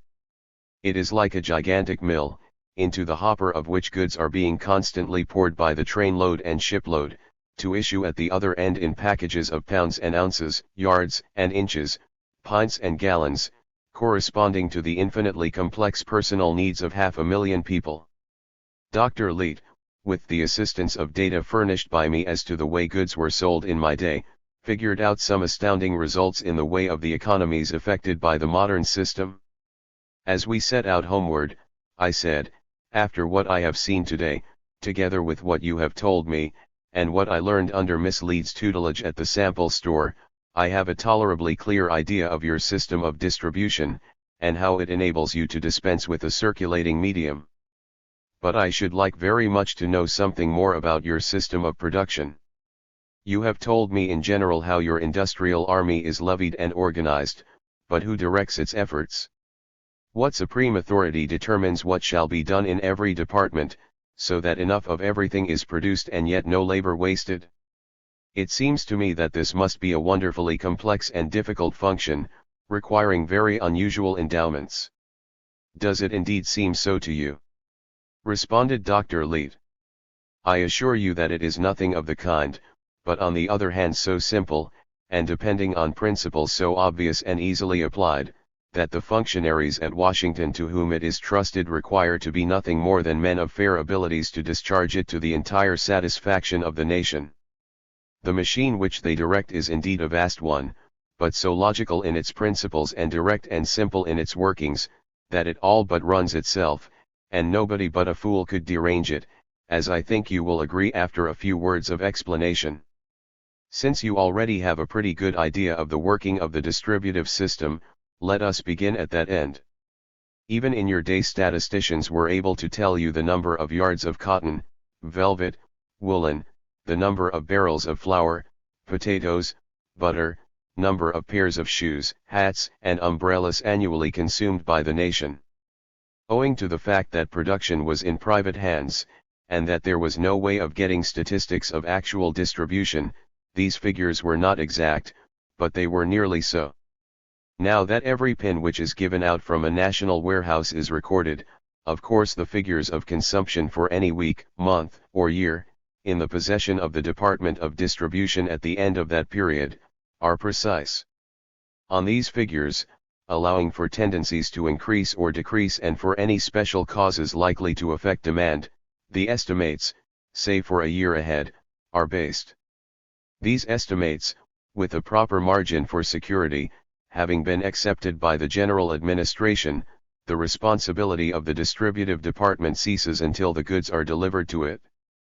I speak of the estimates being furnished for an entire year ahead, but in reality they cover that much time only in case of the great staples for which the demand can be calculated on as steady. In the great majority of smaller industries for the product of which popular taste fluctuates, and novelty is frequently required, production is kept barely ahead of consumption, the distributive department furnishing frequent estimates based on the weekly state of demand. Now the entire field of productive and constructive industry is divided into 10 great departments, each representing a group of allied industries, each particular industry being in turn represented by a subordinate bureau, which has a complete record of the plant and force under its control, of the present product, and means of increasing it. The estimates of the distributive department, after adoption by the administration, are sent as mandates to the 10 great departments, which allot them to the subordinate bureaus representing the particular industries, and these set the men at work. Each bureau is responsible for the task given it, and this responsibility is enforced by departmental oversight and that of the administration, nor does the distributive department accept the product without its own inspection, while even if in the hands of the consumer an article turns out unfit, the system enables the fault to be traced back to the original workman. The production of the commodities for actual public consumption does not, of course, require by any means all the national force of workers. After the necessary contingents have been detailed for the various industries, the amount of labor left for other employment is expended in creating fixed capital, such as buildings, machinery, engineering works, and so forth. One point occurs to me, I said, on which I should think there might be dissatisfaction. Where there is no opportunity for private enterprise, how is there any assurance that the claims of small minorities of the people to have articles produced, for which there is no wide demand, will be respected? An official decree at any moment may deprive them of the means of gratifying some special taste, merely because the majority does not share it. That would be tyranny indeed, replied Dr. Leete, and you may be very sure that it does not happen with us, to whom liberty is as dear as equality or fraternity. As you come to know our system better, you will see that our officials are in fact, and not merely in name, the agents and servants of the people. The administration has no power to stop the production of any commodity for which there continues to be a demand. Suppose the demand for any article declines to such a point that its production becomes very costly. The price has to be raised in proportion, of course, but as long as the consumer cares to pay it, the production goes on. Again, suppose an article not before produced is demanded. If the administration doubts the reality of the demand, a popular petition guaranteeing a certain basis of consumption compels it to produce the desired article. A government, or a majority, which should undertake to tell the people, or a minority, what they were to eat, drink, or wear, as I believe governments in America did in your day, would be regarded as a curious anachronism indeed. Possibly you had reasons for tolerating these infringements of personal independence, but we should not think them endurable. I am glad you raised this point, for it has given me a chance to show you how much more direct and efficient is the control over production exercised by the individual citizen now than it was in your day, when what you called private initiative prevailed, though it should have been called capitalist initiative, for the average private citizen had little enough share in it. You speak of raising the price of costly articles, I said. How can prices be regulated in a country where there is no competition between buyers or sellers? Just as they were with you, replied Dr. Leet. You think that needs explaining, he added, as I looked incredulous, but the explanation need not be long. The cost of the labor which produced it was recognized as the legitimate basis of the price of an article in your day, and so it is in ours. In your day, it was the difference in wages that made the difference in the cost of labor.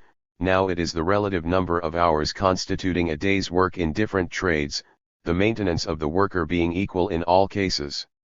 The cost of a man's work in a trade so difficult that in order to attract volunteers the hours have to be fixed at 4 a day is twice as great as that in a trade where the men work 8 hours. The result as to the cost of labor, you see, is just the same as if the man working 4 hours were paid, under your system, twice the wages the others get. This calculation applied to the labor employed in the various processes of a manufactured article gives its price relatively to other articles. Besides the cost of production and transportation, the factor of scarcity affects the prices of some commodities. As regards the great staples of life, of which an abundance can always be secured, scarcity is eliminated as a factor. There is always a large surplus kept on hand from which any fluctuations of demand or supply can be corrected, even in most cases of bad crops. The prices of the staples grow less year by year, but rarely, if ever, rise.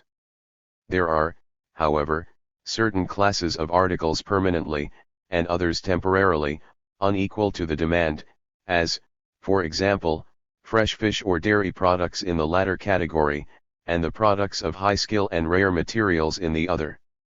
All that can be done here is to equalize the inconvenience of the scarcity. This is done by temporarily raising the price if the scarcity be temporary, or fixing it high if it be permanent.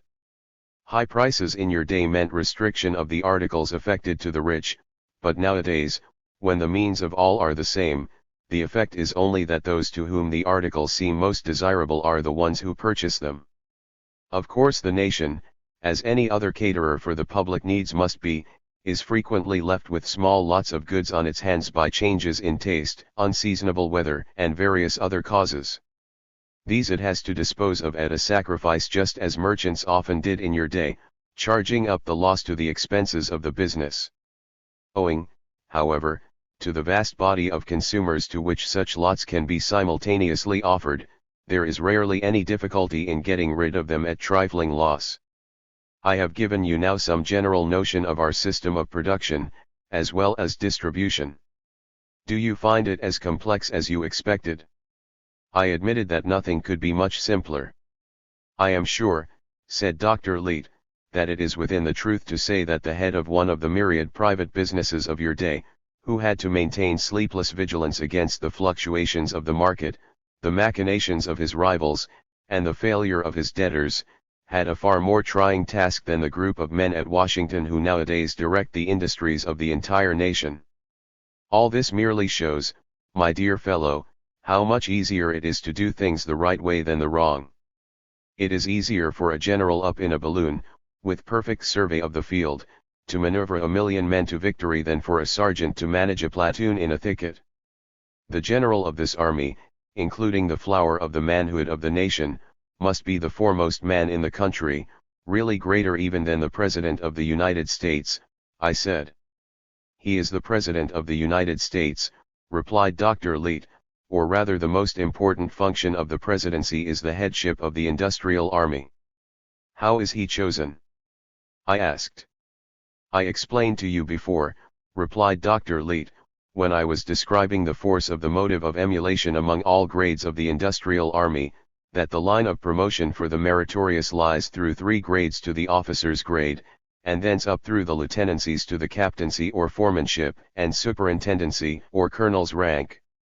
Next, with an intervening grade in some of the larger trades, comes the general of the guild, under whose immediate control all the operations of the trade are conducted.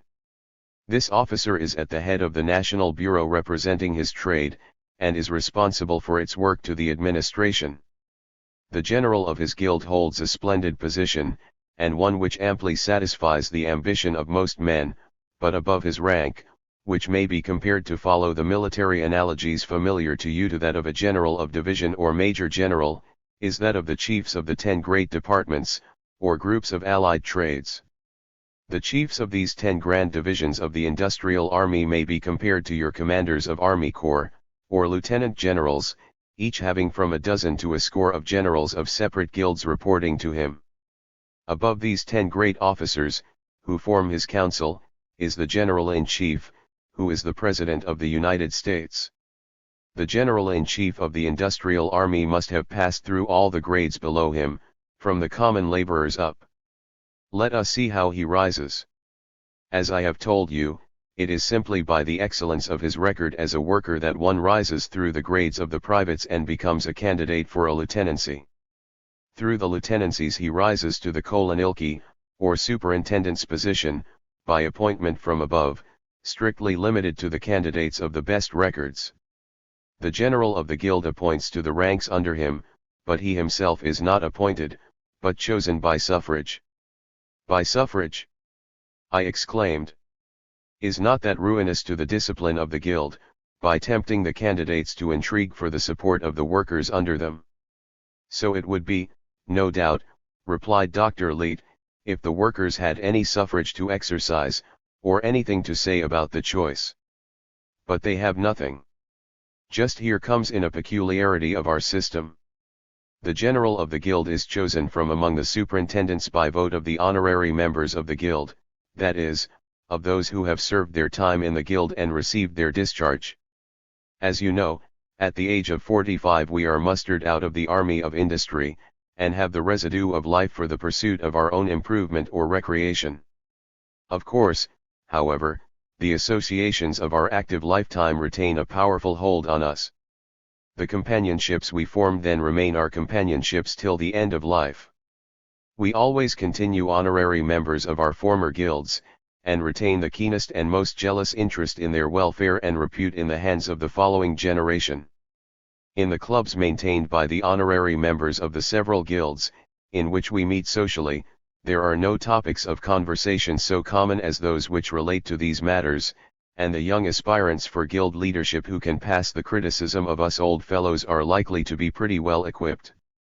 Recognizing this fact, the nation entrusts to the honorary members of each guild the election of its general, and I venture to claim that no previous form of society could have developed a body of electors so ideally adapted to their office, as regards absolute impartiality, knowledge of the special qualifications and record of candidates, solicitude for the best result, and complete absence of self-interest.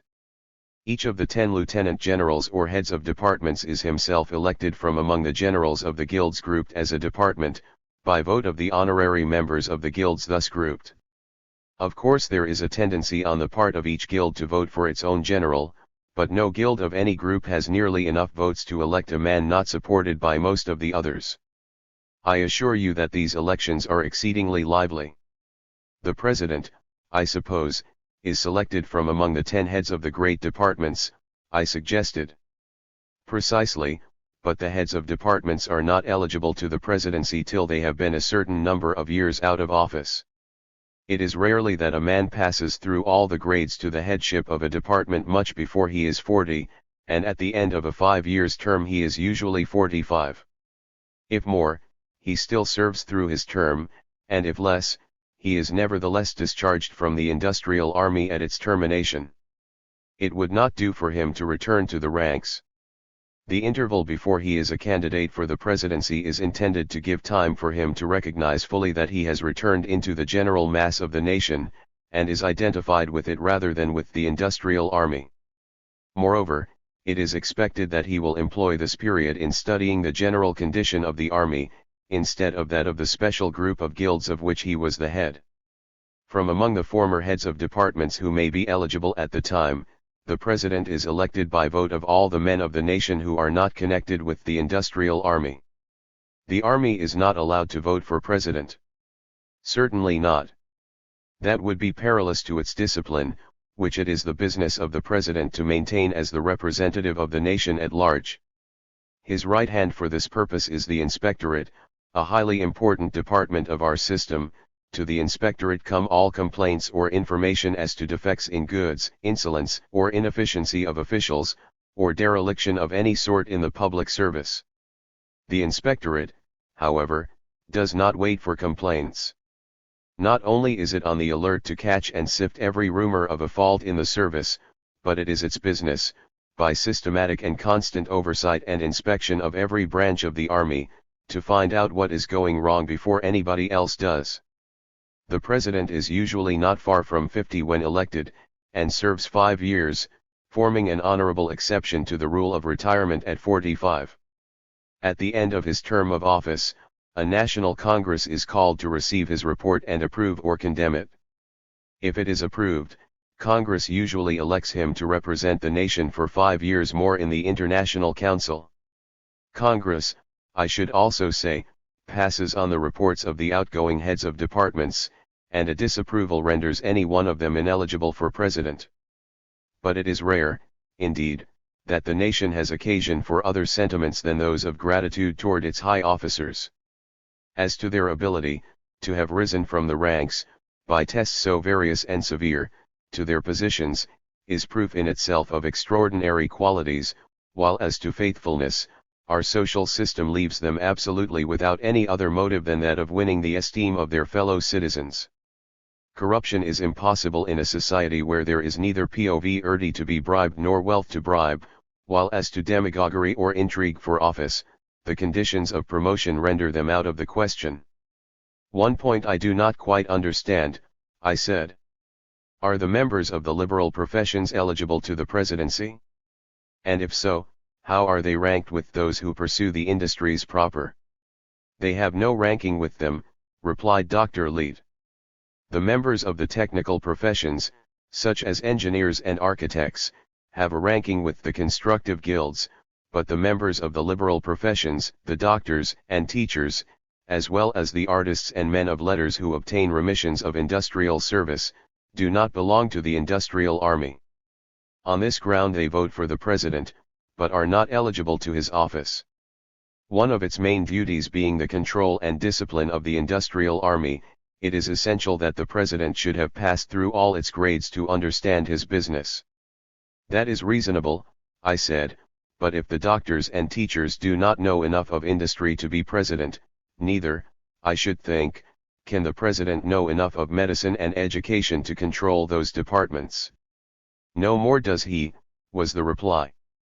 Except in the general way that he is responsible for the enforcement of the laws as to all classes, the president has nothing to do with the faculties of medicine and education, which are controlled by boards of regents of their own, in which the president is ex officio chairman, and has the casting vote. These regents, who, of course, are responsible to Congress, are chosen by the honorary members of the guilds of education and medicine, the retired teachers and doctors of the country. Do you know, I said, the method of electing officials by votes of the retired members of the guilds is nothing more than the application on a national scale of the plan of government by alumni, which we use to a slight extent occasionally in the management of our higher educational institutions. Did you, indeed? Exclaimed Dr. Leet, with animation. That is quite new to me, and I fancy will be to most of us, and of much interest as well. There has been great discussion as to the germ of the idea, and we fancied that there was for once something new under the sun. Well, in your higher educational institutions. That is interesting indeed. You must tell me more of that. Truly, there is very little more to tell than I have told already, I replied. If we had the germ of your idea, it was but as a germ. Chapter 18. That evening I sat up for some time after the ladies had retired, talking with Dr. Leet about the effect of the plan of exempting men from further service to the nation after the age of 45, a point brought up by his account of the part taken by the retired citizens in the government. At 45, said I, a man still has 10 years of good manual labor in him, and twice 10 years of good intellectual service. To be superannuated at that age and laid on the shelf must be regarded rather as a hardship than a favor by men of energetic dispositions. "My dear Mr. West," exclaimed Dr. Leete, beaming upon me, "you cannot have any idea of the piquancy your 19th century ideas have for us of this day, the rare quaintness of their effect.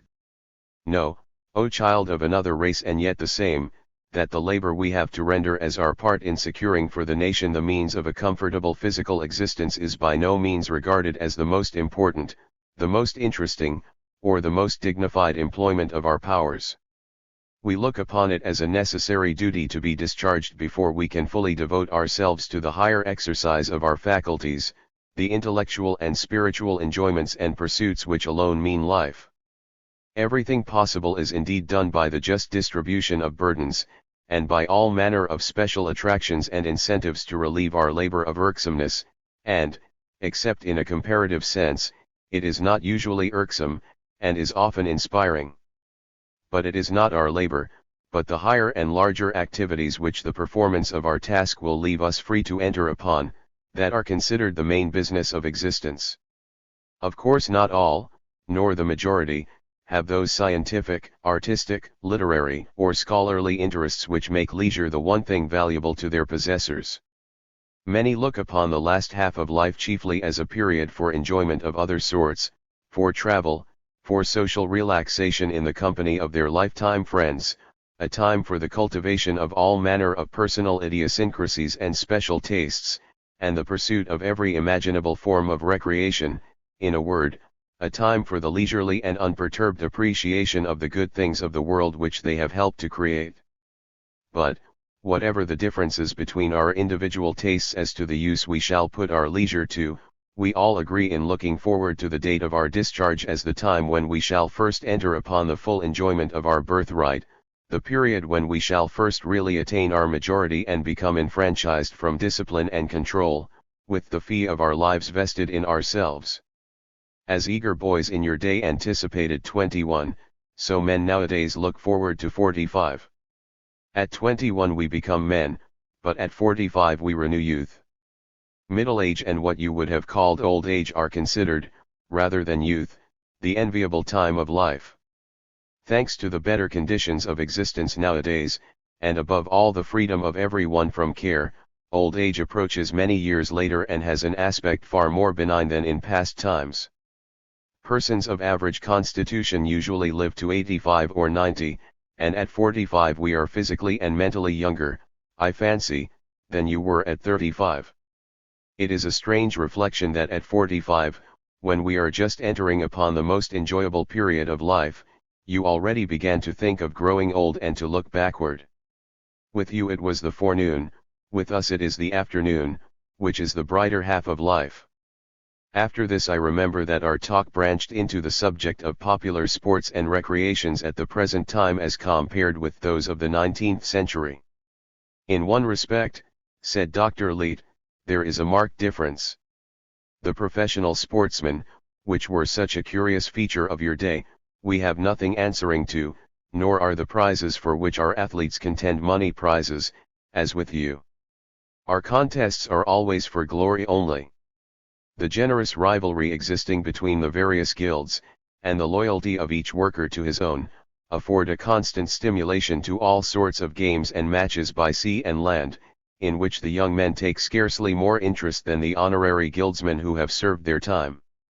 The guild yacht races off Marblehead take place next week, and you will be able to judge for yourself of the popular enthusiasm which such events nowadays call out as compared with your day. The demand for panem circenses preferred by the Roman populace is recognized nowadays as a wholly reasonable one. If bread is the first necessity of life, recreation is a close second, and the nation caters for both.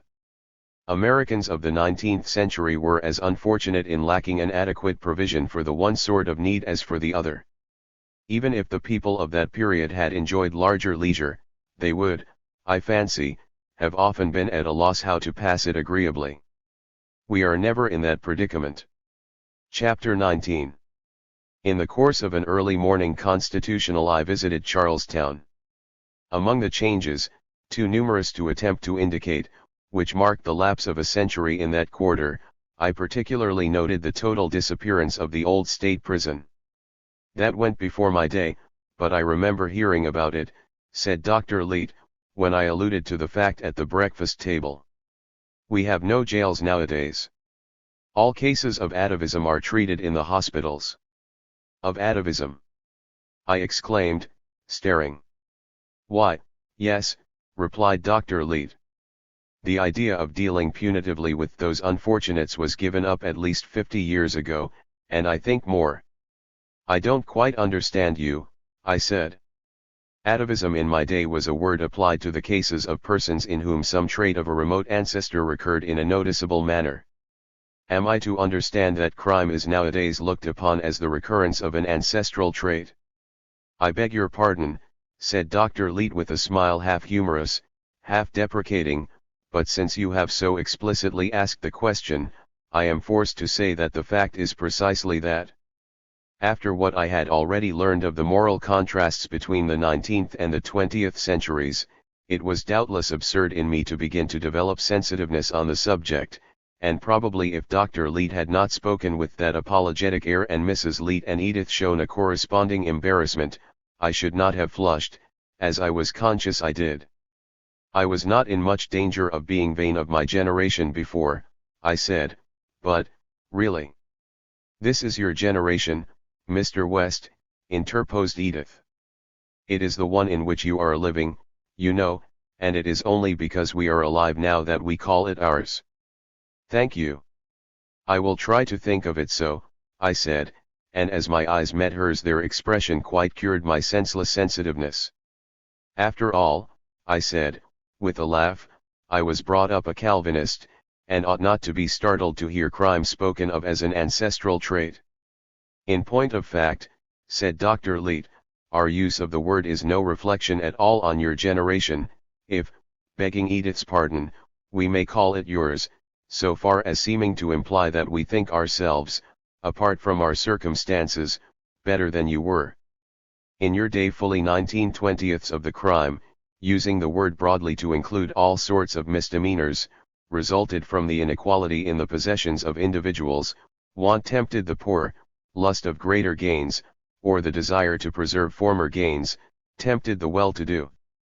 Directly or indirectly, the desire for money, which then meant every good thing, was the motive of all this crime, the taproot of a vast poison growth, which the machinery of law, courts, and police could barely prevent from choking your civilization outright. When we made the nation the sole trustee of the wealth of the people, and guaranteed to all abundant maintenance, on the one hand abolishing want, and on the other checking the accumulation of riches, we cut this root, and the poison tree that overshadowed your society withered, like Jonah's gourd, in a day. As for the comparatively small class of violent crimes against persons, unconnected with any idea of gain, they were almost wholly confined, even in your day, to the ignorant and bestial, and in these days when education and good manners are not the monopoly of a few, but universal, such atrocities are scarcely ever heard of. You now see why the word atavism is used for crime. It is because nearly all forms of crime known to you are motiveless now, and when they appear can only be explained as the outcropping of ancestral traits. You used to call persons who stole, evidently without any rational motive, kleptomaniacs, and when the case was clear deemed it absurd to punish them as thieves. Your attitude toward the genuine kleptomaniac is precisely ours toward the victim of atavism, an attitude of compassion and firm but gentle restraint. Your courts must have an easy time of it, I observed. With no private property to speak of, no disputes between citizens over business relations, no real estate to divide or debts to collect, there must be absolutely no civil business at all for them, and with no offenses against property, and mighty few of any sort to provide criminal cases, I should think you might almost do without judges and lawyers altogether. We do without the lawyers, certainly, was Dr. Leet's reply. It would not seem reasonable to us, in a case where the only interest of the nation is to find out the truth, that persons should take part in the proceedings who had an acknowledged motive to color it. But who defends the accused? If he is a criminal he needs no defense, for he pleads guilty in most instances, replied Dr. Leet.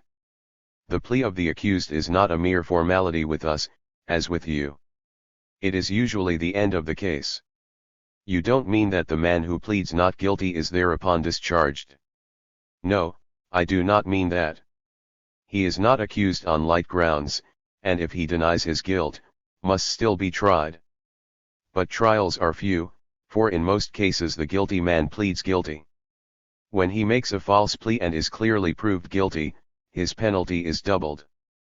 Falsehood is, however, so despised among us that few offenders would lie to save themselves. That is the most astounding thing you have yet told me, I exclaimed. If lying has gone out of fashion, this is indeed the new heavens and the new earth wherein dwelleth righteousness, which the prophet foretold. Such is, in fact, the belief of some persons nowadays, was the doctor's answer. They hold that we have entered upon the millennium, and the theory from their point of view does not lack plausibility. But as to your astonishment at finding that the world has outgrown lying, there is really no ground for it. Falsehood, even in your day, was not common between gentlemen and ladies, social equals. The lie of fear was the refuge of cowardice, and the lie of fraud the device of the cheat. The inequalities of men and the lust of acquisition offered a constant premium on lying at that time. Yet even then, the man who neither feared another nor desired to defraud him scorned falsehood. Because we are now all social equals, and no man either has anything to fear from another or can gain anything by deceiving him, the contempt of falsehood is so universal that it is rarely, as I told you, that even a criminal in other respects will be found willing to lie. When, however, a plea of not guilty is returned, the judge appoints two colleagues to state the opposite sides of the case. How far these men are from being like your hired advocates and prosecutors, determined to acquit or convict, may appear from the fact that unless both agree that the verdict found is just, the case is tried over, while anything like bias in the tone of either of the judges stating the case would be a shocking scandal. Do I understand, I said, that it is a judge who states each side of the case as well as a judge who hears it? Certainly. The judges take turns in serving on the bench and at the bar, and are expected to maintain the judicial temper equally whether in stating or deciding a case. The system is indeed in effect that of trial by three judges occupying different points of view as to the case. When they agree upon a verdict, we believe it to be as near to absolute truth as men well can come. You have given up the jury system, then. It was well enough as a corrective in the days of hired advocates, and a bench sometimes venal, and often with a tenure that made it dependent, but is needless now. No conceivable motive but justice could actuate our judges. How are these magistrates selected? They are an honorable exception to the rule which discharges all men from service at the age of 45. The President of the nation appoints the necessary judges year by year from the class reaching that age. The number appointed is, of course, exceedingly few, and the honor so high that it is held in offset to the additional term of service which follows, and though a judge's appointment may be declined, it rarely is. The term is 5 years, without eligibility to reappointment. The members of the Supreme Court, which is the guardian of the Constitution, are selected from among the lower judges. When a vacancy in that court occurs, those of the lower judges, whose terms expire that year, select, as their last official act, the one of their colleagues left on the bench whom they deem fittest to fill it. There being no legal profession to serve as a school for judges, I said, they must, of course, come directly from the law school to the bench. We have no such things as law schools, replied the doctor smiling. The law as a special science is obsolete. It was a system of casuistry which the elaborate artificiality of the old order of society absolutely required to interpret it, but only a few of the plainest and simplest legal maxims have any application to the existing state of the world. Everything touching the relations of men to one another is now simpler, beyond any comparison, than in your day. We should have no sort of use for the hair-splitting experts who presided and argued in your courts. You must not imagine, however, that we have any disrespect for those ancient worthies because we have no use for them. On the contrary, we entertain an unfeigned respect, amounting almost to awe, for the men who alone understood and were able to expound the interminable complexity of the rights of property, and the relations of commercial and personal dependence involved in your system. What, indeed, could possibly give a more powerful impression of the intricacy and artificiality of that system than the fact that it was necessary to set apart from other pursuits the cream of the intellect of every generation, in order to provide a body of pundits able to make it even vaguely intelligible to those whose fates it determined.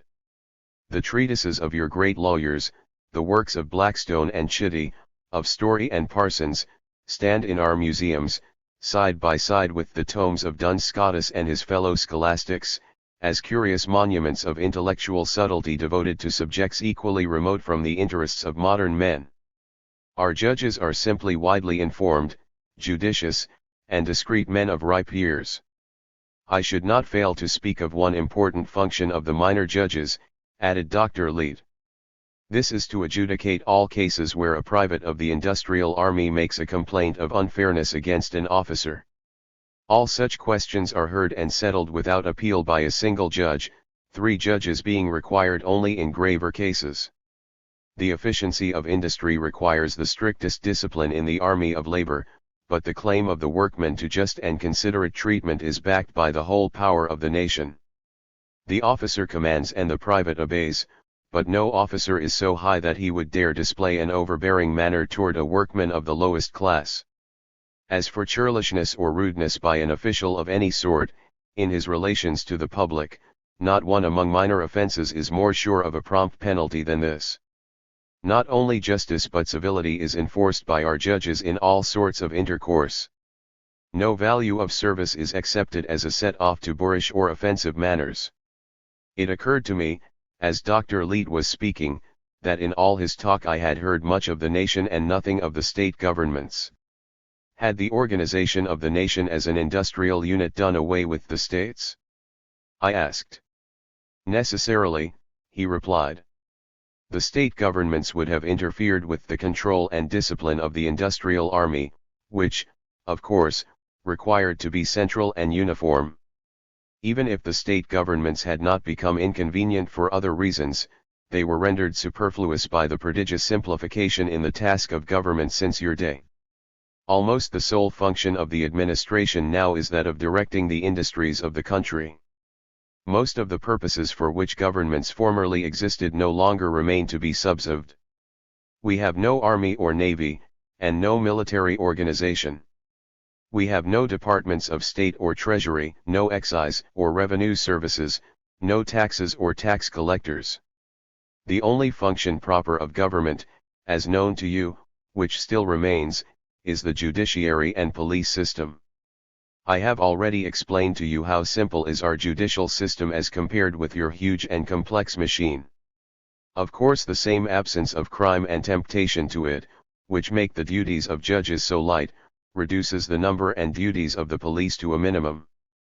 But with no state legislatures, and Congress meeting only once in 5 years, how do you get your legislation done? We have no legislation, replied Dr. Leet, that is, next to none. It is rarely that Congress, even when it meets, considers any new laws of consequence, and then it only has power to commend them to the following Congress, lest anything be done hastily. If you will consider a moment, Mr. West, you will see that we have nothing to make laws about.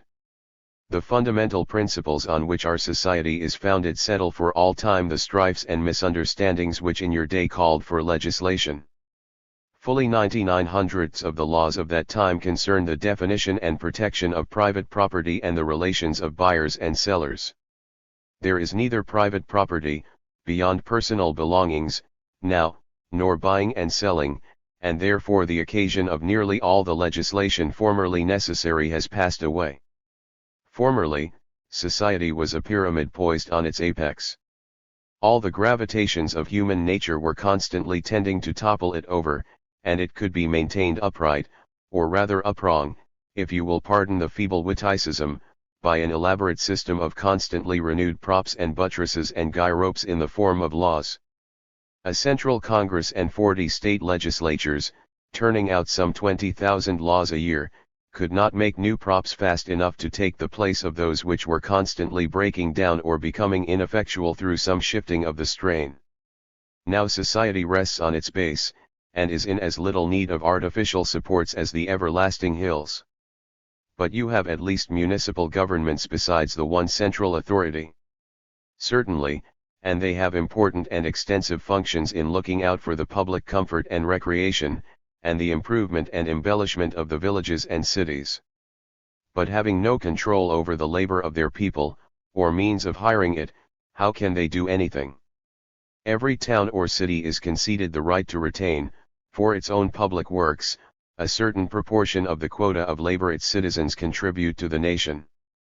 This proportion, being assigned it as so much credit, can be applied in any way desired. Chapter 20. That afternoon Edith casually inquired if I had yet revisited the underground chamber in the garden in which I had been found. Not yet, I replied. To be frank, I have shrunk thus far from doing so, lest the visit might revive old associations rather too strongly for my mental equilibrium. Ah, yes, she said, I can imagine that you have done well to stay away. I ought to have thought of that. No, I said, I am glad you spoke of it. The danger, if there was any, existed only during the first day or two. Thanks to you, chiefly and always, I feel my footing now so firm in this new world, that if you will go with me to keep the ghosts off, I should really like to visit the place this afternoon. Edith demurred at first, but, finding that I was in earnest, consented to accompany me.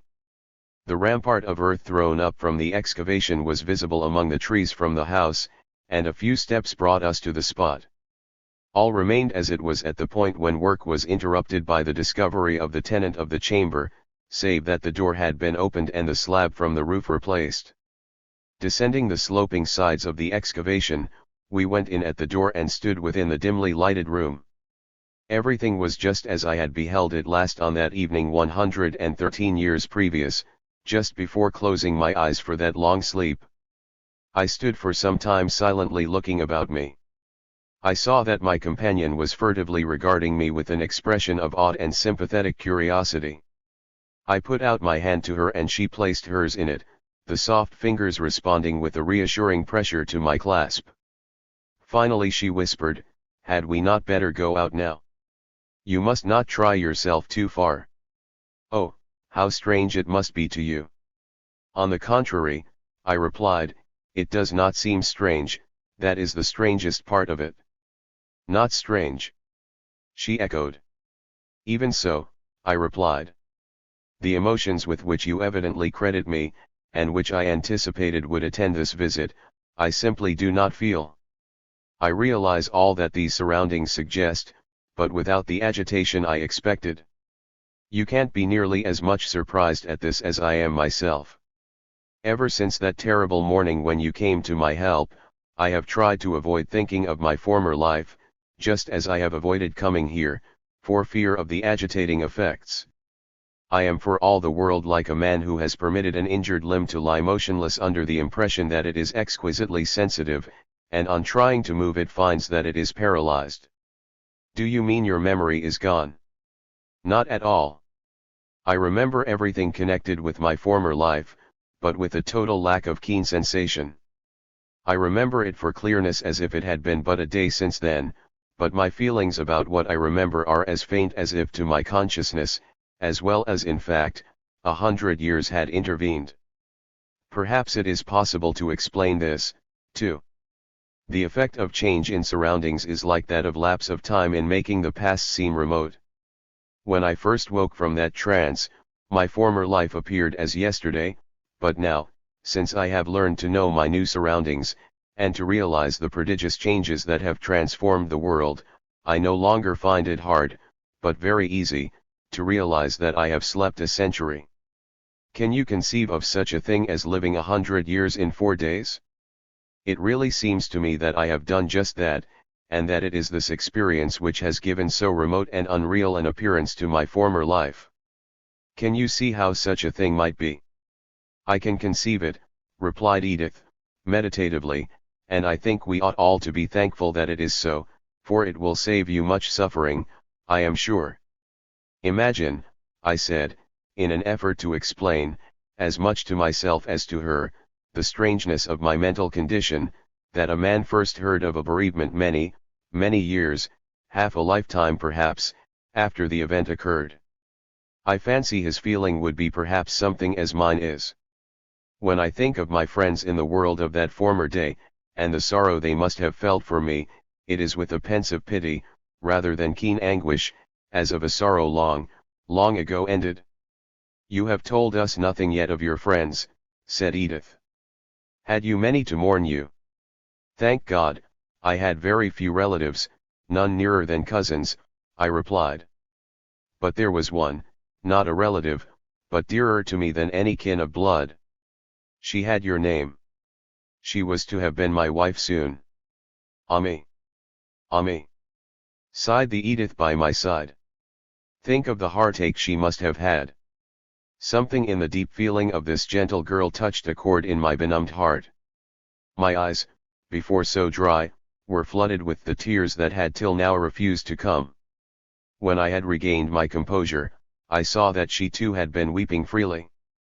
God bless your tender heart, I said. Would you like to see her picture?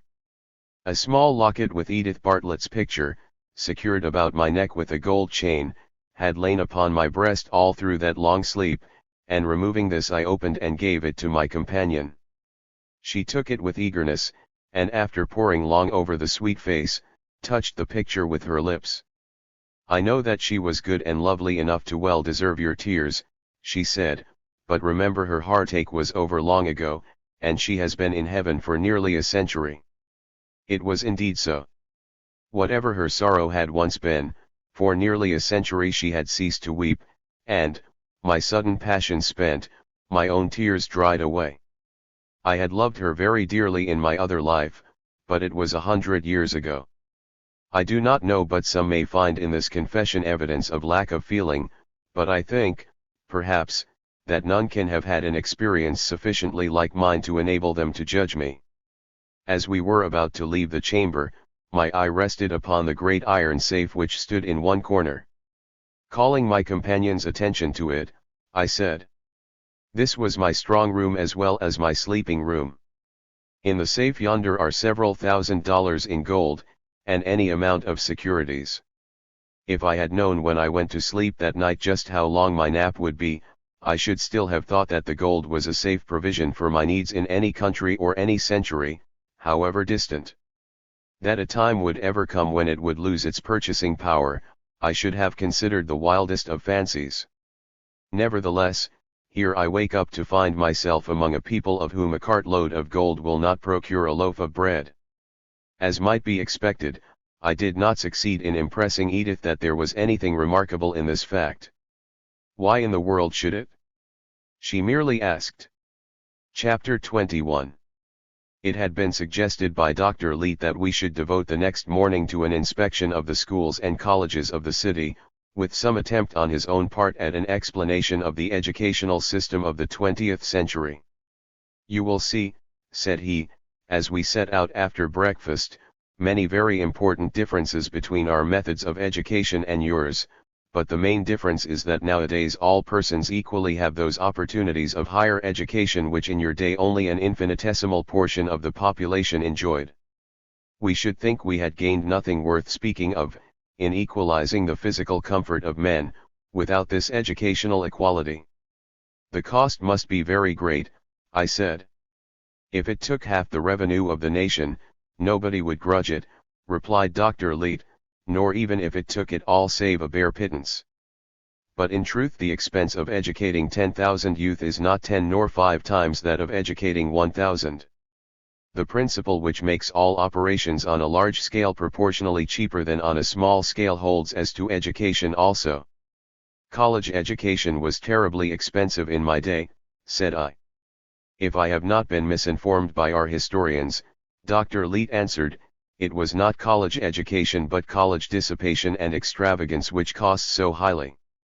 The actual expense of your colleges appears to have been very low, and would have been far lower if their patronage had been greater.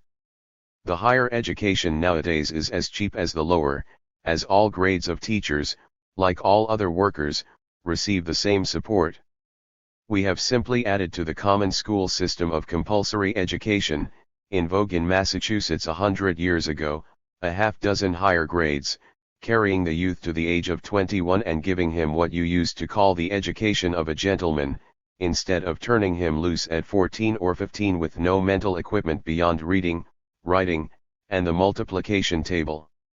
Setting aside the actual cost of these additional years of education, I replied, we should not have thought we could afford the loss of time from industrial pursuits. Boys of the poorer classes usually went to work at 16 or younger, and knew their trade at 20. We should not concede you any gain even in material product by that plan, Dr. Leet replied. The greater efficiency which education gives to all sorts of labor, except the rudest, makes up in a short period for the time lost in acquiring it. We should also have been afraid, said I, that a high education, while it adapted men to the professions, would set them against manual labor of all sorts.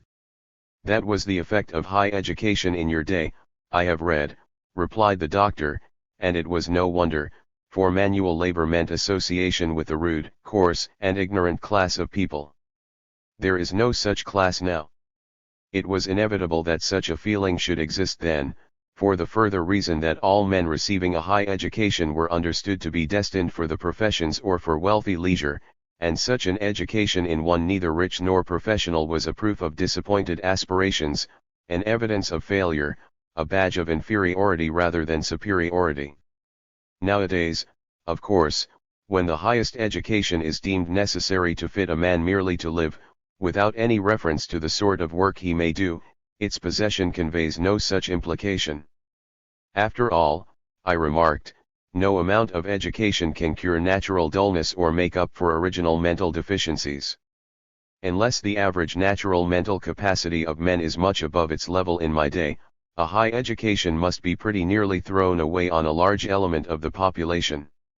We used to hold that a certain amount of susceptibility to educational influences is required to make a mind worth cultivating, just as a certain natural fertility in soil is required if it is to repay tilling.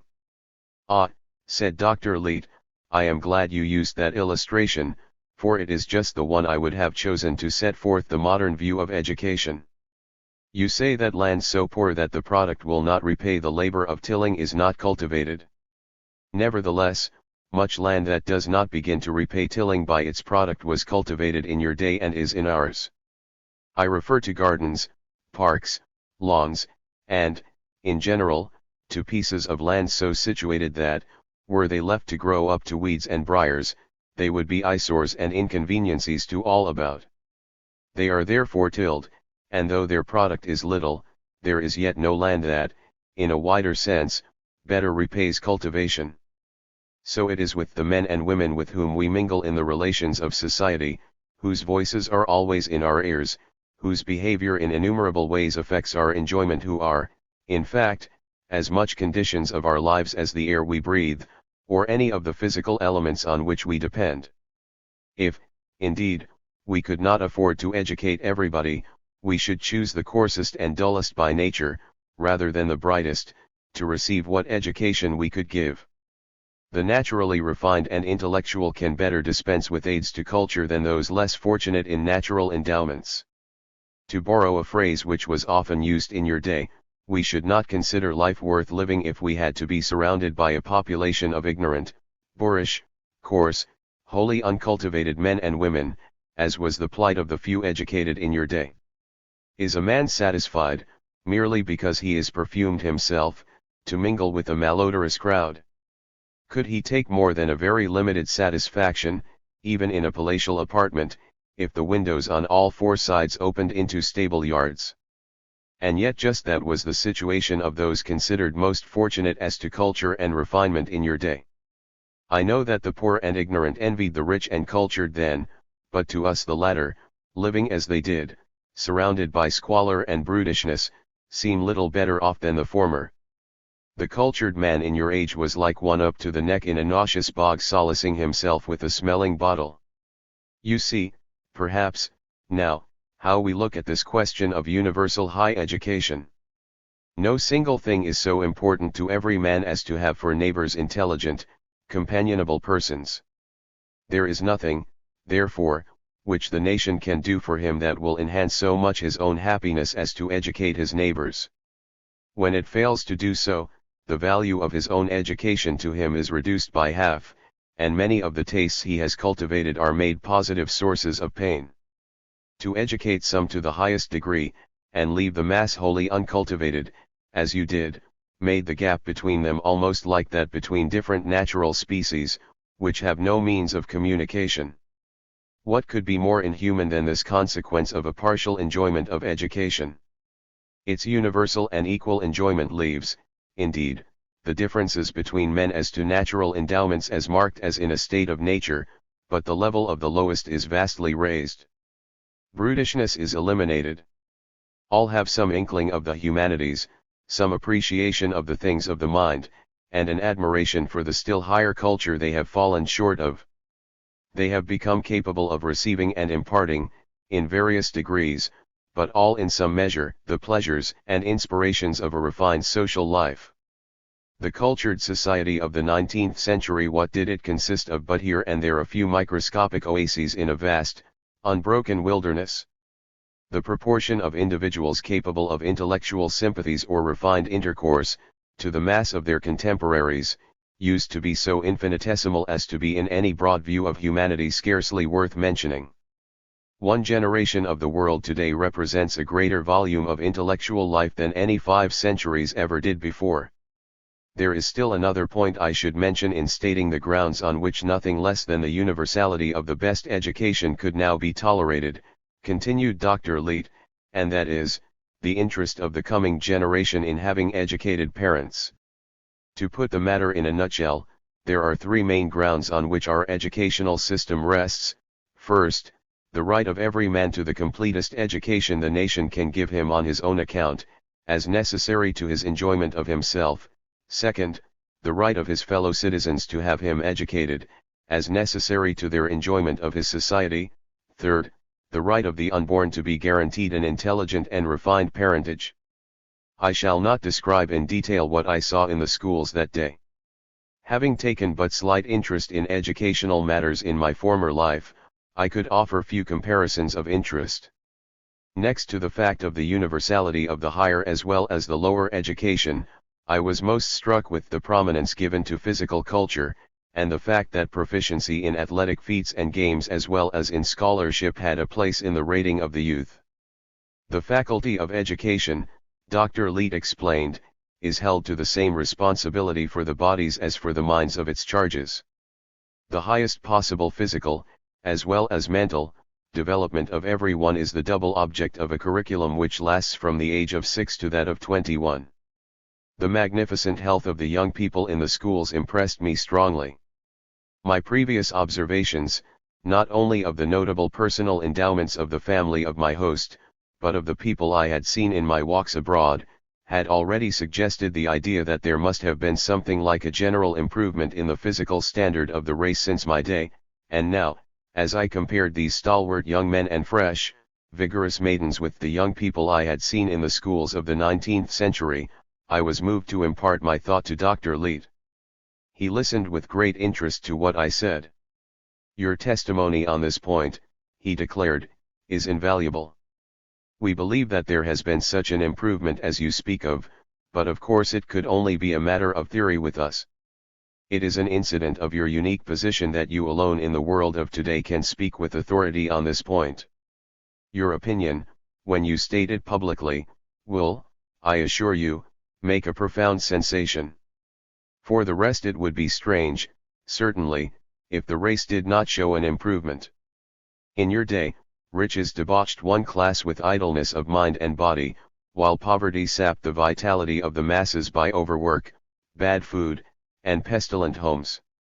The labor required of children, and the burdens laid on women, enfeebled the very springs of life.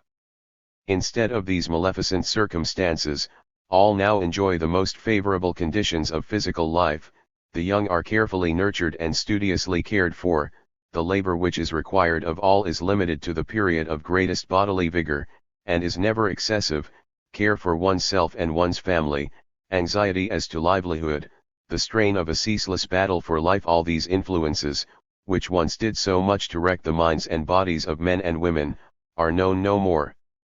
Certainly, an improvement of the species ought to follow such a change. In certain specific respects we know, indeed, that the improvement has taken place. Insanity, for instance, which in the 19th century was so terribly common a product of your insane mode of life, has almost disappeared, with its alternative, suicide. Chapter 22. We had made an appointment to meet the ladies at the dining hall for dinner, after which, having some engagement, they left us sitting at table there, discussing our wine and cigars with a multitude of other matters. "Doctor," said I, in the course of our talk, "morally speaking, your social system is one which I should be insensate not to admire in comparison with any previously in vogue in the world, and especially with that of my own most unhappy century. If I were to fall into a mesmeric sleep tonight as lasting as that other, and meanwhile the course of time were to take a turn backward instead of forward, and I were to wake up again in the 19th century, when I had told my friends what I had seen, they would every one admit that your world was a paradise of order, equity, and felicity. But they were a very practical people, my contemporaries, and after expressing their admiration for the moral beauty and material splendor of the system, they would presently begin to cipher and ask how you got the money to make everybody so happy, for certainly, to support the whole nation at a rate of comfort, and even luxury, such as I see around me, must involve vastly greater wealth than the nation produced in my day. Now, while I could explain to them pretty nearly everything else of the main features of your system, I should quite fail to answer this question, and failing there, they would tell me, for they were very close cipherers, that I had been dreaming, nor would they ever believe anything else. In my day, I know that the total annual product of the nation, although it might have been divided with absolute equality, would not have come to more than $300 or $400 per head, not very much more than enough to supply the necessities of life with few or any of its comforts. How is it that you have so much more? That is a very pertinent question, Mr. West, replied Dr. Leete, and I should not blame your friends, in the case you supposed, if they declared your story all moonshine, failing a satisfactory reply to it. It is a question which I cannot answer exhaustively at any one sitting, and as for the exact statistics to bear out my general statements, I shall have to refer you for them to books in my library, but it would certainly be a pity to leave you to be put to confusion by your old acquaintances, in case of the contingency you speak of, for lack of a few suggestions. Let us begin with a number of small items wherein we economize wealth as compared with you. We have no national, state, county, or municipal debts, or payments on their account. We have no sort of military or naval expenditures for men or materials, no army, navy, or militia. We have no revenue service, no swarm of tax assessors and collectors. As regards our judiciary, police, sheriffs, and jailers, the force which Massachusetts alone kept on foot in your day far more than suffices for the nation now. We have no criminal class preying upon the wealth of society as you had. The number of persons, more or less absolutely lost to the working force through physical disability, of the lame, sick, and debilitated, which constituted such a burden on the able-bodied in your day, now that all live under conditions of health and comfort, has shrunk to scarcely perceptible proportions, and with every generation is becoming more completely eliminated. Another item wherein we save is the disuse of money and the 1,000 occupations connected with financial operations of all sorts, whereby an army of men was formerly taken away from useful employments. Also consider that the waste of the very rich in your day on inordinate personal luxury has ceased, though, indeed, this item might easily be overestimated. Again, consider that there are no idlers now, rich or poor, no drones. A very important cause of former poverty was the vast waste of labor and materials which resulted from domestic washing and cooking, and the performing separately of innumerable other tasks to which we apply the cooperative plan. A larger economy than any of these, yes, of all together is affected by the organization of our distributing system, by which the work done once by the merchants, traders, storekeepers, with their various grades of jobbers, wholesalers, retailers, agents, commercial travelers, and middlemen of all sorts, with an excessive waste of energy in needless transportation and interminable handlings, is performed by 1/10 the number of hands and an unnecessary turn of not one wheel. Something of what our distributing system is like you know. Our statisticians calculate that 1/80th part of our workers suffices for all the processes of distribution which in your day required 1/8 of the population, so much being withdrawn from the force engaged in productive labor. I begin to see, I said, where you get your greater wealth. I beg your pardon, replied Dr. Leete, but you scarcely do as yet. The economies I have mentioned thus far, in the aggregate, considering the labor they would save directly and indirectly through saving of material, might possibly be equivalent to the addition to your annual production of wealth of 1/2 its former total. These items are, however, scarcely worth mentioning in comparison with other prodigious wastes, now saved, which resulted inevitably from leaving the industries of the nation to private enterprise. However great the economies your contemporaries might have devised in the consumption of products, and however marvelous the progress of mechanical invention, they could never have raised themselves out of the slough of poverty so long as they held to that system. No mode more wasteful for utilizing human energy could be devised, and for the credit of the human intellect it should be remembered that the system never was devised, but was merely a survival from the rude ages when the lack of social organization made any sort of cooperation impossible. I will readily admit, I said, that our industrial system was ethically very bad, but as a mere wealth-making machine, apart from moral aspects, it seemed to us admirable. As I said, responded the doctor, the subject is too large to discuss at length now, but if you are really interested to know the main criticisms which we moderns make on your industrial system as compared with our own, I can touch briefly on some of them. The wastes which resulted from leaving the conduct of industry to irresponsible individuals, wholly without mutual understanding or concert, were mainly four: first, the waste by mistaken undertakings; second, the waste from the competition and mutual hostility of those engaged in industry; third, the waste by periodical gluts and crises, with the consequent interruptions of industry; fourth, the waste from idle capital and labor, at all times. Any one of these four great leaks, were all the others stopped, would suffice to make the difference between wealth and poverty on the part of a nation. Take the waste by mistaken undertakings, to begin with. In your day the production and distribution of commodities being without concert or organization, there was no means of knowing just what demand there was for any class of products, or what was the rate of supply. Therefore, any enterprise by a private capitalist was always a doubtful experiment.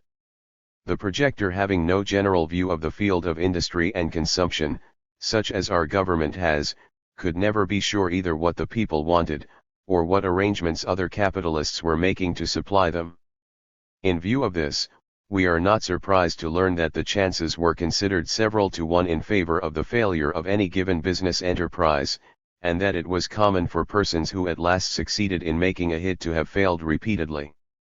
If a shoemaker, for every pair of shoes he succeeded in completing, spoiled the leather of 4 or 5 pair, besides losing the time spent on them, he would stand about the same chance of getting rich as your contemporaries did with their system of private enterprise, and its average of 4 or 5 failures to 1 success. The next of the great wastes was that from competition. The field of industry was a battlefield as wide as the world, in which the workers wasted, in assailing one another, energies which, if expended in concerted effort, as today, would have enriched all. As for mercy or quarter in this warfare, there was absolutely no suggestion of it. To deliberately enter a field of business and destroy the enterprises of those who had occupied it previously, in order to plant one's own enterprise on their ruins, was an achievement which never failed to command popular admiration. Nor is there any stretch of fancy in comparing this sort of struggle with actual warfare, so far as concerns the mental agony and physical suffering which attended the struggle, and the misery which overwhelmed the defeated and those dependent on them. Now nothing about your age is, at first sight, more astounding to a man of modern times than the fact that men engaged in the same industry, instead of fraternizing as comrades and co-laborers to a common end, should have regarded each other as rivals and enemies to be throttled and overthrown. This certainly seems like sheer madness, a scene from Bedlam. But more closely regarded, it is seen to be no such thing. Your contemporaries, with their mutual throat-cutting, knew very well what they were at. The producers of the 19th century were not, like ours, working together for the maintenance of the community, but each solely for his own maintenance at the expense of the community. If, in working to this end, he at the same time increased the aggregate wealth, that was merely incidental. It was just as feasible and as common to increase one's private hoard by practices injurious to the general welfare.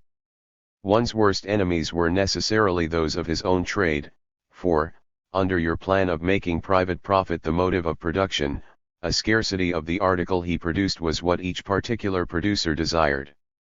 It was for his interest that no more of it should be produced than he himself could produce. To secure this consummation as far as circumstances permitted, by killing off and discouraging those engaged in his line of industry, was his constant effort. When he had killed off all he could, his policy was to combine with those he could not kill, and convert their mutual warfare into a warfare upon the public at large by cornering the market, as I believe you used to call it, and putting up prices to the highest point people would stand before going without the goods. The daydream of the 19th century producer was to gain absolute control of the supply of some necessity of life, so that he might keep the public at the verge of starvation, and always command famine prices for what he supplied.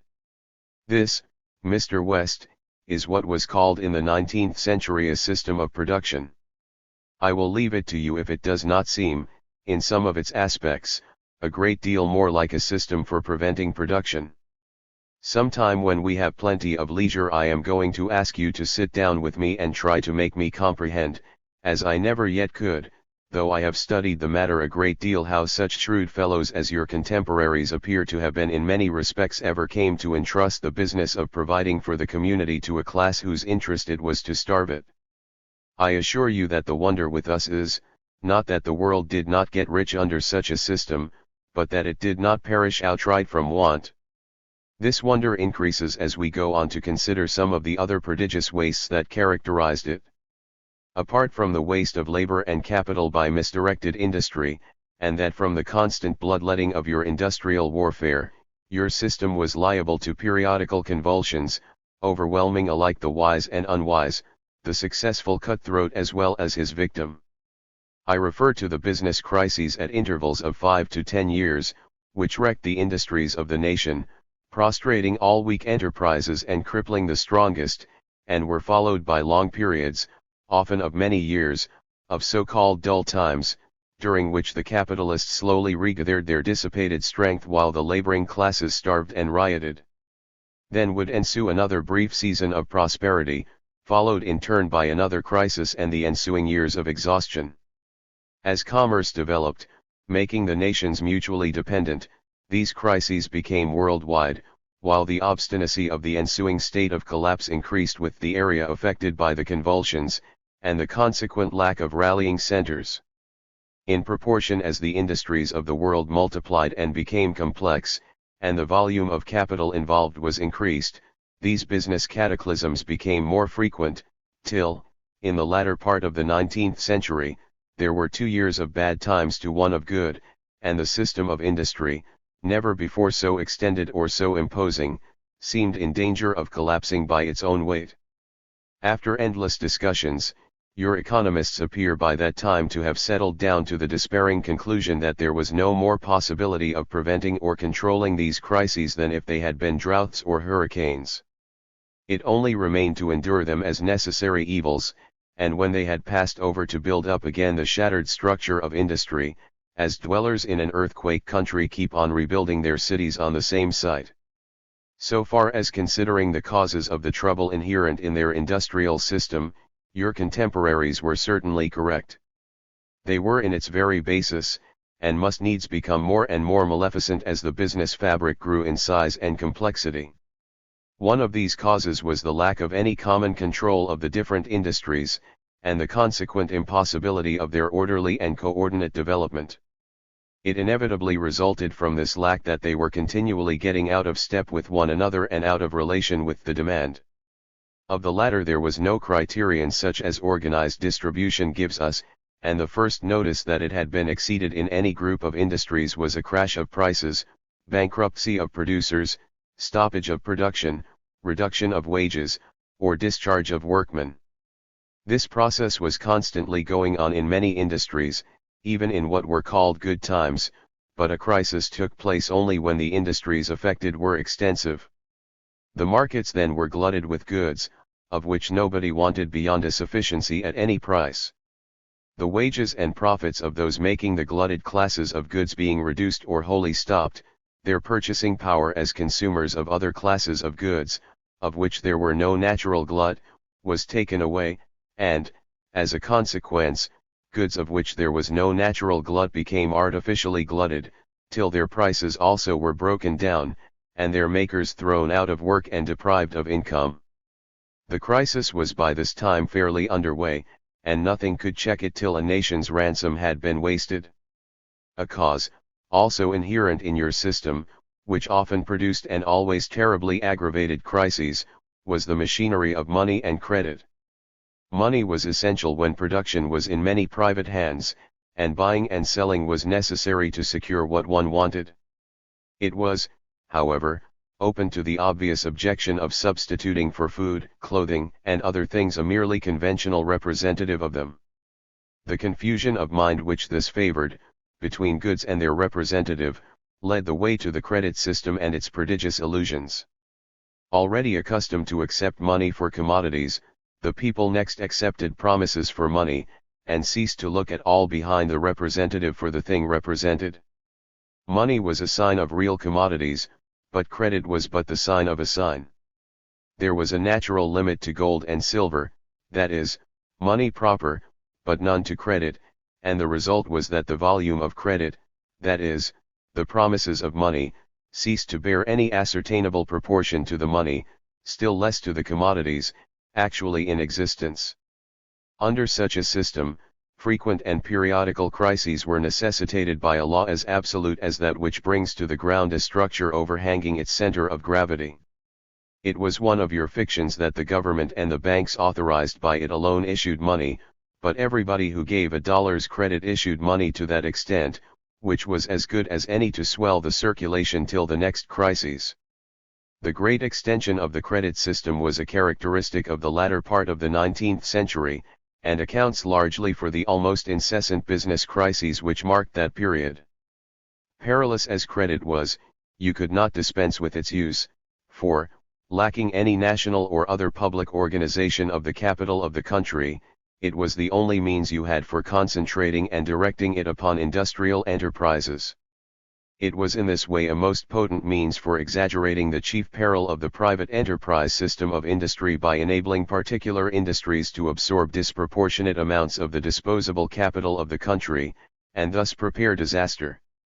Business enterprises were always vastly in debt for advances of credit, both to one another and to the banks and capitalists, and the prompt withdrawal of this credit at the first sign of a crisis was generally the precipitating cause of it. It was the misfortune of your contemporaries that they had to cement their business fabric with a material which an accident might at any moment turn into an explosive. They were in the plight of a man building a house with dynamite for mortar, for credit can be compared with nothing else. If you would see how needless were these convulsions of business which I have been speaking of, and how entirely they resulted from leaving industry to private and unorganized management, just consider the working of our system.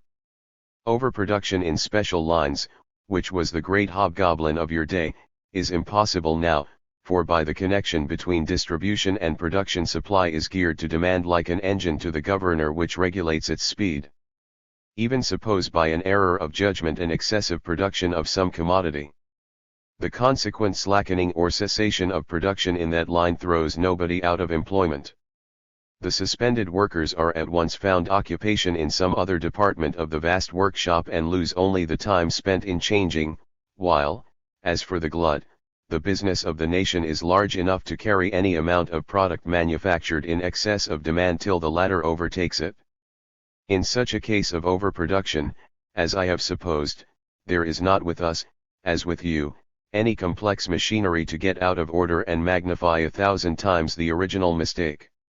Of course, having not even money, we still less have credit. All estimates deal directly with the real things, the flour, iron, wood, wool, and labor, of which money and credit were for you the very misleading representatives.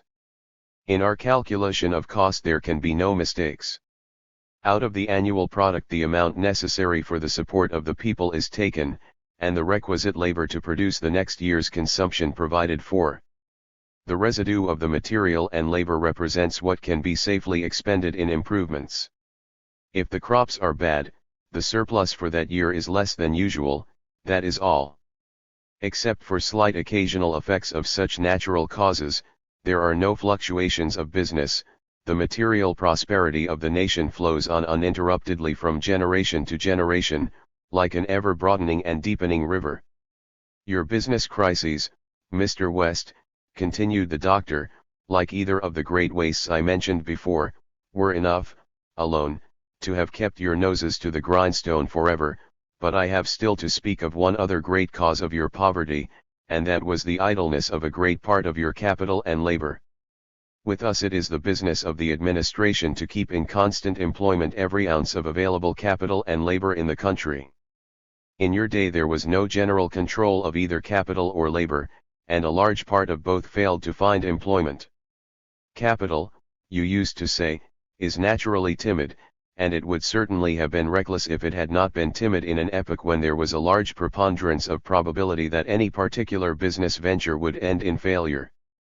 There was no time when, if security could have been guaranteed it, the amount of capital devoted to productive industry could not have been greatly increased. The proportion of it so employed underwent constant extraordinary fluctuations, according to the greater or less feeling of uncertainty as to the stability of the industrial situation, so that the output of the national industries greatly varied in different years. But for the same reason that the amount of capital employed at times of special insecurity was far less than at times of somewhat greater security, a very large proportion was never employed at all, because the hazard of business was always very great in the best of times. It should be also noted that the great amount of capital always seeking employment where tolerable safety could be ensured terribly embittered the competition between capitalists when a promising opening presented itself. The idleness of capital, the result of its timidity, of course meant the idleness of labor in corresponding degree. Moreover, every change in the adjustments of business, every slightest alteration in the condition of commerce or manufactures, not to speak of the innumerable business failures that took place yearly, even in the best of times, were constantly throwing a multitude of men out of employment for periods of weeks or months, or even years. A great number of these seekers after employment were constantly traversing the country, becoming in time professional vagabonds, then criminals. "Give us work," was the cry of an army of the unemployed at nearly all seasons, and in seasons of dullness in business this army swelled to a host so vast and desperate as to threaten the stability of the government. Could there conceivably be a more conclusive demonstration of the imbecility of the system of private enterprise as a method for enriching a nation than the fact that, in an age of such general poverty and want of everything, capitalists had to throttle one another to find a safe chance to invest their capital, and workmen rioted and burned because they could find no work to do?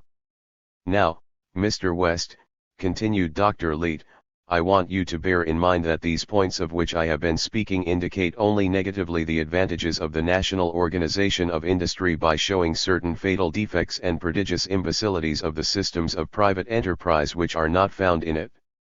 These alone, you must admit, would pretty well explain why the nation is so much richer than in your day. But the larger half of our advantage over you, the positive side of it, I have yet barely spoken of. Supposing the system of private enterprise in industry were without any of the great leaks I have mentioned, that there were no waste on account of misdirected effort growing out of mistakes as to the demand, and inability to command a general view of the industrial field.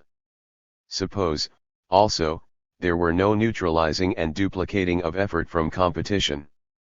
Suppose, also, there were no waste from business panics and crises through bankruptcy and long interruptions of industry, and also none from the idleness of capital and labor. Supposing these evils, which are essential to the conduct of industry by capital in private hands, could all be miraculously prevented, and the system yet retained, even then the superiority of the results attained by the modern industrial system of national control would remain overwhelming.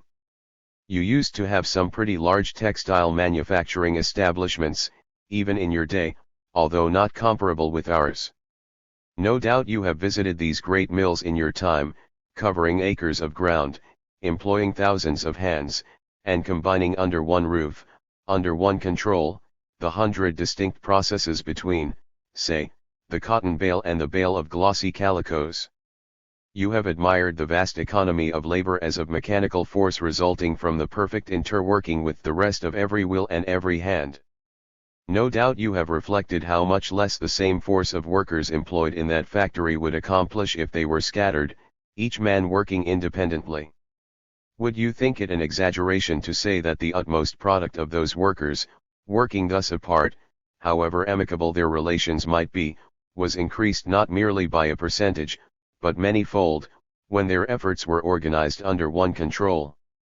Well now, Mr. West, the organization of the industry of the nation under a single control, so that all its processes interlock, has multiplied the total product over the utmost that could be done under the former system, even leaving out of account the four great wastes mentioned, in the same proportion that the product of those mill workers was increased by cooperation. The effectiveness of the working force of a nation, under the myriad-headed leadership of private capital, even if the leaders were not mutual enemies, as compared with that which it attains under a single head, may be likened to the military efficiency of a mob, or a horde of barbarians with 1,000 petty chiefs, as compared with that of a disciplined army under one general. Such a fighting machine, for example, as the German army in the time of von Moltke. After what you have told me, I said, I do not so much wonder that the nation is richer now than then, but that you are not all Croesus. Well, replied Dr. Leete, we are pretty well off. The rate at which we live is as luxurious as we could wish. The rivalry of ostentation, which in your day led to extravagance in no way conducive to comfort, finds no place, of course, in a society of people absolutely equal in resources, and our ambition stops at the surroundings which minister to the enjoyment of life. We might, indeed, have much larger incomes, individually, if we chose so to use the surplus of our product, but we prefer to expend it upon public works and pleasures in which all share, upon public halls and buildings, art galleries, bridges, statuary, means of transit, and the conveniences of our cities, great musical and theatrical exhibitions, and in providing on a vast scale for the recreations of the people. You have not begun to see how we live yet, Mr. West. At home we have comfort, but the splendor of our life is, on its social side, that which we share with our fellows. When you know more of it you will see where the money goes, as you used to say, and I think you will agree that we do well so to expend it. I suppose, observed Dr. Leete, as we strolled homeward from the dining hall, that no reflection would have cut the men of your wealth-worshipping century more keenly than the suggestion that they did not know how to make money. Nevertheless, that is just the verdict history has passed on them. Their system of unorganized and antagonistic industries was as absurd economically as it was morally abominable. Selfishness was their only science, and in industrial production selfishness is suicide. Competition, which is the instinct of selfishness, is another word for dissipation of energy, while combination is the secret of efficient production, and not till the idea of increasing the individual hoard gives place to the idea of increasing the common stock can industrial combination be realized, and the acquisition of wealth really begin. Even if the principle of share and share alike for all men were not the only humane and rational basis for a society, We should still enforce it as economically expedient, seeing that until the disintegrating influence of self-seeking is suppressed, no true concert of industry is possible. Chapter 23. That evening, as I sat with Edith in the music room, listening to some pieces in the program of that day which had attracted my notice, I took advantage of an interval in the music to say, "I have a question to ask you which I fear is rather indiscreet." "I am quite sure it is not that," she replied, encouragingly. "I am in the position of an eavesdropper," I continued, "who, having overheard a little of a matter not intended for him, though seeming to concern him, has the impudence to come to the speaker for the rest." "An eavesdropper?" she repeated, looking puzzled. "Yes," I said, "but an excusable one, as I think you will admit." "This is very mysterious," she replied.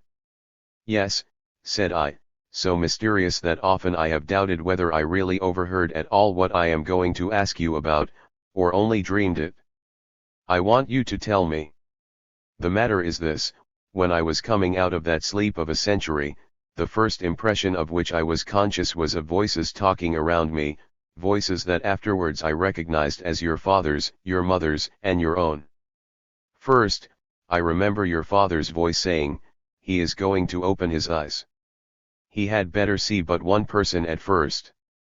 Then you said, if I did not dream it all, promise me, then, that you will not tell him. Your father seemed to hesitate about promising, but you insisted, and your mother interposing, he finally promised, and when I opened my eyes I saw only him. I had been quite serious when I said that I was not sure that I had not dreamed the conversation I fancied I had overheard, so incomprehensible was it that these people should know anything of me, a contemporary of their great-grandparents, which I did not know myself. But when I saw the effect of my words upon Edith, I knew that it was no dream, but another mystery, and a more puzzling one than any I had before encountered.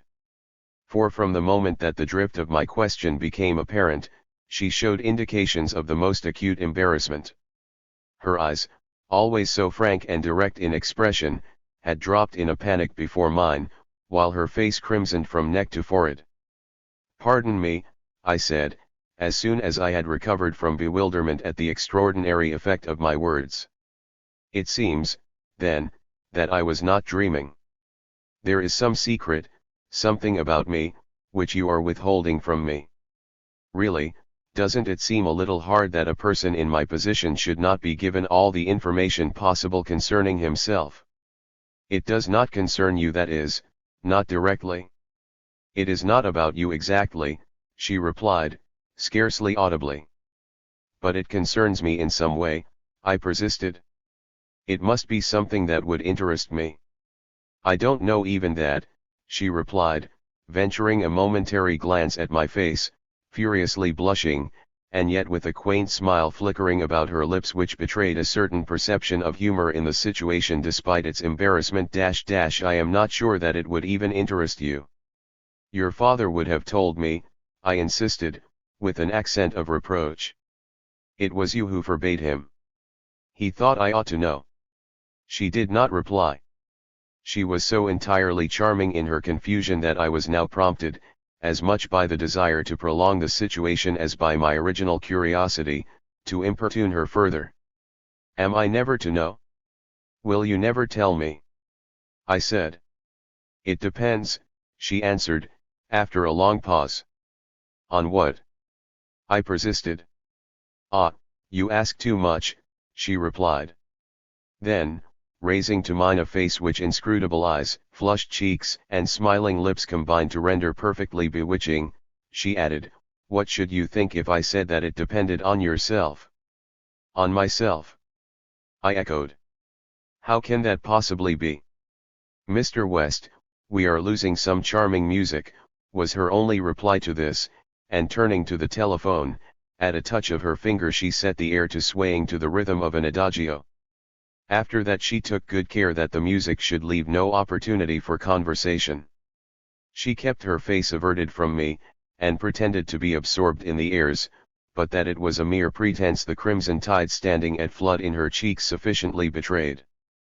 When at length she suggested that I might have heard all I cared to, for that time, and we rose to leave the room, she came straight up to me and said, without raising her eyes, "Mr. West, you say I have been good to you.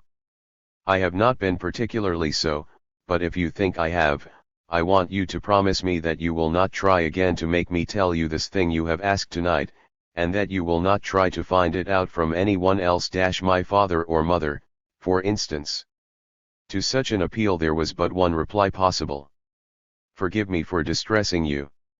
"Of course I will promise," I said. "I would never have asked you if I had fancied it could distress you. But do you blame me for being curious?" "I do not blame you at all. And sometime," I added, "if I do not tease you, you may tell me of your own accord." "May I not hope so?" "Perhaps," she murmured. "Only perhaps." Looking up, she read my face with a quick, deep glance. "Yes," she said, "I think I may tell you some time," and so our conversation ended, for she gave me no chance to say anything more. That night I don't think even Dr. Pillsbury could have put me to sleep, till toward morning at least. Mysteries had been my accustomed food for days now, but none had before confronted me at once so mysterious and so fascinating as this, the solution of which Edith Leete had forbidden me even to seek. It was a double mystery. How, in the first place, was it conceivable that she should know any secret about me, a stranger from a strange age? In the second place, even if she should know such a secret, how account for the agitating effect which the knowledge of it seemed to have upon her? There are puzzles so difficult that one cannot even get so far as a conjecture as to the solution, and this seemed one of them. I am usually of too practical a turn to waste time on such conundrums, but the difficulty of a riddle embodied in a beautiful young girl does not detract from its fascination. In general, no doubt, maidens' blushes may be safely assumed to tell the same tale to young men in all ages and races, but to give that interpretation to Edith's crimson cheeks would, considering my position and the length of time I had known her, and still more the fact that this mystery dated from before I had known her at all, be a piece of utter fatuity. And yet she was an angel, and I should not have been a young man if reason and common sense had been able quite to banish a roseate tinge from my dreams that night. Chapter 24. In the morning I went downstairs early in the hope of seeing Edith alone. In this, however, I was disappointed. Not finding her in the house, I sought her in the garden, but she was not there. In the course of my wanderings I visited the underground chamber, and sat down there to rest. Upon the reading table in the chamber several periodicals and newspapers lay, and thinking that Dr. Leete might be interested in glancing over a Boston daily of 1887, I brought one of the papers with me into the house when I came. At breakfast I met Edith. She blushed as she greeted me, but was perfectly self-possessed. As we sat at table, Dr. Leete amused himself with looking over the paper I had brought in. There was in it, as in all the newspapers of that date, a great deal about the labor troubles, strikes, lockouts, boycotts, the programs of labor parties, and the wild threats of the anarchists. "By the way," said I, as the doctor read aloud to us some of these items, "what part did the followers of the red flag take in the establishment of the new order of things?" "They were making considerable noise the last thing that I knew."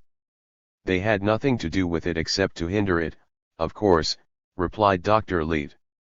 "They did that very effectually while they lasted, for their talk so disgusted people as to deprive the best considered projects for social reform of a hearing. The subsidizing of those fellows was one of the shrewdest moves of the opponents of reform." "Subsidizing them?" I exclaimed in astonishment. "Certainly," replied Dr. Leete. "No historical authority nowadays doubts that they were paid by the great monopolies to wave the red flag and talk about burning, sacking, and blowing people up, in order, by alarming the timid, to head off any real reforms. What astonishes me most is that you should have fallen into the trap so unsuspectingly. What are your grounds for believing that the Red Flag Party was subsidized?" I inquired. Why? Simply because they must have seen that their course made 1,000 enemies of their professed cause to one friend. Not to suppose that they were hired for the work is to credit them with an inconceivable folly, for, in the United States, of all countries, no party could intelligently expect to carry its point without first winning over to its ideas a majority of the nation, as the National Party eventually did. The National Party! I exclaimed. That must have arisen after my day. I suppose it was one of the labor parties. Oh no, replied the doctor. The labor parties, as such, never could have accomplished anything on a large or permanent scale. For purposes of national scope, their basis as merely class organizations was too narrow. It was not till a rearrangement of the industrial and social system on a higher ethical basis, and for the more efficient production of wealth, was recognized as the interest, not of one class, but equally of all classes, of rich and poor, cultured and ignorant, old and young, weak and strong, men and women, that there was any prospect that it would be achieved. Then the National Party arose to carry it out by political methods. It probably took that name because its aim was to nationalize the functions of production and distribution. Indeed, it could not well have had any other name, for its purpose was to realize the idea of the nation with a grandeur and completeness never before conceived, not as an association of men for certain merely political functions affecting their happiness only remotely and superficially, but as a family, a vital union, a common life, a mighty heaven-touching tree whose leaves are its people, fed from its veins, and feeding it in turn. The most patriotic of all possible parties, it sought to justify patriotism and raise it from an instinct to a rational devotion, by making the native land truly a fatherland, a father who kept the people alive and was not merely an idol for which they were expected to die. Chapter 25. The personality of Edith Leete had naturally impressed me strongly ever since I had come, in so strange a manner, to be an inmate of her father's house, and it was to be expected that after what had happened the night previous, I should be more than ever preoccupied with thoughts of her. From the first I had been struck with the air of serene frankness and ingenuous directness, more like that of a noble and innocent boy than any girl I had ever known, which characterized her. I was curious to know how far this charming quality might be peculiar to herself, and how far possibly a result of alterations in the social position of women which might have taken place since my time. Finding an opportunity that day, when alone with Dr. Leete, I turned the conversation in that direction. I suppose, I said, that women nowadays, having been relieved of the burden of housework, have no employment but the cultivation of their charms and graces. So far as we men are concerned, replied Dr. Leete, we should consider that they amply paid their way, to use one of your forms of expression, if they confine themselves to that occupation, but you may be very sure that they have quite too much spirit to consent to be mere beneficiaries of society, even as a return for ornamenting it. They did, indeed, welcome their riddance from housework, because that was not only exceptionally wearing in itself, but also wasteful, in the extreme, of energy, as compared with the cooperative plan, but they accepted relief from that sort of work only that they might contribute in other and more effectual, as well as more agreeable, ways to the common weal. Our women, as well as our men, are members of the industrial army, and leave it only when maternal duties claim them. The result is that most women, at one time or another of their lives, serve industrially some 5 or 10 or 15 years, while those who have no children fill out the full term. A woman does not, then, necessarily leave the industrial service on marriage. I queried. No more than a man, replied the doctor. Why on earth should she? Married women have no housekeeping responsibilities now, you know, and a husband is not a baby that he should be cared for. It was thought one of the most grievous features of our civilization that we required so much toil from women, I said, but it seems to me you get more out of them than we did. Dr. Leete laughed. Indeed we do, just as we do out of our men. Yet the women of this age are very happy, and those of the 19th century, unless contemporary references greatly mislead us, were very miserable. The reason that women nowadays are so much more efficient collaborators with the men, and at the same time are so happy, is that, in regard to their work as well as men's, we follow the principle of providing everyone the kind of occupation he or she is best adapted to. Women being inferior in strength to men, and further disqualified industrially in special ways, the kinds of occupation reserved for them, and the conditions under which they pursue them, have reference to these facts. The heavier sorts of work are everywhere reserved for men, the lighter occupations for women. Under no circumstances is a woman permitted to follow any employment not perfectly adapted, both as to kind and degree of labor, to her sex. Moreover, the hours of women's work are considerably shorter than those of men's, more frequent vacations are granted, and the most careful provision is made for rest when needed.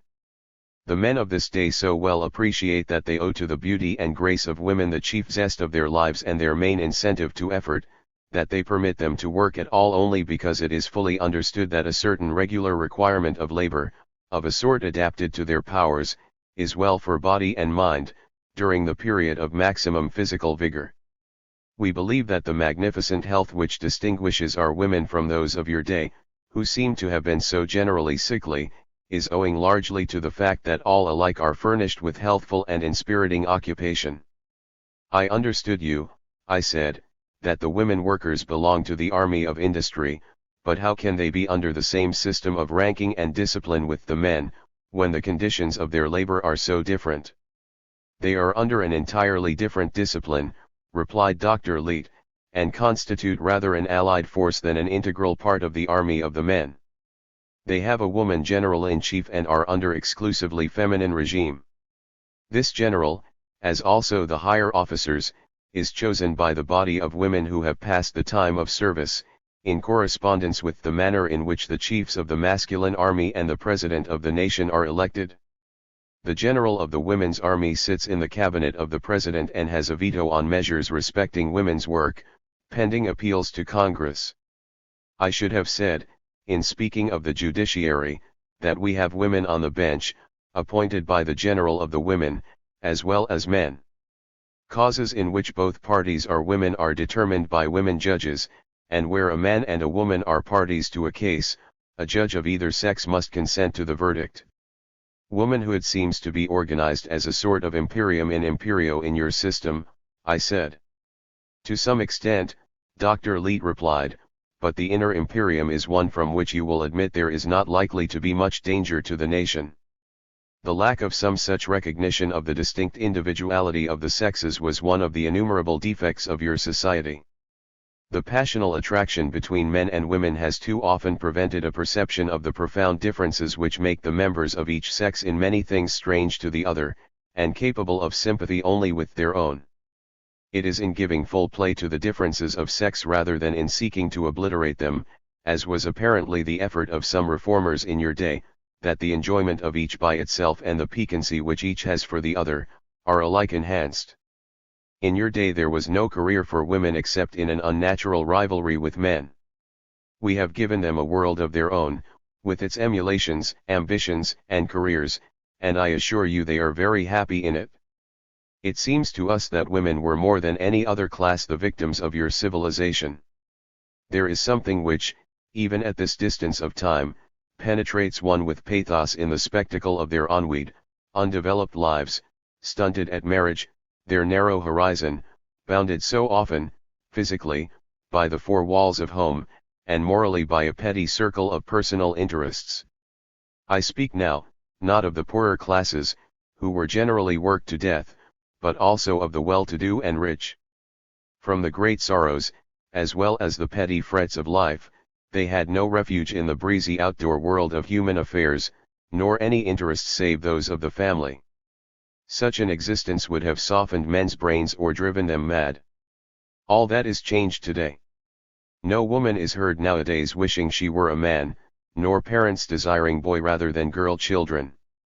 Our girls are as full of ambition for their careers as our boys. Marriage, when it comes, does not mean incarceration for them, nor does it separate them in any way from the larger interests of society, the bustling life of the world. Only when maternity fills a woman's mind with new interests does she withdraw from the world for a time. Afterward, and at any time, she may return to her place among her comrades, nor need she ever lose touch with them. Women are a very happy race nowadays, as compared with what they ever were before in the world's history, and their power of giving happiness to men has been of course increased in proportion. I should imagine it possible, I said, that the interest which girls take in their careers as members of the industrial army and candidates for its distinctions might have an effect to deter them from marriage. Dr. Leete smiled. Have no anxiety on that score, Mr. West, he replied. The Creator took very good care that whatever other modifications the dispositions of men and women might with time take on, their attraction for each other should remain constant. The mere fact that in an age like yours, when the struggle for existence must have left people little time for other thoughts, and the future was so uncertain that to assume parental responsibilities must have often seemed like a criminal risk, there was even then marrying and giving in marriage, should be conclusive on this point. As for love nowadays, one of our authors says that the vacuum left in the minds of men and women by the absence of care for one's livelihood has been entirely taken up by the tender passion. That, however, I beg you to believe, is something of an exaggeration.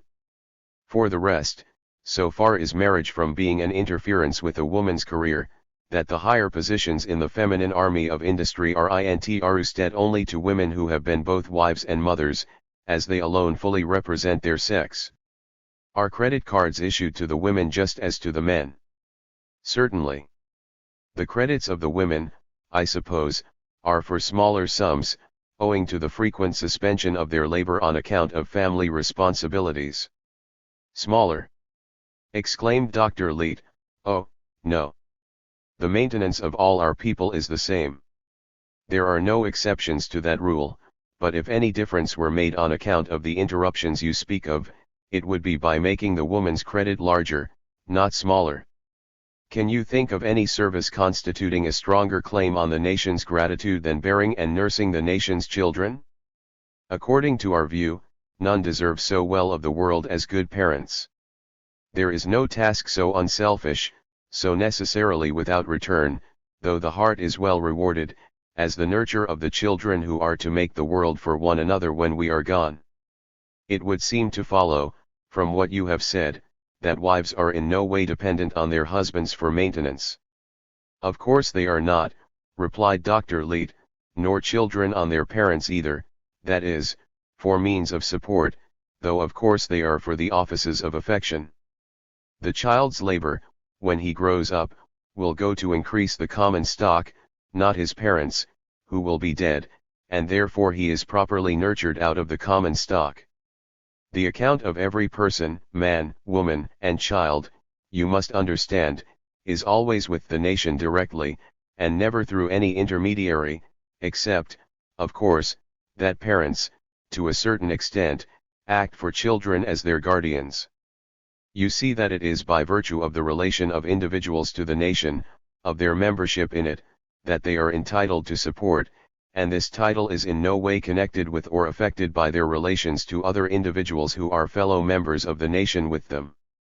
That any person should be dependent for the means of support upon another would be shocking to the moral sense as well as indefensible on any rational social theory. What would become of personal liberty and dignity under such an arrangement? I am aware that you called yourselves free in the 19th century. The meaning of the word could not then, however, have been at all what it is at present, or you certainly would not have applied it to a society of which nearly every member was in a position of galling personal dependence upon others as to the very means of life, the poor upon the rich, or employed upon employer, women upon men, children upon parents.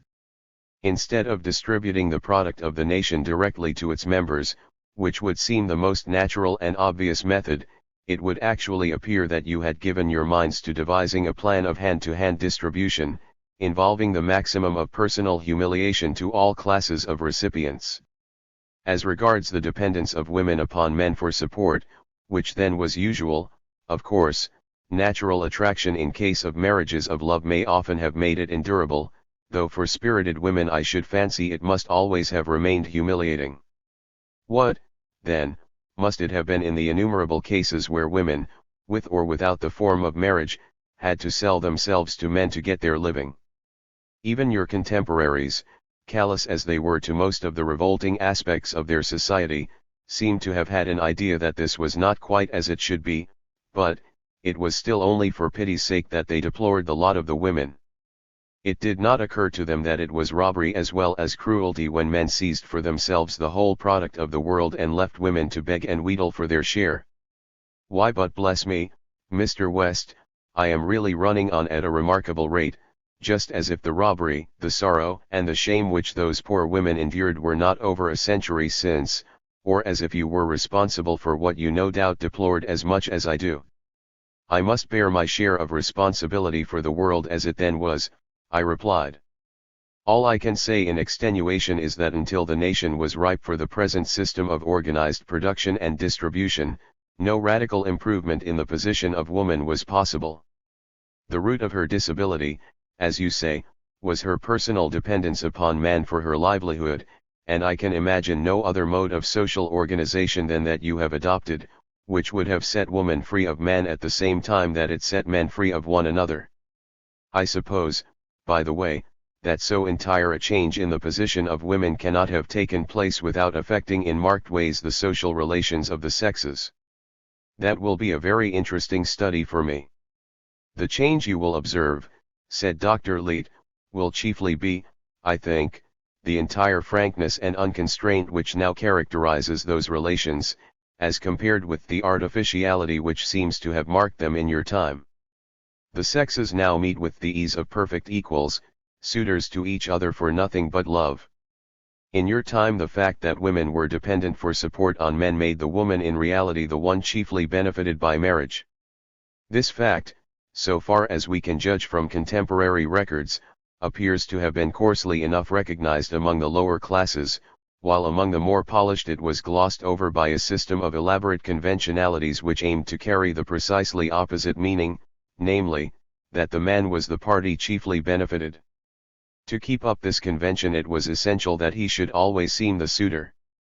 Nothing was therefore considered more shocking to the proprieties than that a woman should betray a fondness for a man before he had indicated a desire to marry her.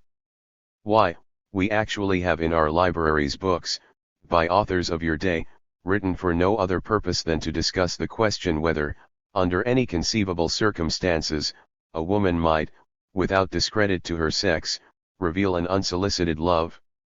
All this seems exquisitely absurd to us, and yet we know that, given your circumstances, the problem might have a serious side. When for a woman to proffer her love to a man was in effect to invite him to assume the burden of her support, it is easy to see that pride and delicacy might well have checked the promptings of the heart. When you go out into our society, Mr. West, you must be prepared to be often cross-questioned on this point by our young people, who are naturally much interested in this aspect of old-fashioned manners. 5. And so the girls of the 20th century tell their love. If they choose, replied Dr. Leet. There is no more pretense of a concealment of feeling on their part than on the part of their lovers. Coquetry would be as much despised in a girl as in a man. Affected coldness, which in your day rarely deceived a lover, would deceive him wholly now, for no one thinks of practicing it.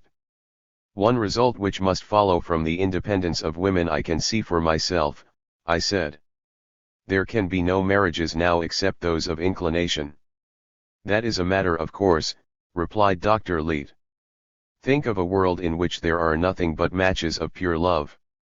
Ah me, Dr. Leet, how far you are from being able to understand what an astonishing phenomenon such a world seems to a man of the 19th century. I can, however, to some extent, imagine it, replied the doctor. But the fact you celebrate, that there are nothing but love matches, means even more, perhaps, than you probably at first realize.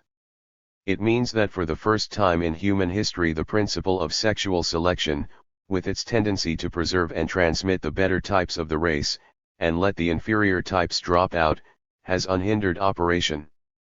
The necessities of poverty, the need of having a home, no longer tempt women to accept as the fathers of their children men whom they neither can love nor respect.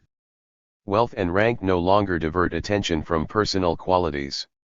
Gold no longer gilds the straightened forehead of the fool. The gifts of person, mind, and disposition, beauty, wit, eloquence, kindness, generosity, geniality, courage, are sure of transmission to posterity. Every generation is sifted through a little finer mesh than the last. The attributes that human nature admires are preserved, those that repel it are left behind.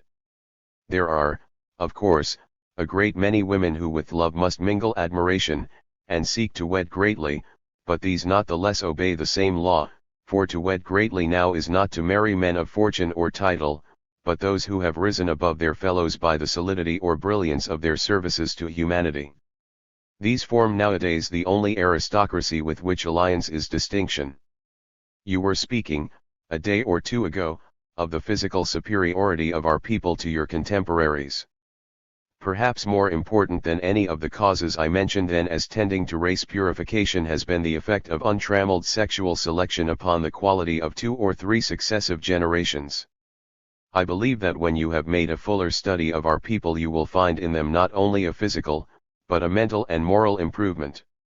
It would be strange if it were not so, for not only is one of the great laws of nature now freely working out the salvation of the race, but a profound moral sentiment has come to its support. Individualism, which in your day was the animating idea of society, not only was fatal to any vital sentiment of brotherhood and common interest among living men, but equally to any realization of the responsibility of the living for the generation to follow.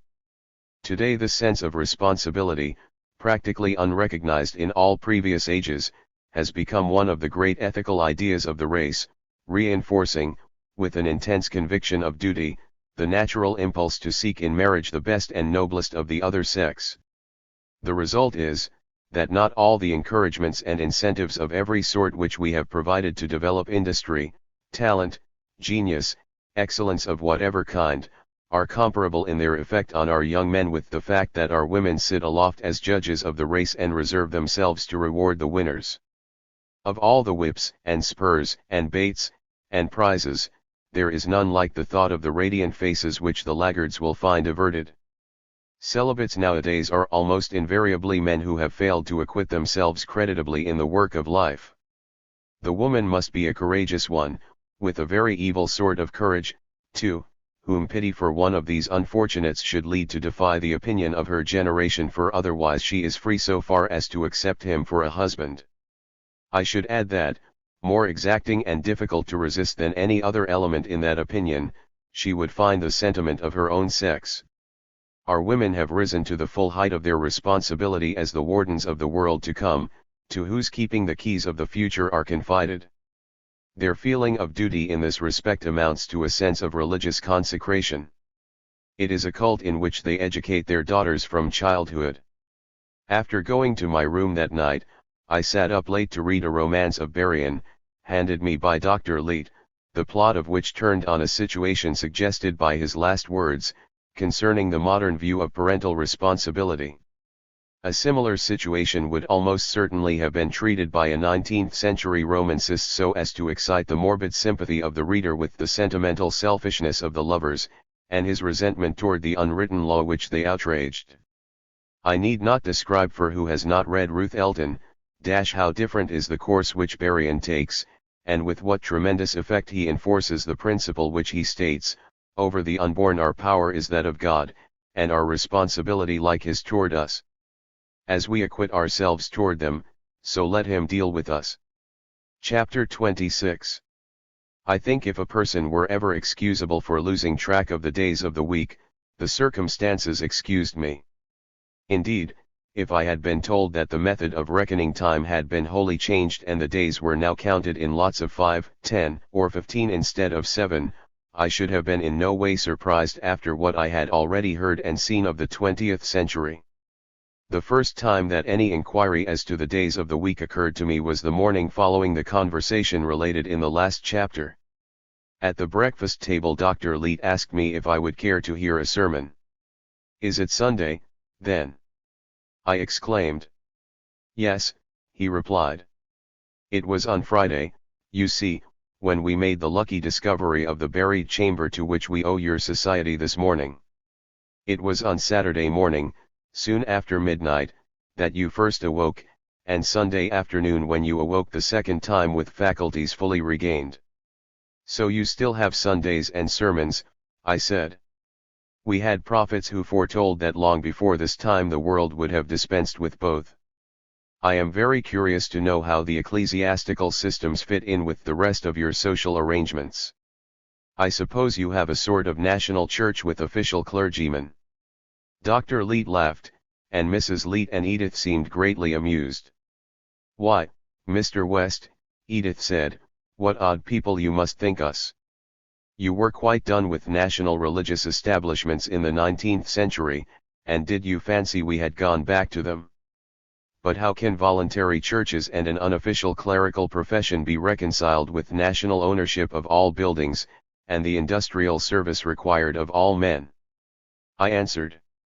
The religious practices of the people have naturally changed considerably in a century, replied Dr. Leete, but supposing them to have remained unchanged, our social system would accommodate them perfectly.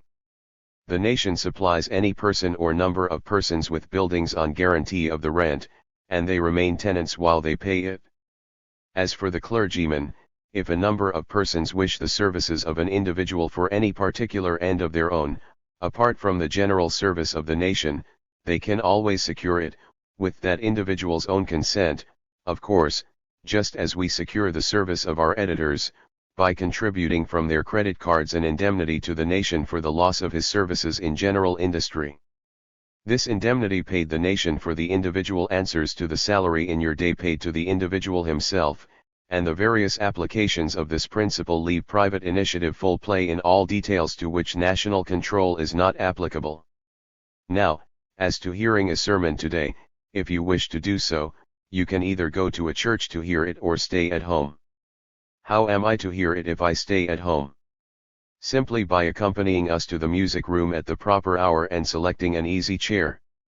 There are some who still prefer to hear sermons in church, but most of our preaching, like our musical performances, is not in public, but delivered in acoustically prepared chambers, connected by wire with subscribers' houses. If you prefer to go to a church, I shall be glad to accompany you, but I really don't believe you are likely to hear anywhere a better discourse than you will at home.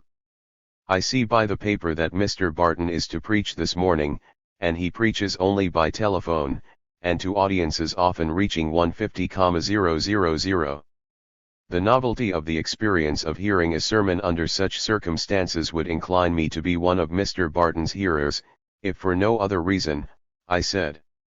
An hour or two later, as I sat reading in the library, Edith came for me, and I followed her to the music room, where Dr. and Mrs. Leete were waiting.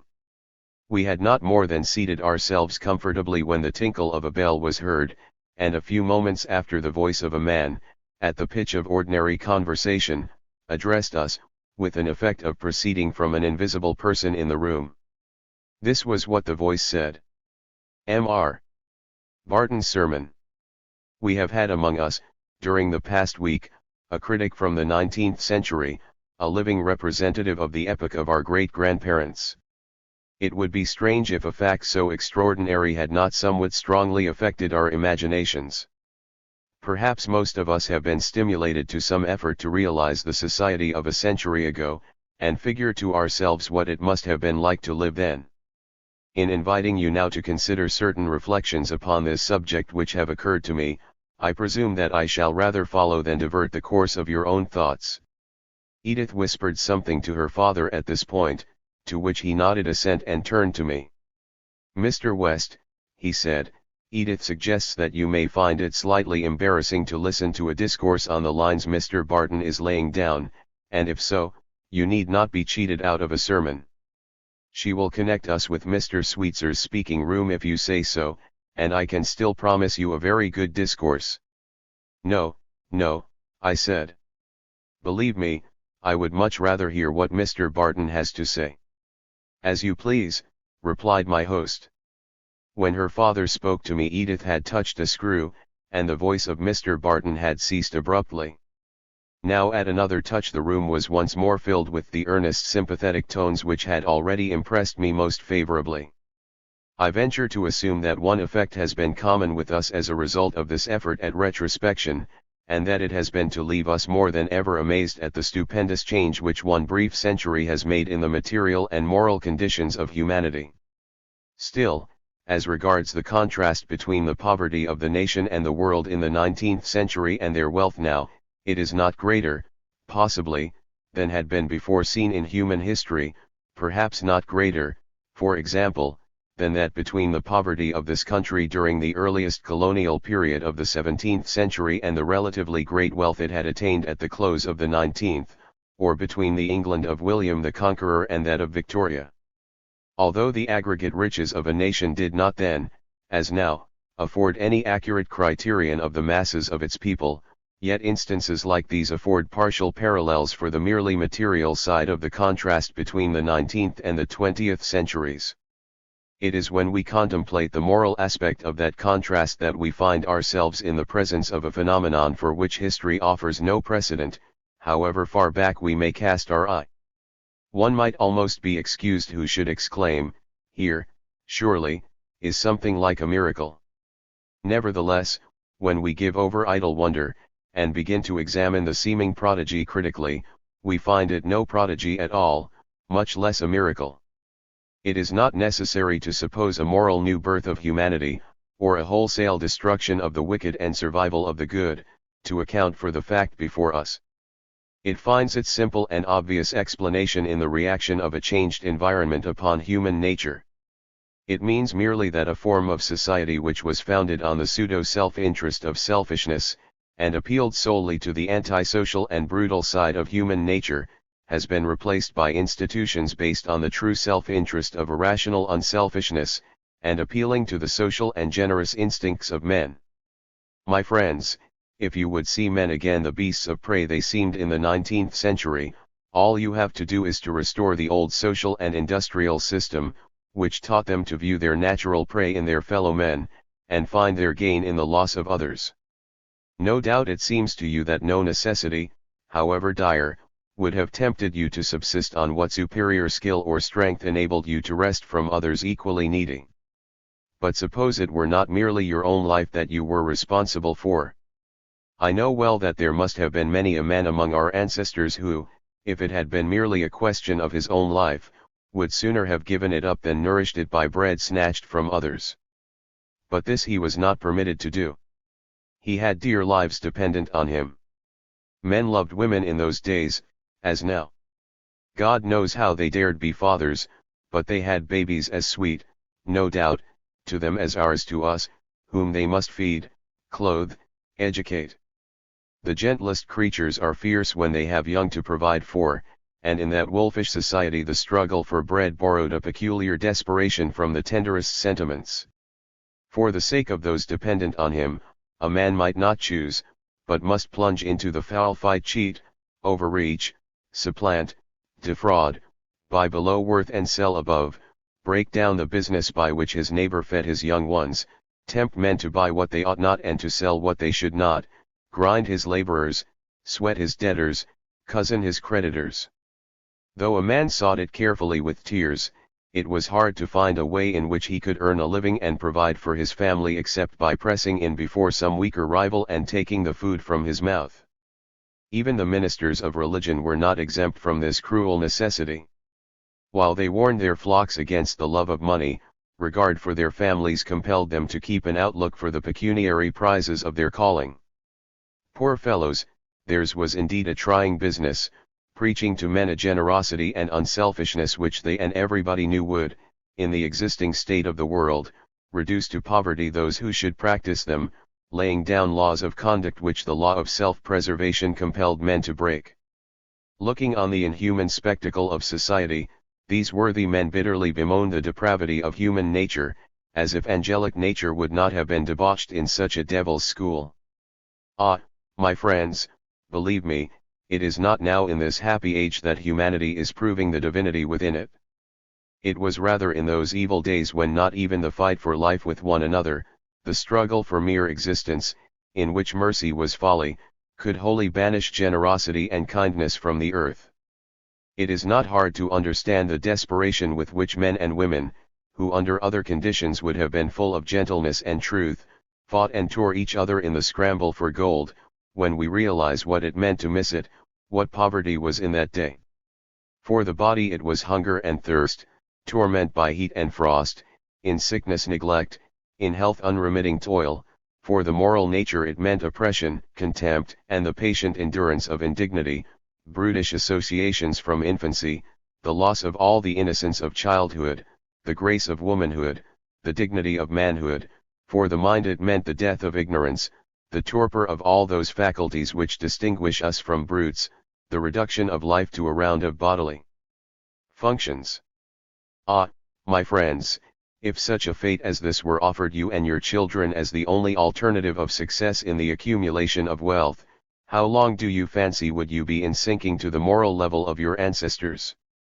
Some 2 or 3 centuries ago an act of barbarity was committed in India, which, though the number of lives destroyed was but a few score, was attended by such peculiar horrors that its memory is likely to be perpetual. A number of English prisoners were shut up in a room containing not enough air to supply 1/10 their number. The unfortunates were gallant men, devoted comrades in service, but, as the agonies of suffocation began to take hold on them, they forgot all else, and became involved in a hideous struggle, each one for himself, and against all others, to force a way to one of the small apertures of the prison at which alone it was possible to get a breath of air. It was a struggle in which men became beasts, and the recital of its horrors by the few survivors so shocked our forefathers that for a century later we find it a stock reference in their literature as a typical illustration of the extreme possibilities of human misery, as shocking in its moral as its physical aspect. They could scarcely have anticipated that to us the Black Hole of Calcutta, with its press of maddened men tearing and trampling one another in the struggle to win a place at the breathing holes, would seem a striking type of the society of their age. It lacks something of being a complete type, however, for in the Calcutta Black Hole there were no tender women, no little children and old men and women, no cripples. They were at least all men, strong to bear, who suffered. When we reflect that the ancient order of which I have been speaking was prevalent up to the end of the 19th century, while to us the new order which succeeded it already seems antique, even our parents having known no other, we cannot fail to be astounded at the suddenness with which a transition so profound beyond all previous experience of the race must have been effected. Some observation of the state of men's minds during the last quarter of the 19th century will, however, in great measure, dissipate this astonishment. Though general intelligence in the modern sense could not be said to exist in any community at that time, yet, as compared with previous generations, the one then on the stage was intelligent. The inevitable consequence of even this comparative degree of intelligence had been a perception of the evils of society, such as had never before been general. It is quite true that these evils had been even worse, much worse, in previous ages. It was the increased intelligence of the masses which made the difference, as the dawn reveals the squalor of surroundings which in the darkness may have seemed tolerable. The keynote of the literature of the period was one of compassion for the poor and unfortunate, and indignant outcry against the failure of the social machinery to ameliorate the miseries of men. It is plain from these outbursts that the moral hideousness of the spectacle about them was, at least by flashes, fully realized by the best of the men of that time, and that the lives of some of the more sensitive and generous-hearted of them were rendered well nigh unendurable by the intensity of their sympathies. Although the idea of the vital unity of the family of mankind, the reality of human brotherhood, was very far from being apprehended by them as the moral axiom it seems to us, yet it is a mistake to suppose that there was no feeling at all corresponding to it.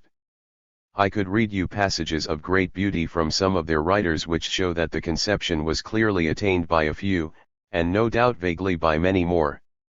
Moreover, it must not be forgotten that the 19th century was in name Christian, and the fact that the entire commercial and industrial frame of society was the embodiment of the anti-Christian spirit must have had some weight, though I admit it was strangely little, with the nominal followers of Jesus Christ. when we inquire why it did not have more, why, in general, long after a vast majority of men had agreed as to the crying abuses of the existing social arrangement, they still tolerated it, or contented themselves with talking of petty reforms in it, we come upon an extraordinary fact. It was the sincere belief of even the best of men at that epoch that the only stable elements in human nature, on which a social system could be safely founded, were its worst propensities. They had been taught and believed that greed and self-seeking were all that held mankind together, and that all human associations would fall to pieces if anything were done to blunt the edge of these motives or curb their operation. In a word, they believed, even those who longed to believe otherwise, the exact reverse of what seems to us self-evident. They believed, that is, that the antisocial qualities of men, and not their social qualities, were what furnished the cohesive force of society. It seemed reasonable to them that men lived together solely for the purpose of overreaching and oppressing one another, and of being overreached and oppressed, and that while a society that gave full scope to these propensities could stand, there would be little chance for one based on the idea of cooperation for the benefit of all. It seems absurd to expect anyone to believe that convictions like these were ever seriously entertained by men, but that they were not only entertained by our great-grandfathers, but were responsible for the long delay in doing away with the ancient order, after a conviction of its intolerable abuses had become general, is as well established as any fact in history can be. Just here you will find the explanation of the profound pessimism of the literature of the last quarter of the 19th century, the note of melancholy in its poetry, and the cynicism of its humor. Feeling that the condition of the race was unendurable, they had no clear hope of anything better. They believed that the evolution of humanity had resulted in leading it into a cul-de-sac, and that there was no way of getting forward. The frame of men's minds at this time is strikingly illustrated by treatises which have come down to us, and may even now be consulted in our libraries by the curious, in which laborious arguments are pursued to prove that despite the evil plight of men, life was still, by some slight preponderance of considerations, probably better worth living than leaving. Despising themselves, they despised their Creator. There was a general decay of religious belief. Pale and watery gleams, from skies thickly veiled by doubt and dread, alone lighted up the chaos of earth. That men should doubt Him whose breath is in their nostrils, or dread the hands that molded them, seems to us indeed a pitiable insanity, but we must remember that children who are brave by day have sometimes foolish fears at night. The dawn has come since then. It is very easy to believe in the fatherhood of God in the 20th century. Briefly, as must needs be in a discourse of this character, I have adverted to some of the causes which had prepared men's minds for the change from the old to the new order, as well as some causes of the conservatism of despair which for a while held it back after the time was ripe. To wonder at the rapidity with which the change was completed after its possibility was first entertained is to forget the intoxicating effect of hope upon minds long accustomed to despair. The sunburst, after so long and dark a night, must needs have had a dazzling effect. From the moment men allowed themselves to believe that humanity after all had not been meant for a dwarf, that its squat stature was not the measure of its possible growth, but that it stood upon the verge of an avatar of limitless development, the reaction must needs have been overwhelming. It is evident that nothing was able to stand against the enthusiasm which the new faith inspired. Here, at last, men must have felt, was a cause compared with which the grandest of historic causes had been trivial. It was doubtless because it could have commanded millions of martyrs, that none were needed. The change of a dynasty in a petty kingdom of the old world often cost more lives than did the revolution which set the feet of the human race at last in the right way.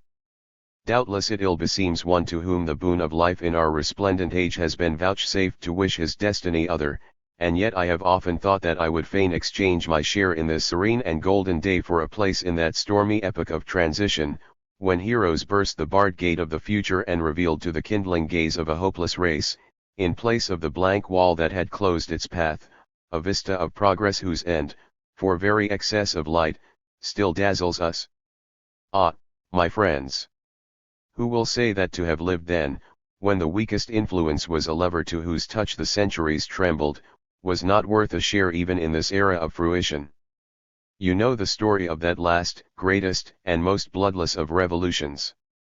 In the time of one generation men laid aside the social traditions and practices of barbarians, and assumed a social order worthy of rational and human beings. Ceasing to be predatory in their habits, they became co-workers, and found in fraternity, at once, the science of wealth and happiness.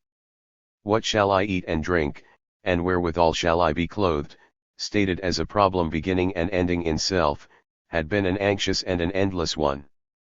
But when once it was conceived, not from the individual, but the fraternal standpoint, what shall we eat and drink, and wherewithal shall we be clothed? Its difficulties vanished. Poverty with servitude had been the result, for the mass of humanity, of attempting to solve the problem of maintenance from the individual standpoint, but no sooner had the nation become the sole capitalist and employer than not alone did plenty replace poverty, but the last vestige of the serfdom of man to man disappeared from earth. Human slavery, so often vainly scotched, at last was killed. The means of subsistence no longer doled out by men to women, by employer to employed, by rich to poor, was distributed from a common stock as among children at the Father's table. It was impossible for a man any longer to use his fellow men as tools for his own profit. His esteem was the only sort of gain he could thenceforth make out of him. There was no more either arrogance or servility in the relations of human beings to one another. For the first time since the creation every man stood up straight before God. The fear of want and the lust of gain became extinct motives when abundance was assured to all and immoderate possessions made impossible of attainment. There were no more beggars nor almoners. Equity left charity without an occupation. The 10 Commandments became well nigh obsolete in a world where there was no temptation to theft, no occasion to lie either for fear or favor, no room for envy where all were equal, and little provocation to violence where men were disarmed of power to injure one another. Humanity's ancient dream of liberty, equality, fraternity, mocked by so many ages, at last was realized. As in the old society the generous, the just, the tender-hearted had been placed at a disadvantage by the possession of those qualities, so in the new society the cold-hearted, the greedy and self-seeking found themselves out of joint with the world. Now that the conditions of life for the first time ceased to operate as a forcing process to develop the brutal qualities of human nature, and the premium which had heretofore encouraged selfishness was not only removed, but placed upon unselfishness, it was for the first time possible to see what unperverted human nature really was like. The depraved tendencies, which had previously overgrown and obscured the better to so large an extent, now withered like cellar fungi in the open air, and the nobler qualities showed a sudden luxuriance which turned cynics into panegyrists and for the first time in human history tempted mankind to fall in love with itself. Soon was fully revealed, what the divines and philosophers of the old world never would have believed, that human nature in its essential qualities is good, not bad, that men by their natural intention and structure are generous, not selfish, pitiful, not cruel, sympathetic, not arrogant, godlike in aspirations, instinct with divinest impulses of tenderness and self-sacrifice, images of God indeed, not the travesties upon him they had seemed.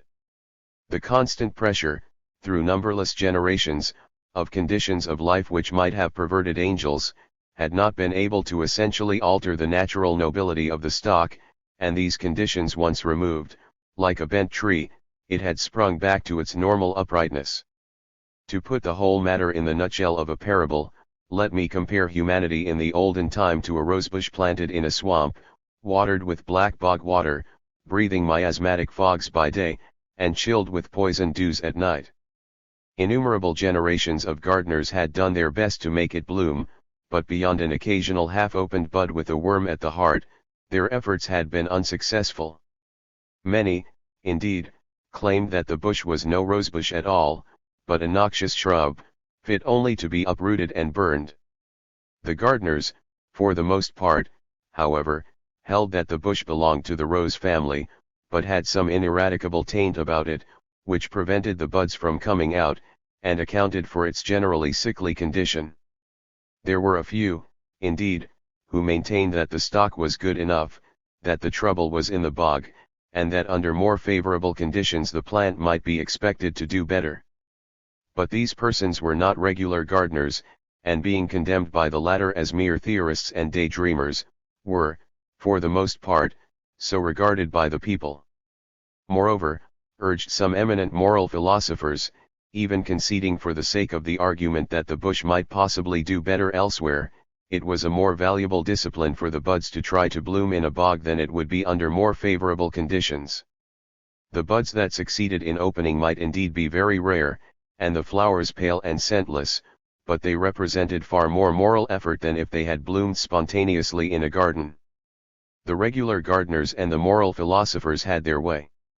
The bush remained rooted in the bog, and the old course of treatment went on. Continually new varieties of forcing mixtures were applied to the roots, and more recipes than could be numbered, each declared by its advocates the best and only suitable preparation, were used to kill the vermin and remove the mildew. This went on a very long time.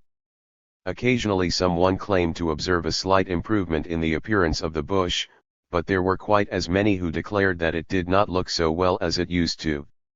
On the whole there could not be said to be any marked change. Finally, during a period of general despondency as to the prospects of the bush where it was, the idea of transplanting it was again moved, and this time found favor. "Let us try it," was the general voice. "Perhaps it may thrive better elsewhere, and here it is certainly doubtful if it be worth cultivating longer." So it came about that the rosebush of humanity was transplanted, and set in sweet, warm, dry earth, where the sun bathed it, the stars wooed it, and the south wind caressed it. Then it appeared that it was indeed a rosebush. The vermin and the mildew disappeared, and the bush was covered with most beautiful red roses, whose fragrance filled the world. It is a pledge of the destiny appointed for us that the Creator has set in our hearts an infinite standard of achievement, judged by which our past attainments seem always insignificant, and the goal never nearer.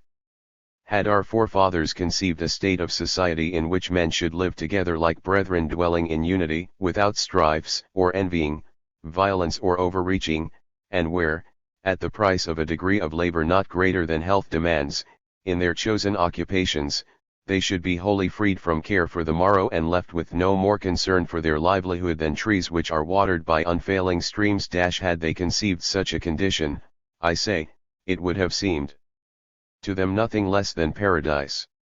They would have confounded it with their idea of heaven, nor dreamed that there could possibly lie further beyond anything to be desired or striven for. But how is it with us who stand on this height which they gazed up to? Already we have well nigh forgotten, except when it is especially called to our minds by some occasion like the present, that it was not always with men as it is now.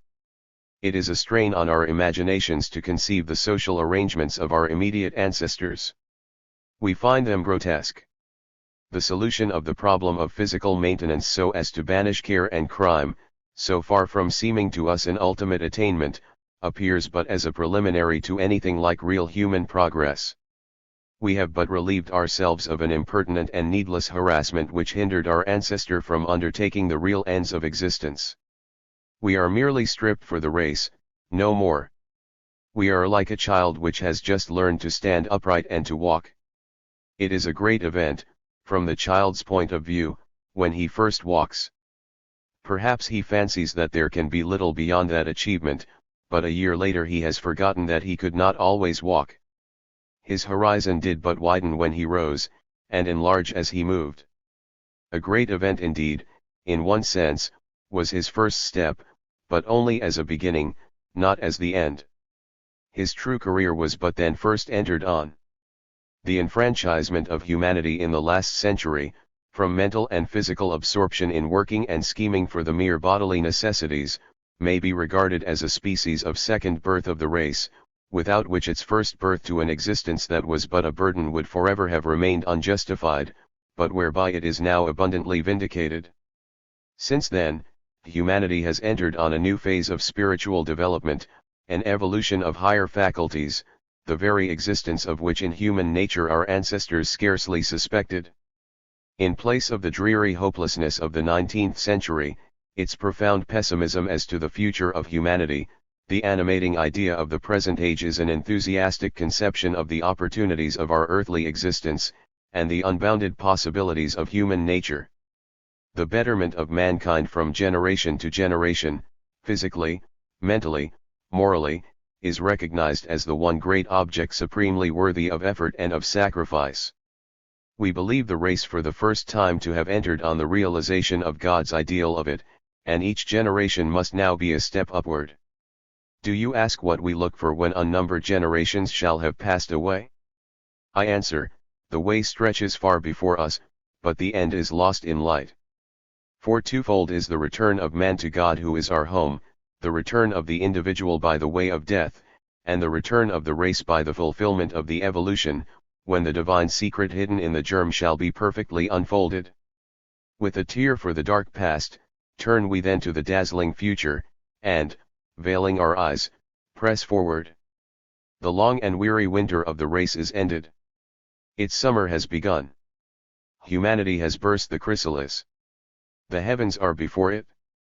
Chapter 27. I never could tell just why, but Sunday afternoon during my old life had been a time when I was peculiarly subject to melancholy, when the color unaccountably faded out of all the aspects of life, and everything appeared pathetically uninteresting.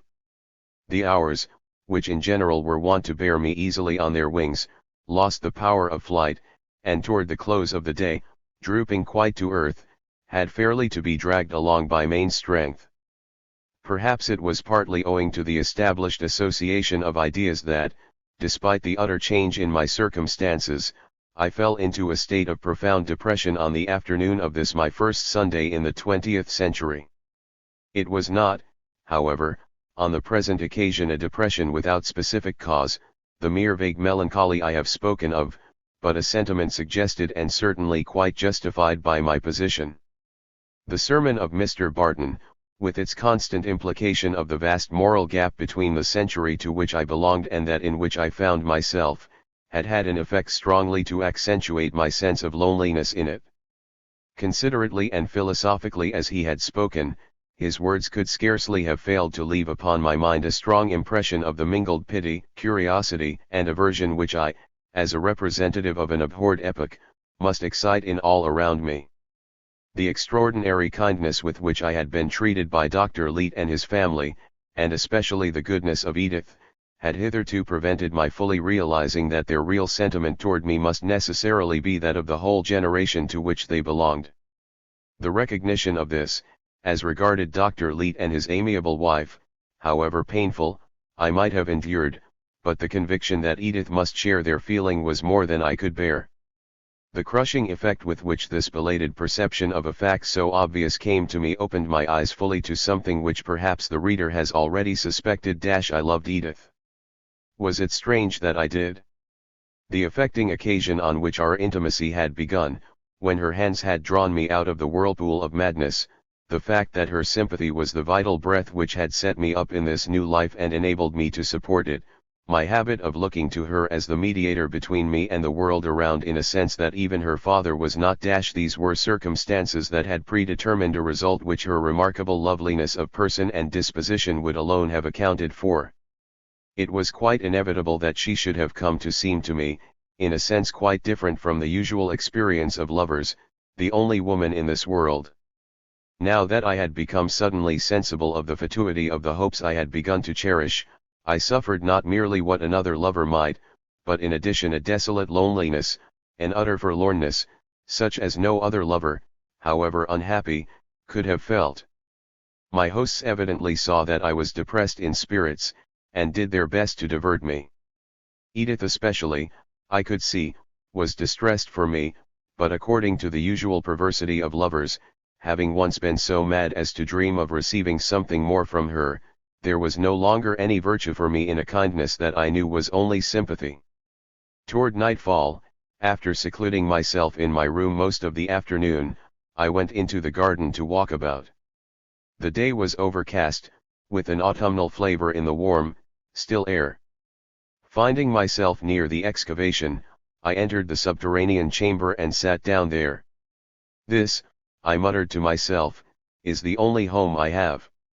Let me stay here, and not go forth any more. Seeking aid from the familiar surroundings, I endeavored to find a sad sort of consolation in reviving the past and summoning up the forms and faces that were about me in my former life. It was in vain. There was no longer any life in them. For nearly 100 years the stars had been looking down on Edith Bartlett's grave, and the graves of all my generation. The past was dead, crushed beneath a century's weight, and from the present I was shut out. There was no place for me anywhere.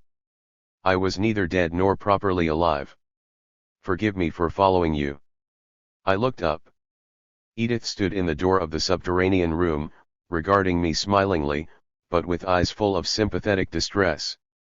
Send me away if I am intruding on you, she said, but we saw that you were out of spirits, and you know you promised to let me know if that were so. You have not kept your word. I rose and came to the door, trying to smile, but making, I fancy, rather sorry work of it, for the sight of her loveliness brought home to me the more poignantly the cause of my wretchedness. I was feeling a little lonely, that is all, I said. Has it never occurred to you that my position is so much more utterly alone than any human being's ever was before that a new word is really needed to describe it?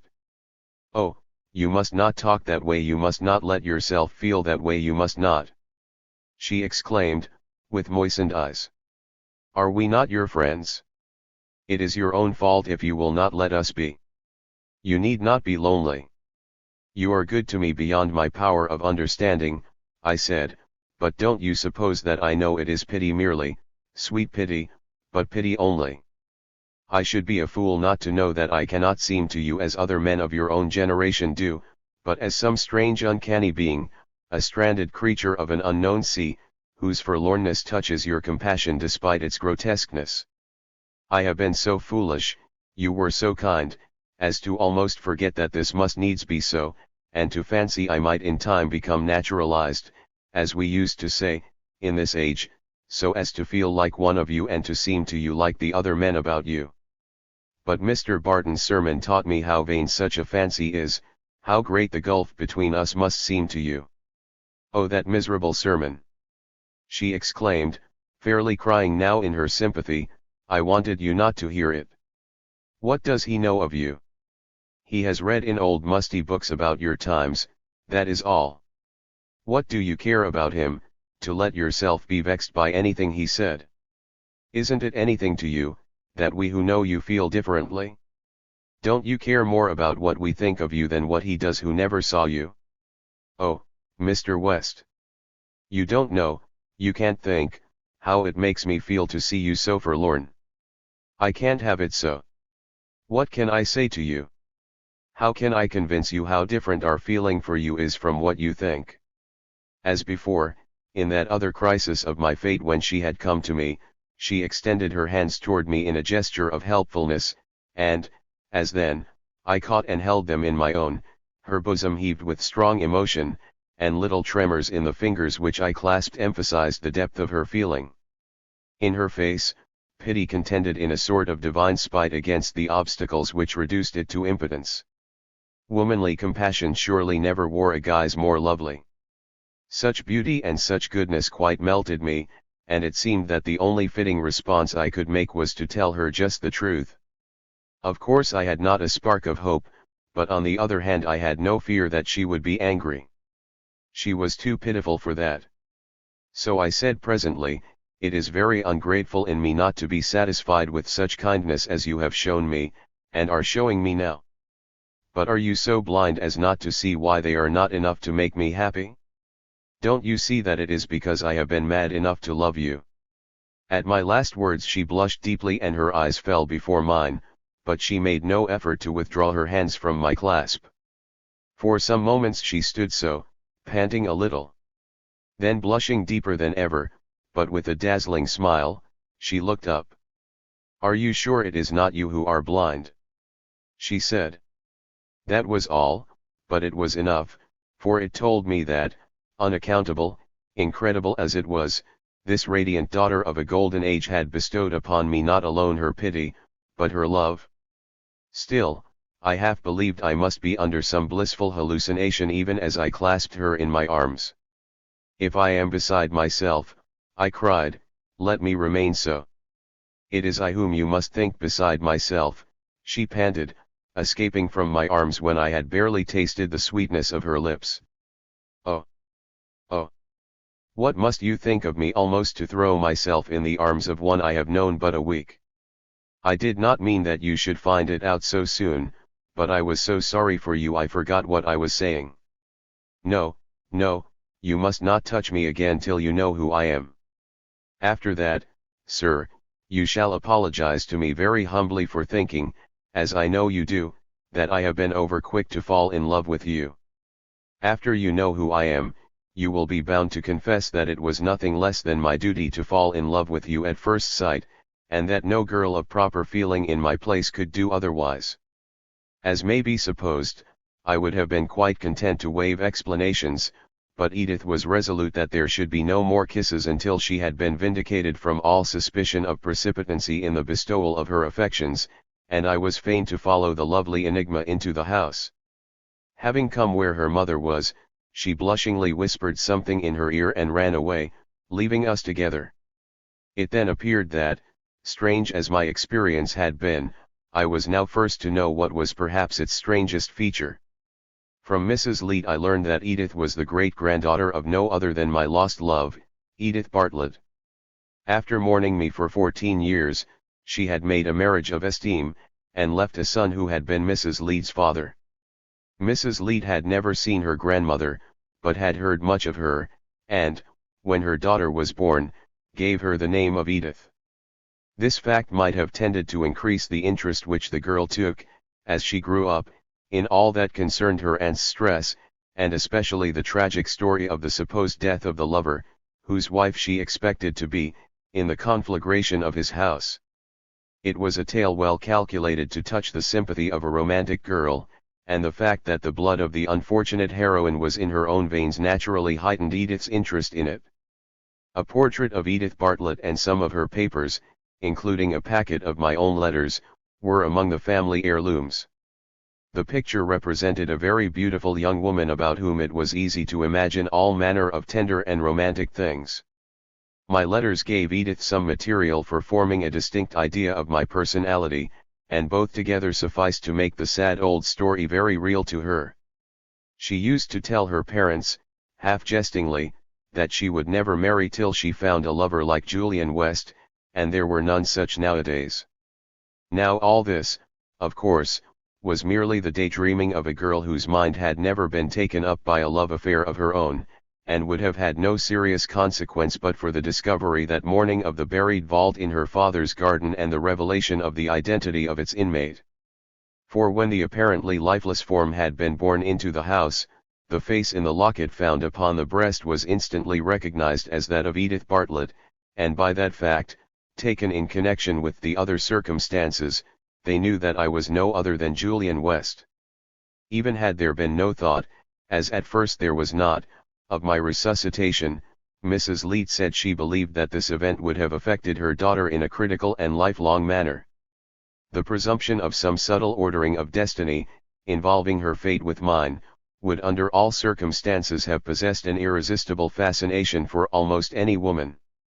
Whether when I came back to life a few hours afterward, and from the first seemed to turn to her with a peculiar dependence and to find a special solace in her company, she had been too quick in giving her love at the first sign of mine, I could now, her mother said, judge for myself. If I thought so, I must remember that this, after all, was the 20th and not the 19th century, and love was, no doubt, now quicker in growth, as well as franker in utterance than then. From Mrs. Leete I went to Edith. When I found her, it was first of all to take her by both hands and stand a long time in rapt contemplation of her face. As I gazed, the memory of that other Edith, which had been affected as with a benumbing shock by the tremendous experience that had parted us, revived, and my heart was dissolved with tender and pitiful emotions, but also very blissful ones. For she who brought to me so poignantly the sense of my loss was to make that loss good. It was as if from her eyes Edith Bartlett looked into mine, and smiled consolation to me. My fate was not alone the strangest, but the most fortunate that ever befell a man.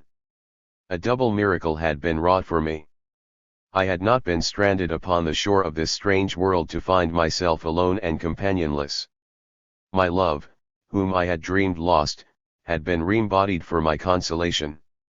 When at last, in an ecstasy of gratitude and tenderness, I folded the lovely girl in my arms, the two Ediths were blended in my thought, nor have they ever since been clearly distinguished. I was not long in finding that on Edith's part there was a corresponding confusion of identities. Never, surely, was there between freshly united lovers a stranger talk than ours that afternoon. She seemed more anxious to have me speak of Edith Bartlett than of herself, of how I had loved her than how I loved herself, rewarding my fond words concerning another woman with tears and tender smiles and pressures of the hand. "You must not love me too much for myself," she said. "I shall be very jealous for her. I shall not let you forget her. I am going to tell you something which you may think strange. Do you not believe that spirits sometimes come back to the world to fulfill some work that lay near their hearts? What if I were to tell you that I have sometimes thought that her spirit lives in me, that Edith Bartlett, not Edith Leete, is my real name? I cannot know it, of course none of us can know who we really are, but I can feel it. Can you wonder that I have such a feeling, seeing how my life was affected by her and by you, even before you came? So you see you need not trouble to love me at all, if only you are true to her. I shall not be likely to be jealous." Dr. Leete had gone out that afternoon, and I did not have an interview with him till later. He was not, apparently, wholly unprepared for the intelligence I conveyed, and shook my hand heartily. Under any ordinary circumstances, Mr. West, I should say that the step had been taken on rather short acquaintance, but these are decidedly not ordinary circumstances. In fairness, perhaps I ought to tell you, he added smilingly, that while I cheerfully consent to the proposed arrangement, you must not feel too much indebted to me, as I judge my consent is a mere formality. From the moment the secret of the locket was out, it had to be, I fancy. Why, bless me, if Edith had not been there to redeem her great-grandmother's pledge, I really apprehend that Mrs. Leete's loyalty to me would have suffered a severe strain. That evening the garden was bathed in moonlight, and till midnight Edith and I wandered to and fro there, trying to grow accustomed to our happiness. "What should I have done if you had not cared for me?" she exclaimed. "I was afraid you were not going to. What should I have done then, when I felt I was consecrated to you? As soon as you came back to life, I was as sure as if she had told me that I was to be to you what she could not be, but that could only be if you would let me. Oh, how I wanted to tell you that morning, when you felt so terribly strange among us, who I was, but dared not open my lips about that, or let father or mother. That must have been what you would not let your father tell me," I exclaimed, referring to the conversation I had overheard as I came out of my trance. "Of course it was," Edith laughed. "Did you only just guess that? Father, being only a man, thought that it would make you feel among friends to tell you who we were. He did not think of me at all. But mother knew what I meant, and so I had my way. I could never have looked you in the face if you had known who I was. It would have been forcing myself on you quite too boldly. I am afraid you think I did that today, as it was. I am sure I did not mean to, for I know girls were expected to hide their feelings in your day, and I was dreadfully afraid of shocking you.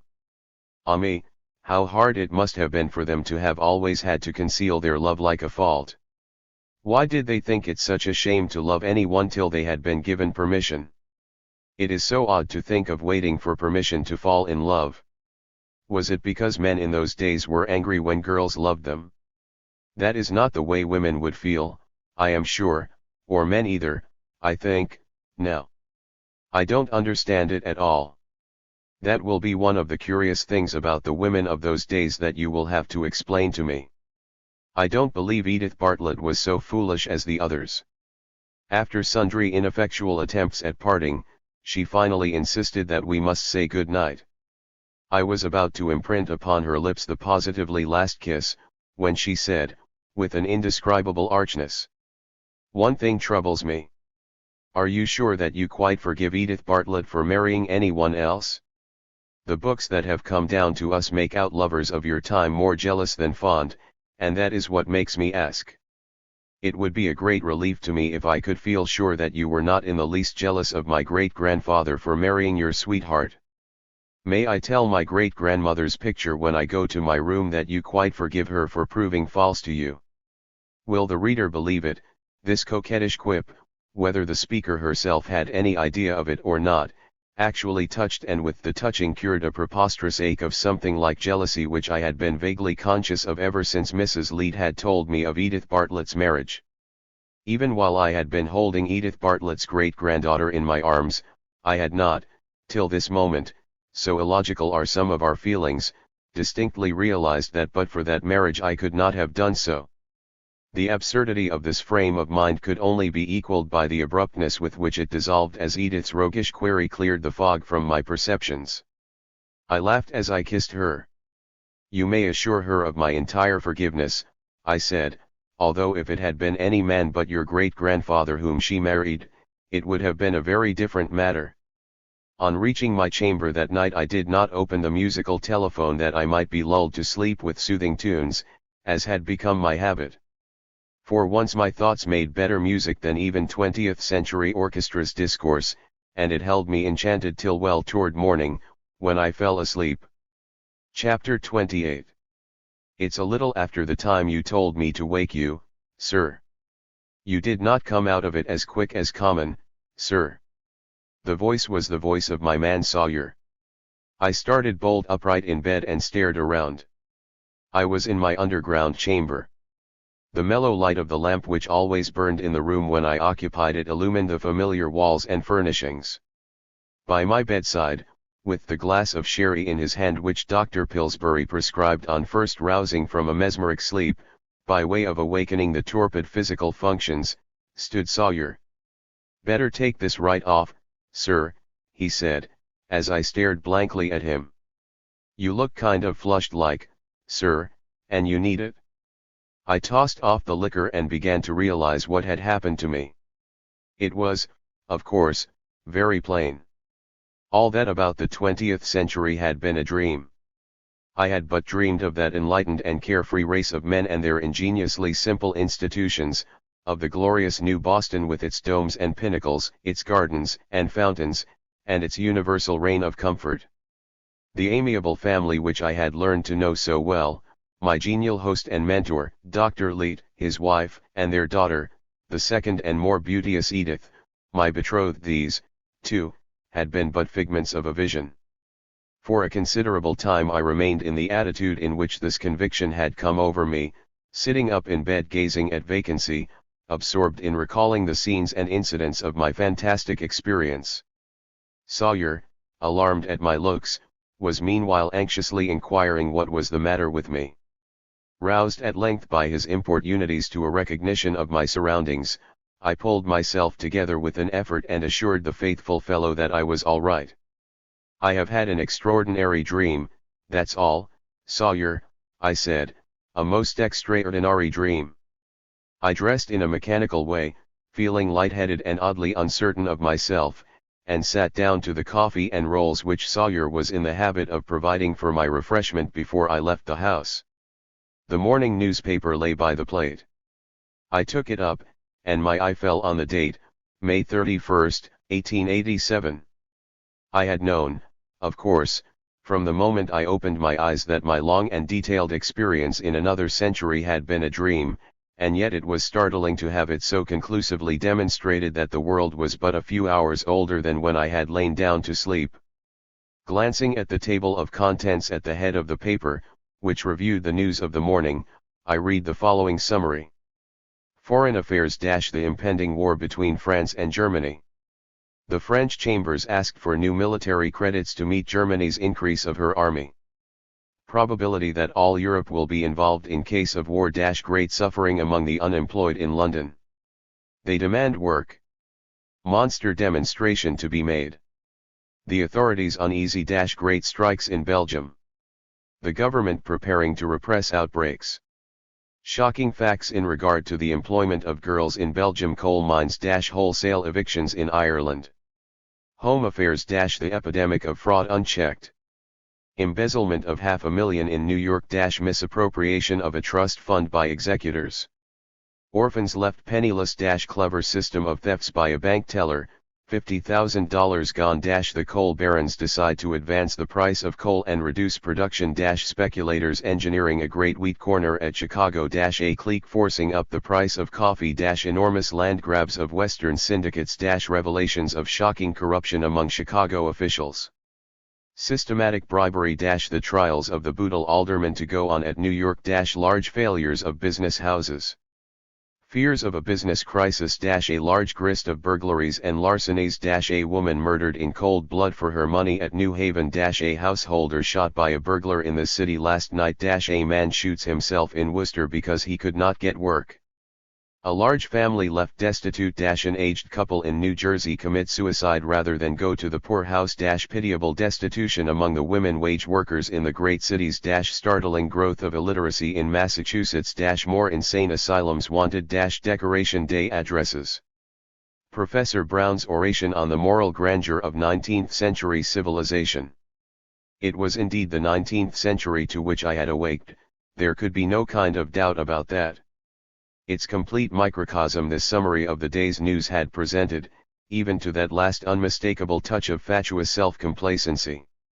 Coming after such a damning indictment of the age as that one day's chronicle of worldwide bloodshed, greed, and tyranny, was a bit of cynicism worthy of Mephistopheles, and yet of all whose eyes it had met this morning I was, perhaps, the only one who perceived the cynicism, and but yesterday I should have perceived it no more than the others. That strange dream it was which had made all the difference. For I know not how long, I forgot my surroundings after this, and was again in fancy moving in that vivid dream world, in that glorious city, with its homes of simple comfort and its gorgeous public palaces. Around me were again faces unmarred by arrogance or servility, by envy or greed, by anxious care or feverish ambition, and stately forms of men and women who had never known fear of a fellow man or depended on his favor, but always, in the words of that sermon which still rang in my ears, had stood up straight before God. With a profound sigh and a sense of irreparable loss, not the less poignant that it was a loss of what had never really been, I roused at last from my reverie, and soon after left the house. A dozen times between my door and Washington Street I had to stop and pull myself together, such power had been in that vision of the Boston of the future to make the real Boston strange. The squalor and malodorousness of the town struck me, from the moment I stood upon the street, as facts I had never before observed. But yesterday, moreover, it had seemed quite a matter of course that some of my fellow citizens should wear silks, and others rags, that some should look well fed, and others hungry. Now on the contrary the glaring disparities in the dress and condition of the men and women who brushed each other on the sidewalks shocked me at every step, and yet more the entire indifference which the prosperous showed to the plight of the unfortunate. Were these human beings, who could behold the wretchedness of their fellows without so much as a change of countenance? And yet, all the while, I knew well that it was I who had changed, and not my contemporaries. I had dreamed of a city whose people fared all alike as children of one family and were one another's keepers in all things. Another feature of the real Boston, which assumed the extraordinary effect of strangeness that marks familiar things seen in a new light, was the prevalence of advertising. There had been no personal advertising in the Boston of the 20th century, because there was no need of any, but here the walls of the buildings, the windows, the broadsides of the newspapers in every hand, the very pavements, everything in fact in sight, save the sky, were covered with the appeals of individuals who sought, under innumerable pretexts, to attract the contributions of others to their support. However the wording might vary, the tenor of all these appeals was the same. Help John Jones. Never mind the rest. They are frauds. I, John Jones, am the right one. Buy of me. Employ me. Visit me. Hear me, John Jones. Look at me. Make no mistake, John Jones is the man and nobody else. Let the rest starve, but for God's sake remember John Jones. Whether the pathos or the moral repulsiveness of the spectacle most impressed me, so suddenly become a stranger in my own city, I know not. Wretched men, I was moved to cry, who, because they will not learn to be helpers of one another, are doomed to be beggars of one another from the least to the greatest. This horrible babble of shameless self-assertion and mutual depreciation, this stunning clamor of conflicting boasts, appeals, and adjurations, this stupendous system of brazen beggary, what was it all but the necessity of a society in which the opportunity to serve the world according to his gifts, instead of being secured to every man as the first object of social organization, had to be fought for? I reached Washington Street at the busiest point, and there I stood and laughed aloud, to the scandal of the passers-by. For my life I could not have helped it, with such a mad humor was I moved at sight of the interminable rows of stores on either side, up and down the street so far as I could see scores of them, to make the spectacle more utterly preposterous, within a stone's throw devoted to selling the same sort of goods. Stores. Stores. Stores. Miles of stores. 10,000 stores to distribute the goods needed by this one city, which in my dream had been supplied with all things from a single warehouse, as they were ordered through one great store in every quarter, where the buyer, without waste of time or labor, found under one roof the world's assortment in whatever line he desired. There the labor of distribution had been so slight as to add but a scarcely perceptible fraction to the cost of commodities to the user. The cost of production was virtually all he paid. But here the mere distribution of the goods, their handling alone, added a fourth, a third, a half, and more, to the cost. All these 10,000 plants must be paid for, their rent, their staffs of superintendents, their platoons of salesmen, their 10,000 sets of accountants, jobbers, and business dependents, with all they spent in advertising themselves and fighting one another, and the consumers must do the paying. What a famous process for beggaring a nation! Were these serious men I saw about me, or children, who did their business on such a plan? Could they be reasoning beings, who did not see the folly which, when the product is made and ready for use, wastes so much of it in getting it to the user? If people eat with a spoon that leaks half its contents between bowl and lip, are they not likely to go hungry? I had passed through Washington Street thousands of times before and viewed the ways of those who sold merchandise, but my curiosity concerning them was as if I had never gone by their way before. I took wondering note of the show windows of the stores, filled with goods arranged with a wealth of pains and artistic device to attract the eye. I saw the throngs of ladies looking in, and the proprietors eagerly watching the effect of the bait. I went within and noted the hawk-eyed floor walker watching for business, overlooking the clerks, keeping them up to their task of inducing the customers to buy, for money if they had it, for credit if they had it not, to buy what they wanted not, more than they wanted, what they could not afford.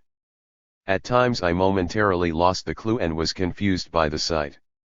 Why this effort to induce people to buy? Surely that had nothing to do with the legitimate business of distributing products to those who needed them. Surely it was the sheerest waste to force upon people what they did not want, but what might be useful to another. The nation was so much the poorer for every such achievement. What were these clerks thinking of? Then I would remember that they were not acting as distributors like those in the store I had visited in the dream Boston.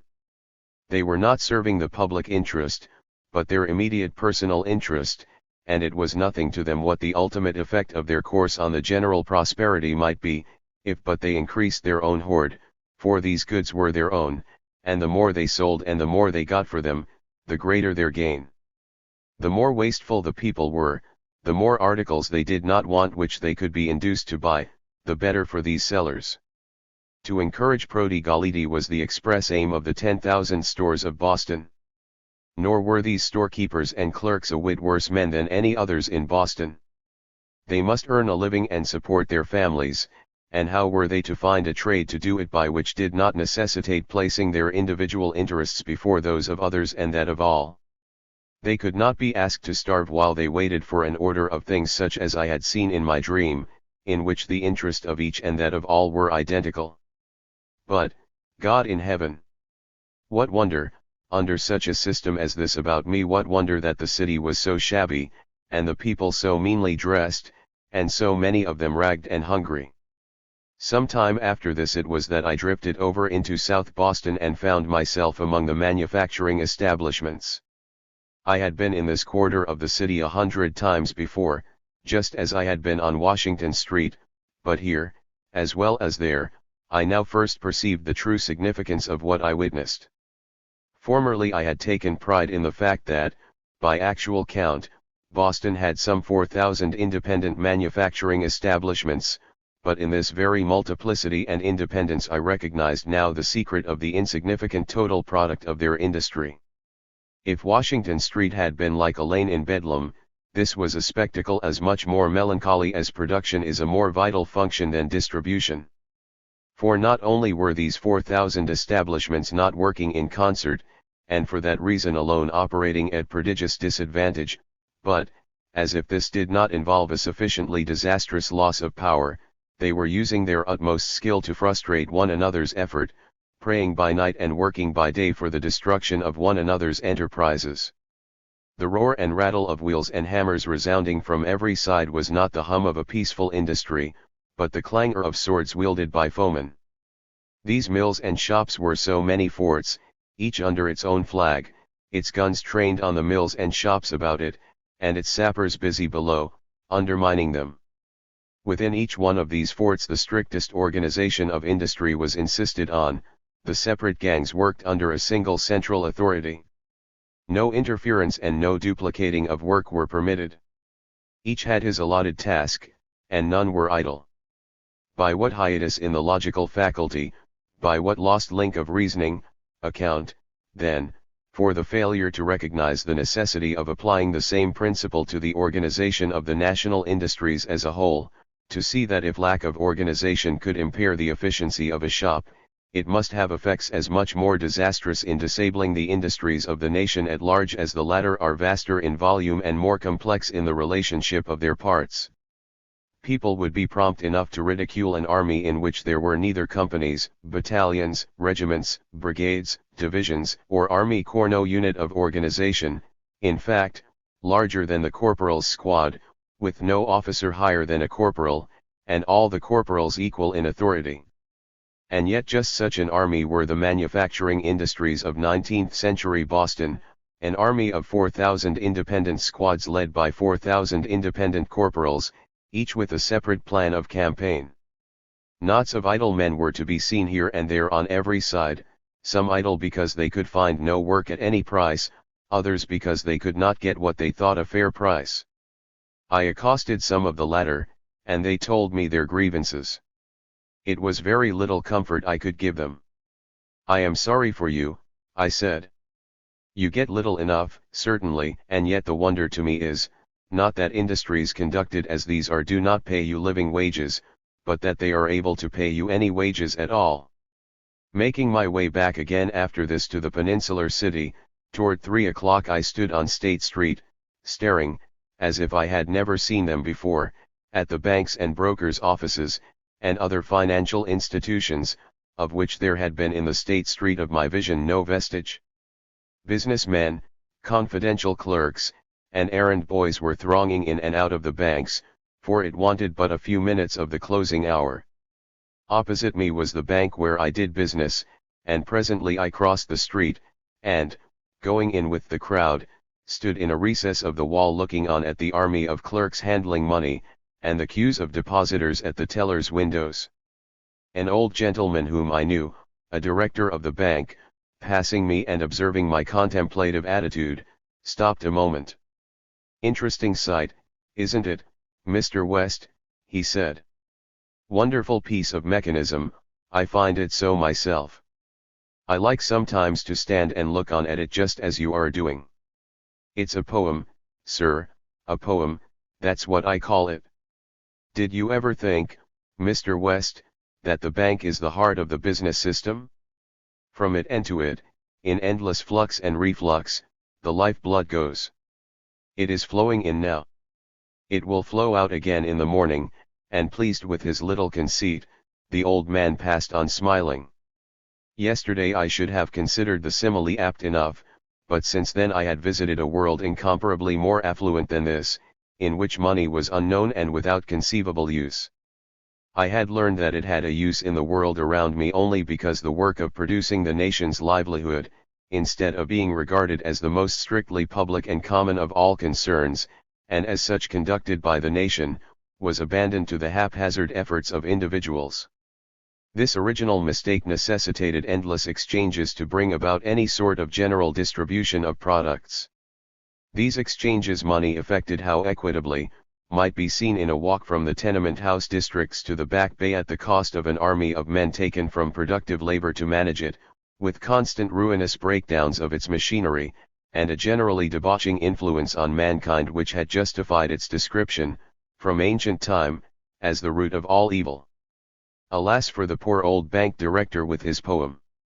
He had mistaken the throbbing of an abscess for the beating of the heart.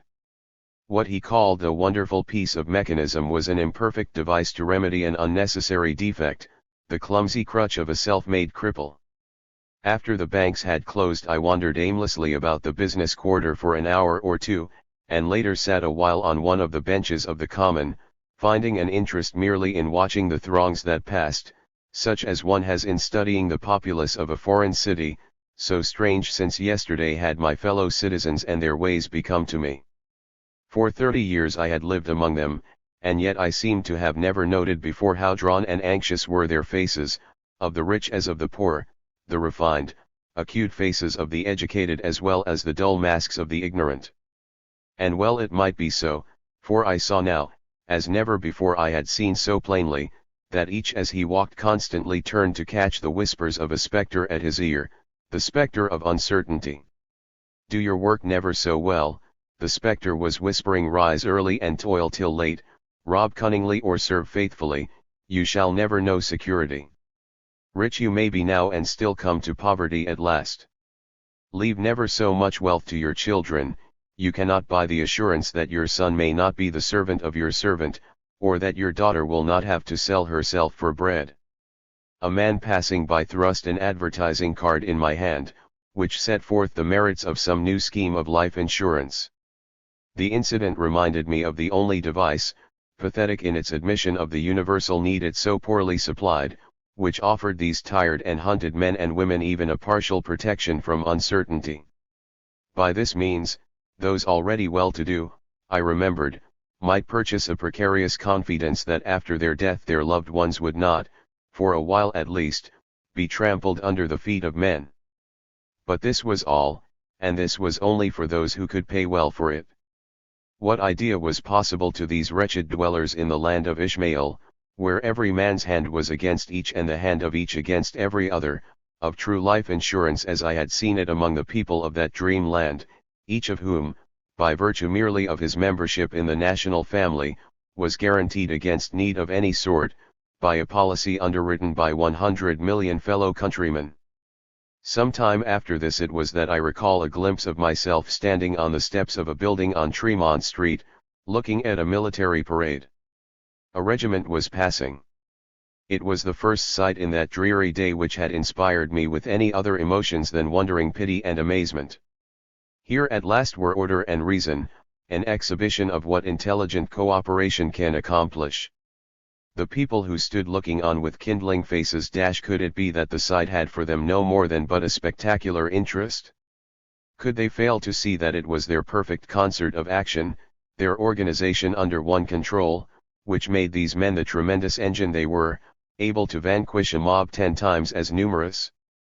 Seeing this so plainly, could they fail to compare the scientific manner in which the nation went to war with the unscientific manner in which it went to work? Would they not query since what time the killing of men had been a task so much more important than feeding and clothing them, that a trained army should be deemed alone adequate to the former, while the latter was left to a mob? It was now toward nightfall, and the streets were thronged with the workers from the stores, the shops, and mills. Carried along with the stronger part of the current, I found myself, as it began to grow dark, in the midst of a scene of squalor and human degradation such as only the South Cove tenement district could present. I had seen the mad wasting of human labor, here I saw in direst shape the want that waste had bred. From the black doorways and windows of the rookeries on every side came gusts of fetid air. The streets and alleys reeked with the effluvia of a slave ship's between decks. As I passed I had glimpses within of pale babies gasping out their lives amid sultry stenches, of hopeless-faced women deformed by hardship, retaining of womanhood no trait save weakness, while from the windows leered girls with brows of brass. Like the starving bands of mongrel curs that infest the streets of Moslem towns, swarms of half-clad brutalized children filled the air with shrieks and curses as they fought and tumbled among the garbage that littered the courtyards. There was nothing in all this that was new to me. Often had I passed through this part of the city and witnessed its sights with feelings of disgust mingled with a certain philosophical wonder at the extremities mortals will endure and still cling to life. But not alone as regarded the economical follies of this age, but equally as touched its moral abominations, scales had fallen from my eyes since that vision of another century. No more did I look upon the woeful dwellers in this inferno with a callous curiosity as creatures scarcely human. I saw in them my brothers and sisters, my parents, my children, flesh of my flesh, blood of my blood. The festering mass of human wretchedness about me offended not now my senses merely, but pierced my heart like a knife, so that I could not repress sighs and groans. I not only saw but felt in my body all that I saw. Presently, too, as I observed the wretched beings about me more closely, I perceived that they were all quite dead. Their bodies were so many living sepulchres. On each brutal brow was plainly written the hecjacet of a soul dead within. As I looked, horror-struck, from one death's head to another, I was affected by a singular hallucination. Like a wavering translucent spirit face superimposed upon each of these brutish masks I saw the ideal, the possible face that would have been the actual if mind and soul had lived. It was not till I was aware of these ghostly faces, and of the reproach that could not be gainsaid which was in their eyes, that the full piteousness of the ruin that had been wrought was revealed to me. I was moved with contrition as with a strong agony, for I had been one of those who had endured that these things should be. I had been one of those who, well knowing that they were, had not desired to hear or be compelled to think much of them, but had gone on as if they were not, seeking my own pleasure and profit. Therefore now I found upon my garments the blood of this great multitude of strangled souls of my brothers. The voice of their blood cried out against me from the ground. Every stone of the reeking pavements, every brick of the pestilential rookeries, found a tongue and called after me as I fled, "What hast thou done with thy brother Abel?"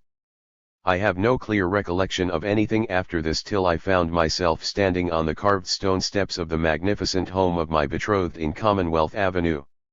Amid the tumult of my thoughts that day, I had scarcely once thought of her, but now obeying some unconscious impulse my feet had found the familiar way to her door. I was told that the family were at dinner, but word was sent out that I should join them at table. Besides the family, I found several guests present, all known to me. The table glittered with plate and costly china. The ladies were sumptuously dressed and wore the jewels of queens. The scene was one of costly elegance and lavish luxury. The company was in excellent spirits, and there was plentiful laughter and a running fire of jests. To me it was as if, in wandering through the place of doom, my blood turned to tears by its sights, and my spirit attuned to sorrow, pity, and despair. I had happened in some glade upon a merry party of roisterers. I sat in silence until Edith began to rally me upon my somber looks. What ailed me? The others presently joined in the playful assault, and I became a target for quips and jests. Where had I been, and what had I seen to make such a dull fellow of me? I have been in Golgotha, at last I answered. I have seen humanity hanging on a cross. Do none of you know what sights the sun and stars look down on in the city, that you can think and talk of anything else? Do you not know that close to your doors a great multitude of men and women, flesh of your flesh, live lives that are one agony from birth to death? Listen. Their dwellings are so near that if you hush your laughter you will hear their grievous voices, the piteous crying of the little ones that suckle poverty, the hoarse curses of men sodden in misery turned halfway back to brutes, the chaffering of an army of women selling themselves for bread. With what have you stopped your ears that you do not hear these doleful sounds? For me, I can hear nothing else. Silence followed my words.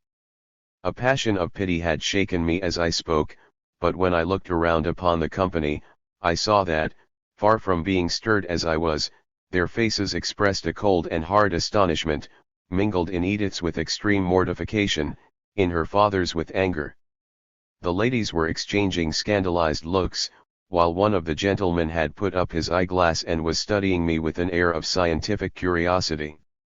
When I saw that things which were to me so intolerable moved them not at all, that words that melted my heart to speak had only offended them with the speaker, I was at first stunned and then overcome with a desperate sickness and faintness at the heart.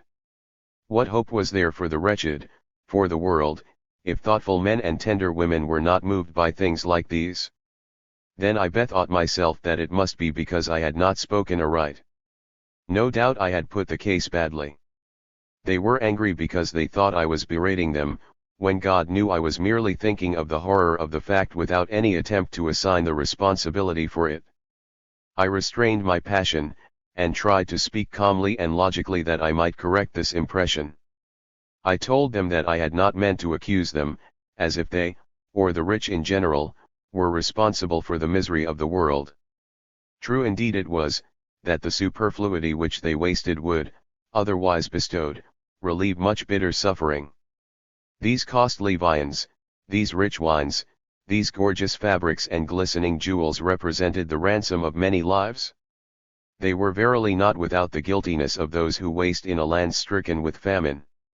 Nevertheless, all the waste of all the rich, were it saved, would go but a little way to cure the poverty of the world. There was so little to divide that even if the rich went share and share with the poor, there would be but a common fare of crusts, albeit made very sweet then by brotherly love. The folly of men, not their hard-heartedness, was the great cause of the world's poverty. It was not the crime of man, nor of any class of men, that made the race so miserable, but a hideous, ghastly mistake, a colossal world-darkening blunder. And then I showed them how 4/5 of the labor of men was utterly wasted by the mutual warfare, the lack of organization and concert among the workers. Seeking to make the matter very plain, I instanced the case of arid lands where the soil yielded the means of life only by careful use of the watercourses for irrigation. I showed how in such countries it was counted the most important function of the government to see that the water was not wasted by the selfishness or ignorance of individuals, since otherwise there would be famine. To this end its use was strictly regulated and systematized, and individuals of their mere caprice were not permitted to dam it or divert it, or in any way to tamper with it. The labor of men, I explained, was the fertilizing stream which alone rendered earth habitable. It was but a scanty stream at best, and its use required to be regulated by a system which expended every drop to the best advantage, if the world were to be supported in abundance. But how far from any system was the actual practice? Every man wasted the precious fluid as he wished, animated only by the equal motives of saving his own crop and spoiling his neighbors, that his might sell the better. What with greed and what with spite some fields were flooded while others were parched, and half the water ran wholly to waste. In such a land, though a few by strength or cunning might win the means of luxury, the lot of the great mass must be poverty, and of the weak and ignorant bitter want and perennial famine. Let but the famine-stricken nation assume the function it had neglected, and regulate for the common good the course of the life-giving stream, and the earth would bloom like one garden, and none of its children lack any good thing. I described the physical felicity, mental enlightenment, and moral elevation which would then attend the lives of all men. With fervency I spoke of that new world, blessed with plenty, purified by justice and sweetened by brotherly kindness, the world of which I had indeed but dreamed, but which might so easily be made real. But when I had expected now surely the faces around me to light up with emotions akin to mine, they grew ever more dark, angry, and scornful. Instead of enthusiasm, the ladies showed only aversion and dread, while the men interrupted me with shouts of reprobation and contempt. Madman! Pestilent fellow! Fanatic! Enemy of society! Were some of their cries, and the one who had before taken his eyeglass to me exclaimed, "He says we are to have no more poor. Ha! Ha! Put the fellow out!" exclaimed the father of my betrothed, and at the signal the men sprang from their chairs and advanced upon me. It seemed to me that my heart would burst with the anguish of finding that what was to me so plain and so all-important was to them meaningless, and that I was powerless to make it other. So hot had been my heart that I had thought to melt an iceberg with its glow, only to find at last the overmastering chill seizing my own vitals. It was not enmity that I felt toward them as they thronged me, but pity only, for them and for the world. Although despairing, I could not give over. Still I strove with them. Tears poured from my eyes. In my vehemence I became inarticulate.